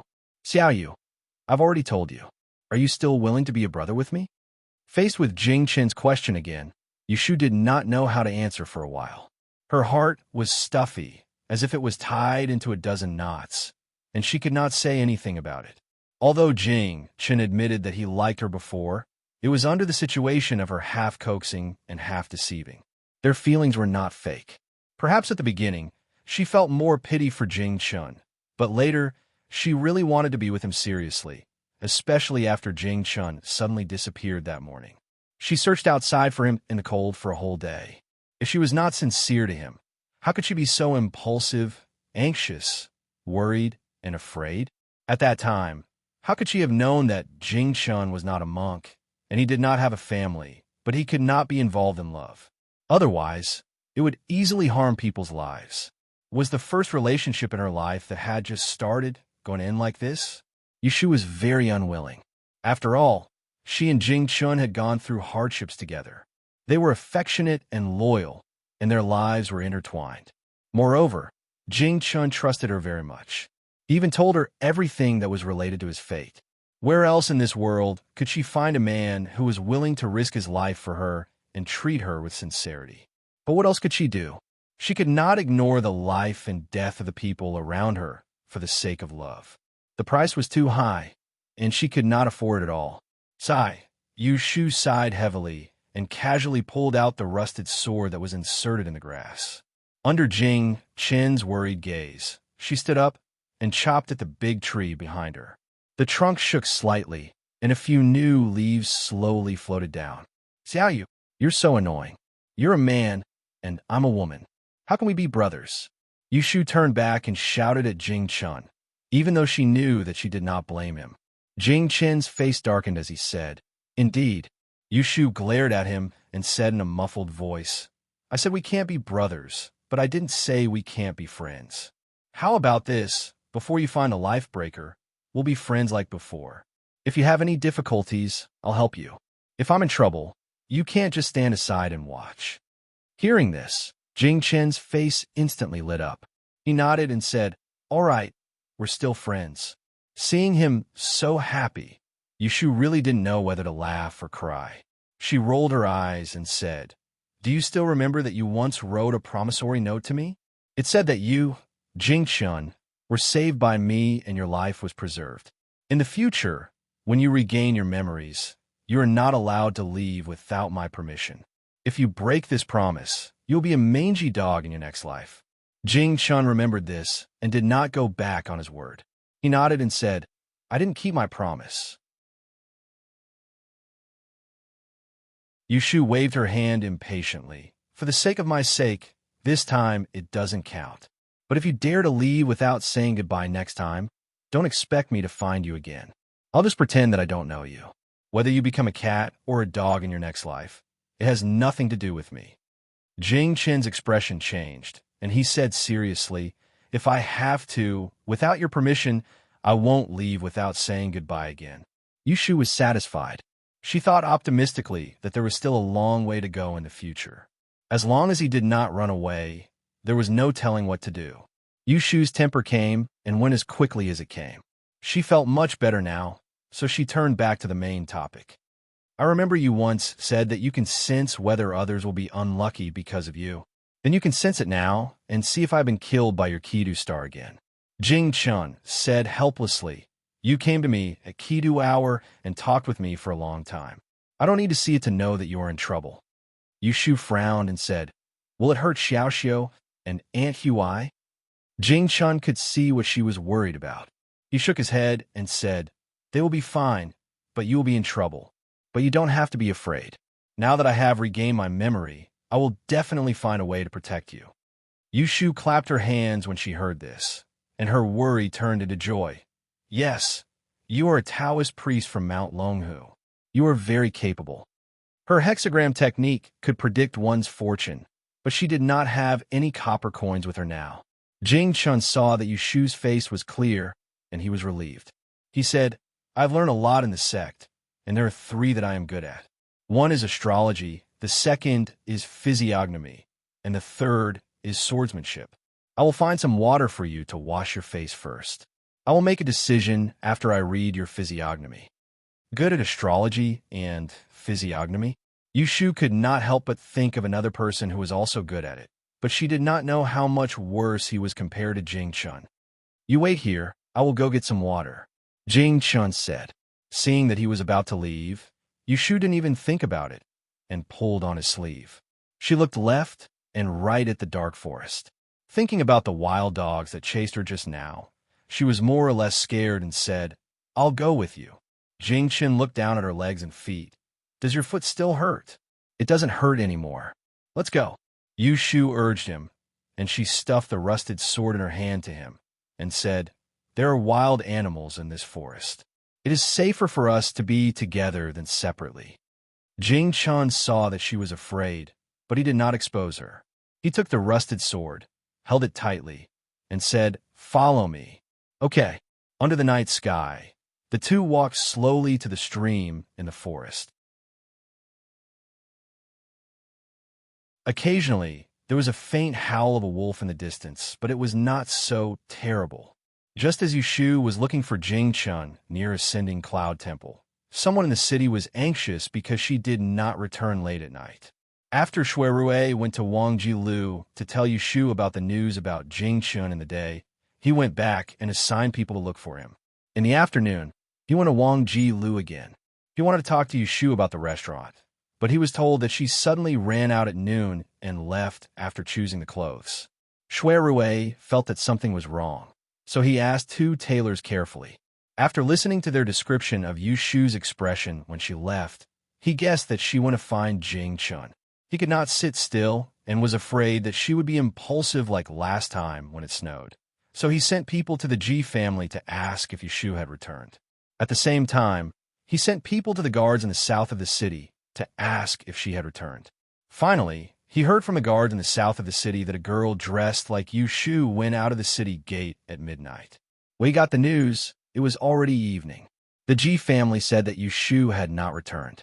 Shuirue felt that something was wrong, so he took a few people out of the city to look for her. He regretted telling her the whereabouts of Jing Chun during the day, but not sending people to keep an eye on the girl in case she ran away. The night was dark, and a group of people held torches and shuttled through the forest in the suburbs. "Young master, we've looked over there, but we didn't see her." 2 men came from the east and rode over to Shuirue to report. Shuirue frowned and raised his head to look at the stars. He looked to the east and west, and then he squeezed his legs on the horse's belly. As he moved forward, he pointed to the south and said, "Go forward and look. Young master, if we go any further, we will enter the depths of the forest. There are often wild beasts, so I'm afraid it will be dangerous." The person who was holding a torch and giving advice was Gui Lu, the waiter of Wangji Tower. Shui Rui glanced at him and ignored him. He continued to walk into the depths of the forest. Gui Lu rubbed his nose and then followed with his two brothers. He didn't carry a stick with him, but he didn't show any fear. He cleared his throat and shouted, Miss you, where are you?" Yu Shu and Jing Chun walked back from the stream and reignited the fire that was about to be extinguished. Jing Chun carefully looked at Yu Shu's face with the light of the fire and saw that she was suffering from illness this time. He thought for a while and then explained to her, "Fortunately, the baleful aura on Kidu star has passed its peak, and with the help of the adversity-blocking stone, there was no major disaster. However, the ailments cannot be underestimated. Ailments come from the mouth and the heart. One must avoid them, and one must be extra careful to prevent a minor ailment from turning into a major one. In the future, you should temporarily abstain from eating meat and don't see blood. I will give you a secret Taoist prescription for you. When you go back, ask Dr. He to get the medicine and make it into a wax pill. Take it every morning. It will take at least 7 days, and at most half a month. After a minor illness breaks out, you will be able to get through it." Yu Shu nodded seriously and asked Jing Shun to repeat the Taoist prescription 3 to 5 times and memorize it one by one. Only then did she feel relieved. It was early in spring, and the night was cold and dewy. It was especially cold in the outskirts of the forest. Yu Shu sat by the fire. The front was warm, but her back was still cold from the wind. She couldn't help but sneeze a few times. Jing Chun saw that she was freezing, so he thought of a way to split the fire into 2 piles. He jumped up to the top of the tree and cut off a soft branch for her to sit on. Only then did she feel better. Endure it for 1 night. At this time, the city gate is closed and you can't go in. Mingfu will send you back early in the morning. Yu Shu sniffed and hugged her knees. Then when you go to the capital after the 15th, where can I find you? Jing Chun added fuel to the fire as he said, I will find you after I go to the capital. Only now did Yu Shu remember to tell him that she wasn't living at Zhao Hui's place right now. She was bored and was about to tell him about the wicked Ji family who coveted her strange skills when she suddenly saw Jing Chun raise his head and stand up. What is it? Yu Shu also stood up with him. Shoo! Jing Chun made a shushing gesture. He held his sword in one hand and pulled up his clothes with the other. He jumped up a tree trunk and jumped onto a branch. He looked into the distance and saw scattered flames in the distance. He knew that someone was coming. He listened carefully and faintly heard someone calling him. He frowned and jumped down from the tree, his feet firmly landing on the ground. What happened? Yu Shu asked in a low voice. Jing Chen looked at her and said, It seems like someone is looking for you. I heard them call and miss you. Yu Shu was startled. The first thing she thought of was Shui Rui. Other than him, who else could go out of the city in the middle of the night to look for her in the wilderness? Jing Chen asked, Could it be Dr. He and the others who saw that you didn't return and came out to look for you? Yu Shu shook her head. It should be older brother Shui. Jing Chen knew of Shui Rui. His expression changed. He looked into the distance again and said to her, I can't interact with outsiders right now to avoid harming them. I will hide first. When they find this place, you can go with them. Yu Shu didn't finish what she wanted to say to Jing Chun. She was a bit reluctant, but she heard someone calling from the distance. She knew that she couldn't let Jing Chen meet them, so she stepped forward and held his arm, saying, I'm not living at Aunt Hui's house now. I moved to the right magistrate Ji family. I will explain to you later. If you return to the capital after the 15th, wait for me at the small courtyard on Huixing Street. I will go find you. Jing Chen nodded. He saw a leaf in her hair and couldn't help but reach out to pluck it for her. He gently said, Be careful. After saying that, he took a few steps back and disappeared into the dark forest without looking back. Yushu saw that he had disappeared and felt melancholy. Not long after, she heard the sound of horse hooves coming from afar. It gradually came behind her, and a low shout reached her ears. Shu!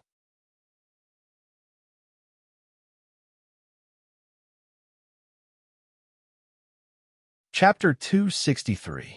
In the dark forest at night, wolves and dogs howled. When Rue saw the glow of a fire from afar, he brought along his men and swiftly rushed over there. When he saw the figure that was standing by the side of the fire clearly, he leaped off his horse and walked swiftly to stand before that figure. He first used his gaze to inspect her from head to toe, and when he didn't notice that she was missing an arm or a leg, the worry in his heart finally eased up. What followed after was a wave of rage, and he said with a gloomy expression, "You ran into the wilderness by yourself. Do you intend to feed the wolves?" Yushu looked at Rue, who came out to look for her in the middle of the night. Knowing that she was in the wrong, she lowered her head and whispered, "I accidentally lost my way." Rue still wanted to say something, but a gust of wind blew over. When he saw Yushu shrinking her neck and shuddering, he frowned and raised his hand to untie the silk rope in front of his chest. He took off the cloak on his shoulders and wrapped one of his arms around her shoulders before draping it over her shoulders. Yushu's upper body suddenly warmed up.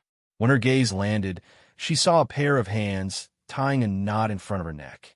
She raised her head slightly and saw the fine wrinkles on the eyebrows of the person in front of her. She seemed to be able to feel the source of his displeasure. Her eyes slightly swayed as she softly said, "Big brother, I made you worry." Rue's fingers paused for a moment, causing the knot to become even heavier. After that, he took a step back and looked past her shoulder. As he gazed at the fire and the shadows of the trees behind her, his gaze flickered, and then he turned around and instructed the people he brought with him. "Extinguish the fire. We're returning." Gue Chi and Gue Ba nodded and went forward to extinguish the fire. Rue walked to the side of the horse and pulled the reins with one hand. When he turned around and saw that Yushu was still standing there without moving, and she was looking around for something, Rue intentionally said in a cold voice, "Why aren't you leaving yet?" "Oh." Yushu retracted her gaze from the direction where Jing Chun had left. Grabbing the cloak on her shoulder, she jogged forward and watched as Rue mounted his horse. He extended an arm towards her, indicating that he wanted to ride with her. Could she walk back? Rue didn't seem to notice her hesitation and urged, "Come up and sit behind me. We need to go back as soon as possible." Yushu had no choice but to hold onto his arm. She raised her leg, intending to step on the stirrup, but Rue stretched out his other hand and, without any explanation, circled her waist and back. With a forceful pull, Yushu's feet left the ground. In a flurry, she grabbed onto his shoulder. She heard a faint chuckle, then her buttocks fell back onto the saddle. Immediately after that, the hand that was circling around her waist left her. "Sit tight." Rue grabbed the reins with both hands and squeezed the horse's abdomen lightly. Then, the horse started to trot forward. His speed was not fast, which made Yushu, who suddenly felt a little dizzy from sitting so high, feel refreshed. Then Gue Lu and the others followed. One ran in front of Rue and lit a torch to find the way.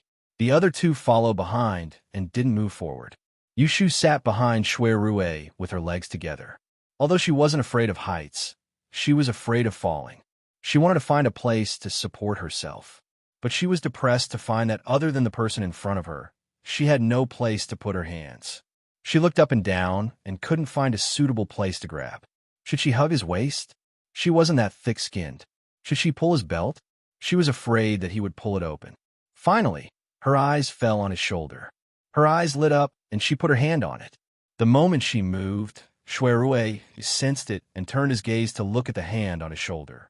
To his surprise, he saw that there were a few new scratches on the back of her hand that had just recovered from frostbite. He felt uncomfortable in his heart, so he silently turned his head around and didn't say anything. Yushu thought that Rue would ask her why she ran to the suburbs. She secretly thought of an excuse, but after waiting for a long time, he didn't ask. She thought that he was still angry.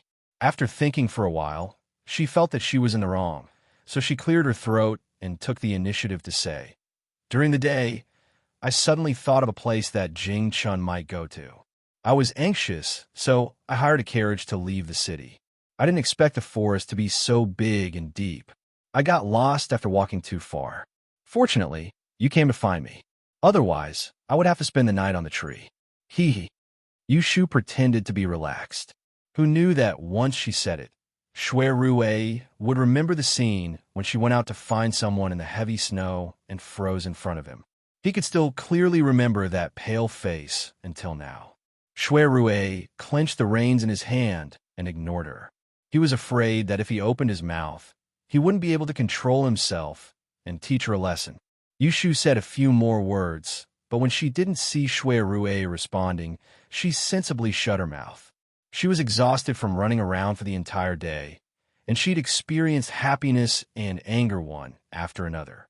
Now that she'd calmed down, she only felt a surge of sleepiness, so she covered her mouth and yawned a few times while her eyelids twitched. Feeling the weight on his back, Shui Rue pulled on the reins lightly and slowed down the horse's speed. He turned his head and looked at Yushu, who was sleeping quietly on his back. That lively face during the day was now suffused with a layer of gentle light under the moonlight. Her stubbornness was gone, and she couldn't help but look weak, making people feel pity for her. Shui Rue let out a short sigh and whispered, "Why do you have to do this?" The city gate was closed in the middle of the night. Fortunately, Shui Rue had informed the guards in advance, so they left half the gate open for him to pass through. Yushu lay on Shui Rue's back and slept for the whole journey. It was not until they returned to Wang Ji Tower in the south of the city that Shui Rue woke her up and asked someone to knock on the back door.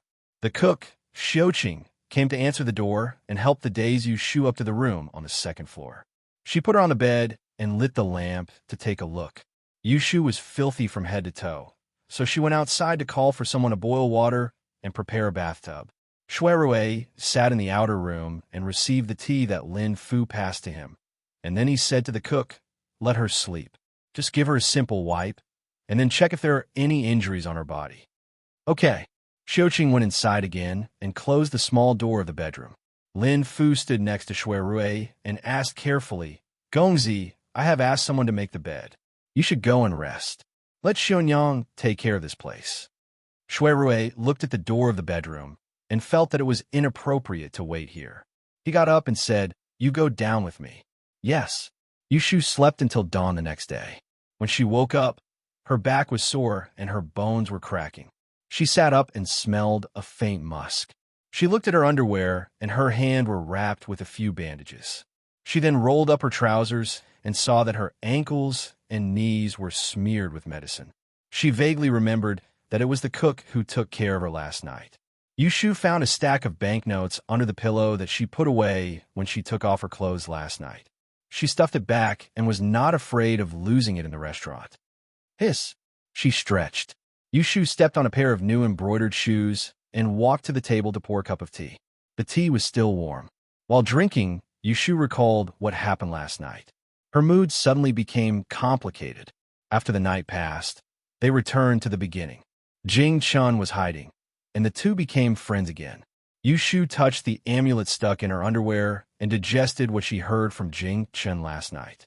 She concluded that Kato star often occurred at the beginning of every month. Every year, during the New and Old New Year's festival, there were murders. Even a yellow frost stone could not stop it. Before finding the person who broke the life, Jing Chen's Dao heart could not be moved. If it was moved, it would bring disaster and harm to the innocent. In addition, Jing Chun was the descendant of Yun Hua Yi and the eldest princess. Forget it. It's fine as long as Jing Chun is safe. Yushu muttered. She put down the teacup and looked around the room for her clothes. However, she saw a short cloak thrown on the recliner. She fixed her gaze, and the frown on Shui Rue's face flashed across her mind. "Miss, you're awake." Miss? Ah." Yushu suddenly turned her head and looked at the maid, Xiaoqing, who was holding a tray at the door. She regained her senses and said, Oh, what did you say just now? Xiao Qing said, the hot water is ready. Have a bowl of porridge to warm your stomach first, then go take a bath? Yushu scratched her head. She smelled a faint sweat on her body and felt her stomach growling. Thus, she went forward and took the bowl of porridge. She gulped it down but could not taste it, so she went next door to take a bath. After the time it took to drink a cup of tea, Yushu was soaking in a bathtub full of flower petals with white mist curling up in spirals. She sighed comfortably and muttered to herself, "Who said that nothing good happened these days? Didn't I recognize a big brother?" After saying that, she smiled. After taking a bath, Yushu changed into a clean dress that no one knew where she got it from. She sat on the bed with her hair down and stretched out her hand to let the maid apply medicine on her. Her claws were frozen in the front and broken in the back. They were already in a bad shape. The two little maids did not dare to use force when they saw it. They asked her carefully, "Miss, does it hurt?" Yushu teased them, "It doesn't hurt, but it's too ugly. Look at the red and swollen skin. Don't you think it looks like pig trotters? Or is it infected?" Xiao Qing and Xiao Dai laughed. They realized that they had lost their manners, so they quickly lowered their heads and apologized. "Miss, don't blame us." Yushu smiled. "All right, quickly finish applying the medicine and help me comb my hair. I'm starving." The two of them wrapped her palms and took a cotton cloth to wipe her hair clean. They tied it into a bun without any beaded hairpins. Yushu did not even look at herself in the mirror and went downstairs to eat breakfast. When she arrived at the restaurant in the front, in the empty hall, Yushu saw Shui Rue sitting at a square table drinking wine. Her eyes widened. No one told her that Shui Rue did not leave last night. Shui Rue saw Yushu coming out of the door with no makeup on and was surprised to see him. He raised his eyebrows and waved at her. "Come and eat. You didn't go back last night?" Yushu asked as she walked over and sat opposite him. She took a pair of chopsticks from the celadon stand. Shui Rue shook his head. "I didn't leave because it was too late." Yushu said embarrassedly, "It's all my fault. I caused you trouble again." Shui Rue actually didn't stand on ceremony with her this time, and he glanced at her out of the corner of his eyes and said, "It's good that you're aware. Next time, you better remember to do something stupid again. Let's see if I'll still care about you then." Yushu snickered and cleverly picked up a piece of grilled, sparkling and translucent dried meat and placed it in his bowl. "Big brother, eat." Only then did Shui Rue look her in the eye. He picked up the piece of meat and ate it. After taking a sip of wine, he said, "I've sent someone to inform the G family that my third younger sister asked you to stay overnight last night so that they won't gossip." Yushu wasn't worried that the G family wouldn't be able to find her. She was more worried that they wouldn't be able to find her and would go to Zhao Hui's house. She was relieved after hearing Shui Rue's explanation. She then heard him mention someone else, so she asked curiously, "So you have a sister?"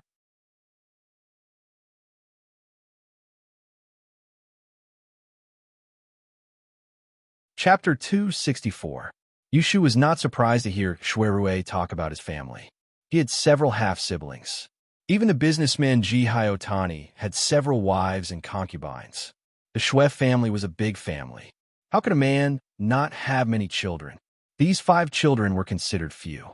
On the other hand, Shui Rue had a younger sister, and this had exceeded Yushu's expectations. Because she'd known him for so long, yet she'd never heard him mention her, and she couldn't help but be interested in this little sister Jean's son that she'd never met. "Really? She is only 1 year younger than me? Then I must meet her another day." Shui Rue nodded and smiled. He drank the remaining half of the wine and asked casually, "You left the city last night. Did you find young hero Jing's whereabouts?" Cough, cough. Yushu choked on the porridge and coughed twice. She picked up a white handkerchief that was folded into a square on the side and wiped her mouth. She said, "No, I was heading for the Ascending Cloud Monastery at first. Later, I strayed into the forest and lost my way without seeing anyone. Fortunately, I wasn't eaten by the wolves." "Well, then I'll continue to send people to look for him." "No need." Yushu looked up at Shui Rue and said half-truthfully, "He must be deliberately avoiding me. There is no need to look for him." Shui Rue stared at her face and nodded. "I know." Yushu did not know whether Shui Rue had noticed something. However, she could not explain to him about Jing Chun. She could only choose to avoid it. I almost forgot something. She cleverly changed the topic. She suddenly said, "When are you free these 2 days?" I looked at the restaurant's account a few days ago. I have some ideas to tell you. Shui Rue heard this and thought for a moment. He said, "I have something to do today. Tomorrow. Is it convenient for you to come out in the morning or in the afternoon?" Yushu said, "Any time is fine." Shui Rue asked, "Aren't you going to teach Ji Xingxuan divination?" Speaking of Ji Xingxuan, Yushu smiled. "She has no time to learn these 2 days. It doesn't matter."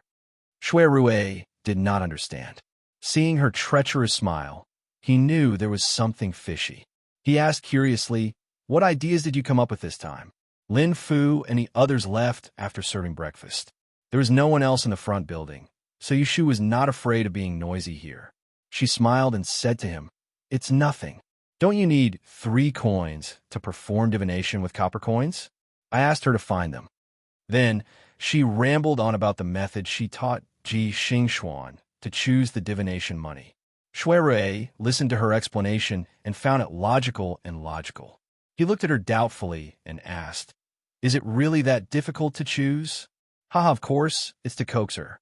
"You really believe it?" Yushu laughed. She shook the chopsticks in her hand and winked at him. "Actually, as long as the 3 copper coins are used and have the same Nian character, it's fine. I'm just finding something for her to do. I want to buy a few days and bully her at the same time." "You?" Shui Rue shook his head and laughed. He knew that she did not have good intentions, but he could not hate her when she was so frank. After eating, they did not stay in the building for long. Yushu asked Shui Rue to send her to the Ji family. As soon as she got out of the car, Yushu was stopped by Shui Rue. "Shu." Yushu turned around and moved to the side of the car. She saw Shui Rue's hand reach out and put something in her hair. She raised her hand and touched it. The soft touch did not feel like gold or silver. Instead, it felt like a plant. Shui Rue looked at her face that was illuminated by the cluster of golden yellow incense and revealed a bewildered expression. He smiled faintly, but there was a layer of mist between his handsome brows. "Today is the 7th day of the Chinese New Year. Women should wear flowers to celebrate." Yushu looked at the smile on his face. She was in a trance for a moment. She gently touched the flower in her hair. She was happy. "Thank you, big brother." Shui Rue nodded. He looked at her a few more times. Then he waved his hand. "Go." The 7th day of the Chinese New Year was the day of the Chinese New Year. As the name suggested, it was to celebrate the birth of a person. On this day, people would cut the ribbon and stick gold leaf to celebrate. There was a new batch of lanterns outside the Ji mansion. The 2 rows of trees at the entrance of the mansion were hung with flower ropes. Everywhere was colorful. Now everyone in the Ji family knew that a girl had come to the mansion. When the gatekeeper saw that Yushu had come back, he did not stop her from entering. Instead, he ran to report to the housekeeper. Yushu went back to the small courtyard where she temporarily lived as if nothing had happened. The maidservant saying air was not in the courtyard. The door was not locked. Yushu pushed the door and went in. She first looked for Kim Bao. Yesterday, she left it in the room with a plate of snacks and a plate of water. She was afraid that it would run out. If Goldie was really bitten to death by cats and dogs, Yu Xiaoxiu would definitely fall out with her. In the end, she quickly found Jin Bao sleeping under the pillow on the bed. Just as she was about to praise him, she saw a copper coin under the pillow from the corner of her eyes. She was puzzled that this little thief had changed from stealing silver to coveting small coins. Who would have thought that when she picked up the copper coin, she saw the words Zhao Qing Tong Bao written on it? Wasn't this the money that Ji Xingxuan had received for 60 years? Yushu sat on the edge of the bed with a strange expression. She looked at Kim Bao and looked at the copper coin in her hand. She thought it was most likely that Ji Xingxuan left this coin in her room the day before yesterday, and Kim Bao took it away. Otherwise, this little thief couldn't have stolen it from someone else's room. If so, then he really became a demon. Yushu casually stuffed the copper coin into her waist pouch and put a handkerchief under Kim Bao's head. She was careful not to wake him up and stuffed the copper coin into her sleeve. She walked to the door of the bedroom and stepped back. She looked at herself in the bronze mirror under the window and saw clearly that Shui Rue was wearing on her hair. She couldn't help but secretly think that it was beautiful. She couldn't tell the name of the golden flower that looked like a small embroidered ball. She only knew that it was neither winter jasmine nor plum blossom. 3 to 5 flowers were fixed on the comb woven with green vines. Occasionally, there were 2 green leaves, which formed a bright flower that made people look more outstanding. After looking at herself in the mirror for a while, Yushu hummed a tune and went out of the bedroom. She went outside to look at the old locust tree in the corner of the courtyard. Originally, she wanted to splash a bowl of chicken blood on it, but Jing Chun told her not to see blood, so she had to think of another way. As soon as Yushu went out of the courtyard, she ran into the housekeeper who had heard the news and found her. "Miss Yu, our master wants to talk to you." Yushu planned to go see Aunt Shui first, and then go to Zhao Hui's house to find Dr. He to get the prescription. When she heard that Ji Huaishan wanted to see her, she was very reluctant to go, but she could not give face to the old man, so she could only follow the housekeeper. This was the first time she saw the old man of the Ji family's tea room. Yushu stood downstairs, and Ji Huaishan sat upright on the armchair, playing with a game of chess in front of him alone. He also held a yellowed chess record in one hand. Yushu's sharp eyes saw a word and a half exposed on the cover.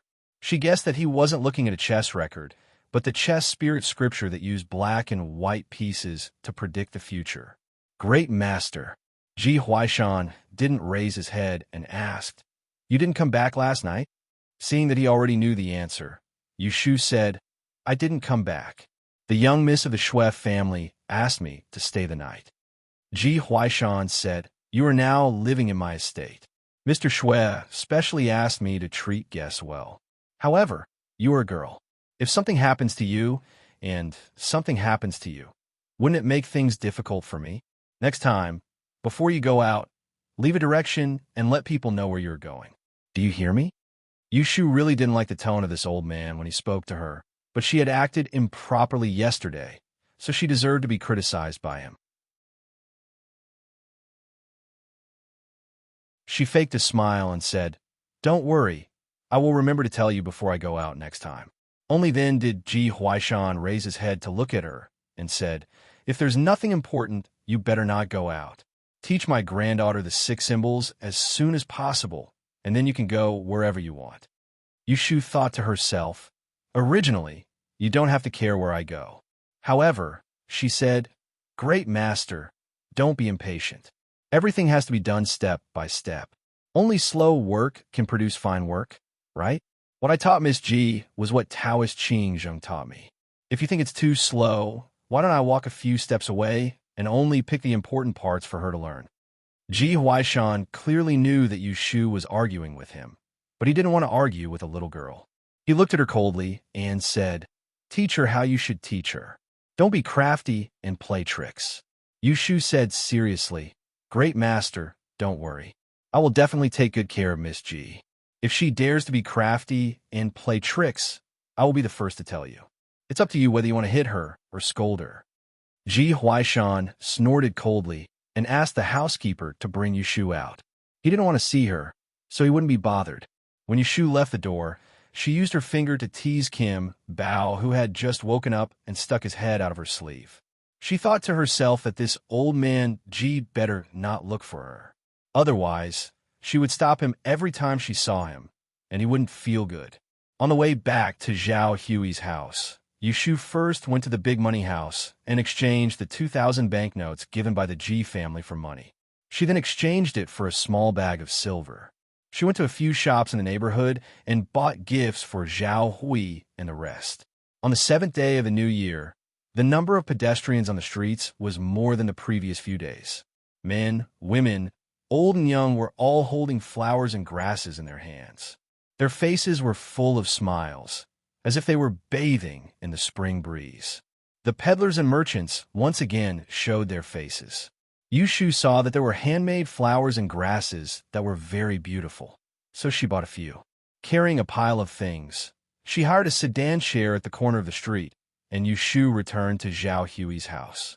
The courtyard door was wide open, and there was a long string of ribbons hanging from the tree in front of the door.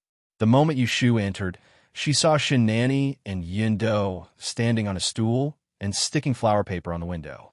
She called out to them, and Yindo jumped down from the stool in surprise and ran to the back to inform Zhao Hui, Madam, young master, Mrs. back." Shinani, who was steady and had many children, came up to help Yushu carry her things and followed her to the backyard. Just as they passed through the doorway, a figure rushed over and shouted, "Jie!" That person held her arm. Yushu freed her hand to pinch Yu Xiaoxiu's cheek. When she raised her head again, she saw the big-bellied Zhao Hui being supported by He Fangji as they walked out of the house. Zhao Hui's face was full of joy as she looked at her. She couldn't help but feel warm in her heart, and also a little funny. She had only been away from home for 3 days, but why did she miss her as if she had been away for 3 months? The few people chatted and laughed as they entered the house. Yushu sat beside Zhao Hui, and Yu Xiaoxiu stood beside her. She gave out the gifts she bought one by one. He Fangji gave out a Xinzhou bunny hair. Zhao Hui gave out a rhinoceros horn comb, and Yu Xiaoxiu gave out a pack of jade paper. She even bought Shun Nanny and Yin Do's gifts. You're tuning in to the Romance Rendezvous YouTube channel.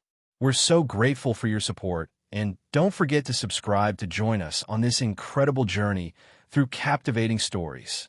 Your generosity through donations truly makes a world of difference, as it's the primary source of revenue that allows me to expand and enhance this channel for you. Thank you from the bottom of my heart for being a part of this adventure.